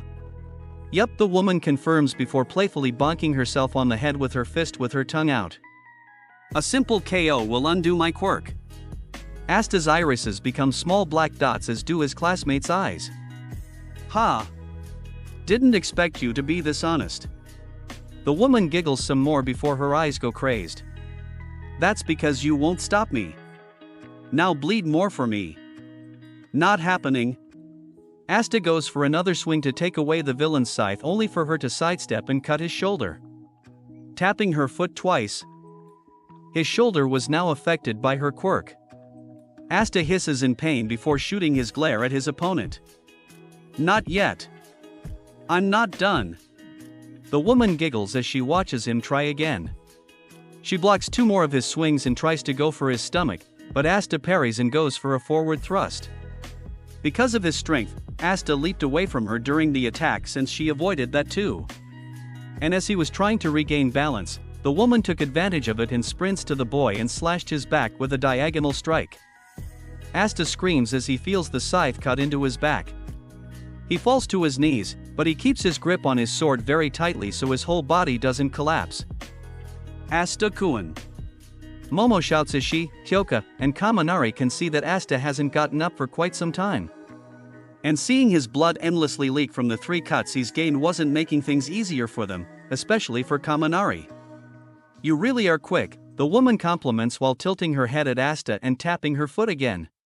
But I'm quicker. Momo, Kyoka, and Kaminari start to worry for their class representative as the villain with the scythe starts to stride towards Asta. As much as they wanted to intervene, they still had their hands full with the other villains that are still trying to take them down. It won't be long now, the woman coos with her scythe raised. With the amount of blood you're losing right now, especially from the wound on your back, it will only be a matter of seconds before you're anemic. The woman's eyes get crazed again. And become my next prey. Asta's eyes were hidden by his bangs as he still tried to get up, but the blood loss had just started to hinder his movements, and the woman with the scythe was able to tell this. It was fun to fight someone whose speed is on par with my own, but all good things come to an end. The woman grabs her scythe firmly in both hands and swings. Sweet dreams. The three students gasped as they watched the scythe getting close to Asta's neck. And as it gets closer and closer. Ping! It felt like a flash. But the moment the woman was about to decapitate Asta, her scythe was suddenly swatted away with such a forceful swing that it made her lose her balance. Managing to get a look while still staggering, her eyes widened to see that Asta was firmly back on his feet, able to parry her attack with one hand despite his shoulders still bleeding. Even Asta's classmates and a select few villains who got a glimpse of the fight were shocked. He was bleeding badly in 3 cuts, and yet he was still up and ready to fight. As for the grey blonde himself, he kept his gaze firmly on his opponent with his sword still held high. And with his blood starting to splatter on the ground because of the endless bleeding. He bellows, "I'm not done yet." Everyone was taken aback by the powerful voice in his roar and the lack of fear in his face. But the most stunned by the grey blonde was Momo. The moment she heard those 4 words out of Asta's mouth, she felt something click in her head. "You can cut me up as much as you want, Grim Reaper lady, but I will not submit. Not to somebody like you." Everyone continued to be surprised by this boy for various reasons. Not only was he still willing to fight despite his situation and quirklessness, but with all of that shouting he was doing, it's quite crazy to them that he still hasn't bled out yet. The woman with the scythe was now shaking, but it wasn't in fear. "I see. If that's how you want to die." Her face twists into a much more bloodthirsty expression. "Then I'll see fit that you die slow." Lunging, the woman aims for his stomach, but Asta blocks it fine. It was painful because of the endless bleeding, but he didn't care. Using his free hand, he punches the villain in the face, staggering her again so he can smack her in the head with the flat edge of his sword. But the woman blocked it. The tip of his sword did bump her on the left of her forehead a bit, but she didn't suffer anything too bad. With their weapons brought apart, Asta and the woman continue to do battle. During their numerous clashes, dodging, and maneuvers, Asta has been getting more cuts all over his body. But he wouldn't back down. With every scrape he gained, he would always go "not yet" and "not done," and would attack stronger and stronger than before, bewildering the villain because of how much more he was bleeding. Momo kept her stare on Asta. With every second she watched him fight, those exact same words he shouted every moment suddenly brought back more memories. "Not yet. I'm not done. I'm not giving up." Those repeated phrases were very familiar to Momo. And as she kept watching Asta fight, her eyes broadened further as it started to click in her head. And Asta. He started to become more recognizable to her. It's really. Momo was suddenly brought down by Kyoka as a villain was trying to take a swing at her. "Focus, deputy," Kyoka says while knocking the villain away with her vibrations. Momo was brought back to reality before she looked up at Kyoka. Sorry. Guys? We really need to hurry up." "What now? Kaminari?" Following where he was pointing, the 2 girls gasp when they see Asta's current condition. He was covered in blood and 5 more cuts, some small and some long, and despite still being ready for more, he was breathing very heavily, looking like he was on the verge of passing out. And while the woman with the scythe suffered some hits as well with a tiny cut on her cheek, she was still in a better condition, but a lot of her stamina was definitely spent. Ha! You really are a good combatant," the woman says. "But it's the end of the line. I doubt that you have enough blood to spend on fighting, so it's best that you submit and accept defeat." The 3 students were now scared for Asta. With all of that blood on his clothes, himself, as well as some trickling off his body and landing all over the ground, who knows how long it will be until he finally collapses. But Asta. He just starts chuckling. He kept chuckling and chuckling, both confusing and annoying the woman at the same time. "Yeah? Don't count on it." The woman got more baffled. "You can't be serious. How can you still keep going while you are still bleeding profusely?" "Ha! It's because I'm not bleeding in some places anymore." The woman blinked twice. "WH. What?" She continued to look perplexed before she laughed with a grin. "What are you talking about?" I made it clear to you that my quirk makes those I cut keep bleeding until I'm either knocked out, I disable it, or if my victims are dead. But then, her eyes widen as she finally notices something about Asta's body, with his classmates managing to do the same while they're still fighting. Some of the cuts on Asta's body, like the one on his cheek and his shoulder, have stopped bleeding. There were still areas like his leg and forearm that were still endlessly bleeding, but the spots she cut first before the others she slashed stopped. I think I figured out your quirk's flaw. Asta grunts in between breaths while smirking. You can only keep so many cuts open at a time before some of them are no longer affected. Right. The woman lets out a shuddered breath while taking a step back. No, that can't be. My quirk can make all cuts endlessly bleed. It doesn't matter how many I cause. So how? How has some of those injuries stopped? Her thoughts are cut off when she detects something else going on. Upon getting a closer look, her eyes widen further when she sees something else come out of those cuts. It wasn't blood. To her, it looked suspiciously like black smoke. She had to shake her head to see if she was seeing things, but this mysterious aura of smoke fuming out of the cuts on Asta's body was still present. While some cuts still bled, the others were stopping. As she shifted her eyes downwards, the villain noticed some more of the barely visible black smoke radiating from Asta's hands, as well as the bottom part of his sword's hilt. Wait. What's going on? We were told that this brat is quirkless. So why is there black smoke coming out of him? Have they miscalculated or dash chink? The woman's irises contract when she hears something being impaled. Looking down, she gasped to see that the handle of her scythe was stabbed by what looked to be a pyramid-shaped spike.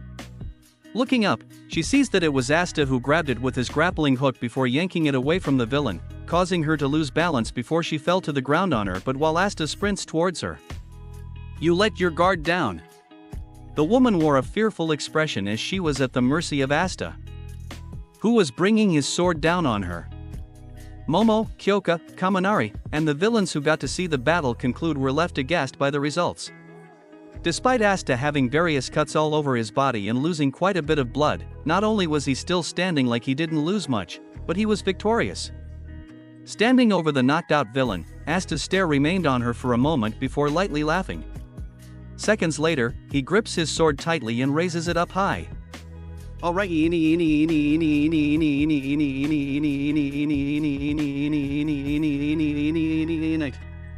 The villains stared at Asta in disbelief. Some were in denial that a kid without a quirk was able to defeat the woman so easily. And others were even more on guard with him than ever. Momo, Kyoka, and Kaminari, however, felt glad that Asta finally defeated her. They were still shocked that he was able to do so while being all cut up, but they were glad nonetheless. Finally, Momo starts with a breath. I can finally get that plan of ours in motion. Kyoka looks towards Momo and her eyes broaden a bit when she sees the back of her hero costume inflate. Asta-kun. The gray blonde in question turned his head towards Momo, whose backside of her shirt got bigger every few seconds. Get over here, quickly. Asta wasn't quite sure what Momo had planned, but he trusts her and immediately ran to her and Kyoka. However, the cuts he suffered from the woman with the scythe started to slow him down, with some of them opening up and bleeding again. Damn! I really overdone it, even though it was worth surpassing my limits. Hissing, Asta then notices his grappling hook and grins. Oh yeah.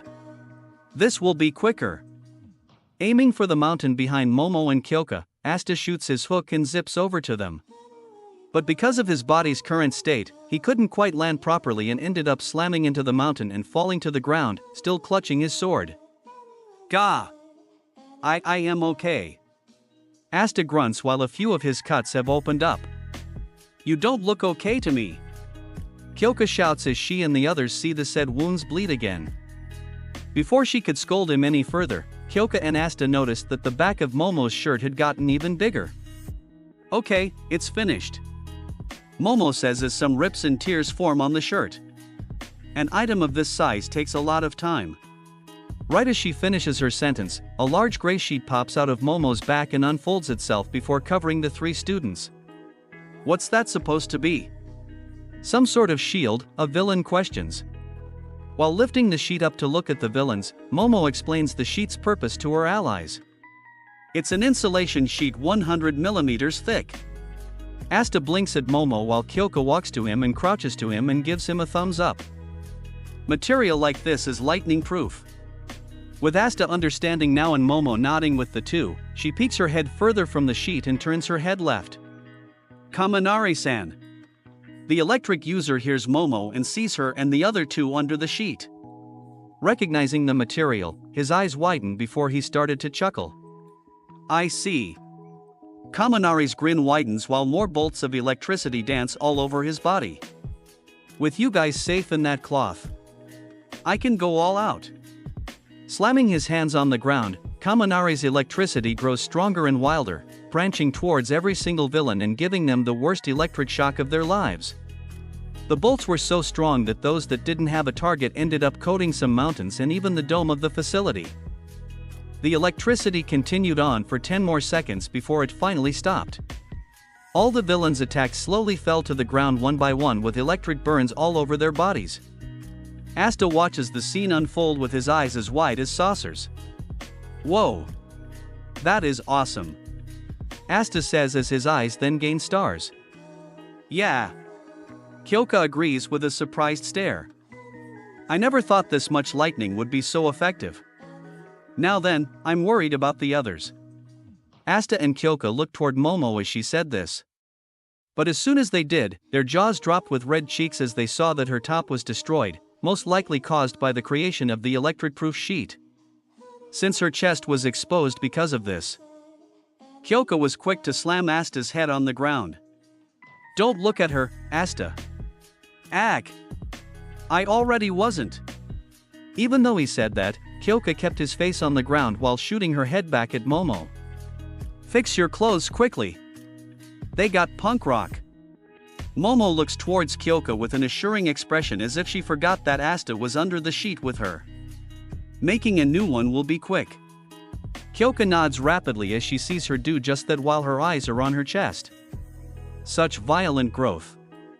But then, Kyoko notices Kaminari coming into view and blocks the view of Momo while keeping her hand on Asta's head. Oi! Don't look this way. Kyoko was ready to mess Kaminari up if he dared to peek under the sheet. But paused when she and Asta see him walk past them. Getting a closer look, the 2 watch Kaminari wander around with a dopey face with 2 thumbs up. Is he okay? Asta asks while he hears Kaminari celebrate and skip around like a doofus. Yay yay. I did it. Plush Ultwa. Kyoko blinks at the scene before snorting. Looks like he short-circuited himself. Asta looks up at Kyoko. You mean overusing his quirk can make him in that state? Looks that way. Asta and Kyoko notice more light shining on them and see that it was Momo lifting the sheet off of them and dropping it to the side with a new shirt on. While Kyoko sighed in relief, Asta smiled at Momo. Man. That was a great plan. Yayo-san, Asta tells her as he tries to get up, only to hiss as he feels more pain from his injuries. Stay put, Asta-kun, Momo instructs while grabbing something from her utility belt. We need to treat your wounds quickly. Asta and Kyoko saw that Momo was carrying some necessary antibiotics. Kneeling next to him, she starts to create cotton swabs and bandages from her arms. I'm glad I brought some antibiotics with me, Momo said as she started to treat Asta's wounds. Although I never anticipated I would need them at a time like this. While Asta felt some stings caused by the antibiotics, he didn't show a reaction as it was nothing compared to any worse pains he was inflicted with. Once that part was done, Momo began to dress those wounds with bandages, being as careful and precise as she could so she wouldn't limit the movement of any of his body parts. As she watched Asta get patched up, Kyoko noticed just how caring Momo was as she took care of him. It got her to believe that she must have practiced with using the medical material. There, all set, Momo says while applying the last bandage. Thank you, Yayo-san, Asta says with closed eyes and a smile. I really appreciate that. Opening his eyes, Asta's brows raise when he sees Momo get rather close to him. With softened eyes, she reaches for his headband and gently pulls it down around his neck, revealing to her his forehead while his hair gets messy. Do I have something on my forehead too? Asta asks with a tilted head. Momo didn't respond. She got engrossed by his facial structure and his hair. Yeah, Yo-Yo-san? Asta speaking up louder got Momo to snap out of her trance. Backing up a bit while her cheeks tinged light red, she clears her throat and opens one eye towards him. Why, your forehead is okay, Asta-kun. Ah. That's good. Asta gets up with a giggle before picking his sword up from the ground and getting his headband back around his forehead. Thanks again, Yayo-san. I can't overstate how helpful you've been. From making me this sword to coming up with that plan and patching me up. You're the real MVP here. Momo lightly gasps at Asta's gratefulness. I'm glad that I was helpful. Asta nods with Momo while Kyoka approaches Asta. Hey, you're the one who kept going despite getting messed up by that chick with the scythe. You even got the other villains spooked despite your lack of a quirk. Asta snickers. Well, I guess all of my training paid off. But it wasn't all me. All of you put your best in it too. Especially you, Kaminari. Asta gave a thumbs up to the still dumb Kaminari, who just kept hopping and pumping his thumbs up fists and giggling like an idiot. Kyoka looked at Kaminari and started to have more fits of giggles. Oh my god, this is awesome, Kyoka says while Asta and Momo show concern for Kaminari. I hope he isn't like this forever. Or, at least, too long. Yeah, I hope so too, Momo concurs. We still need to find the others and regroup with 13 Sensei and Aizawa Sensei. Asta nodded in agreement and was about to say more, but before he could, his ears twitched as he picked up a faint digging noise. What's up, Asta? Kyoka asks, noticing that Asta's expression has changed to cautious. With his ears still twitching, Asta's eyes shift all over the ground, searching for where this mysterious digger is coming from. As he continued to listen out for the noise, Asta's head snapped towards Kaminari as he heard the digging get louder near him. Kaminari. Asta sets his grappling hook to claw mode before shooting it at him. Just as he pulls Kaminari towards himself, Asta and crew watch with wide eyes to see a hand shoot up from the ground, followed by some electricity that coated the hand. With the hand flexing twice with some more electric bolts popping, the ground below it explodes, and a new villain emerges. The trio, minus Kaminari because of his current state, watch the villain rise from the ground and observe the students closely. This new villain wore a skull mask, a green tank top, and black pants. Not bad, quirkless wonder. Asta's eyes slid at the new enemy, seeing that he has an electric quirk like Kaminari. How he will counter it is something he'll figure out as he prepares himself for his next fight.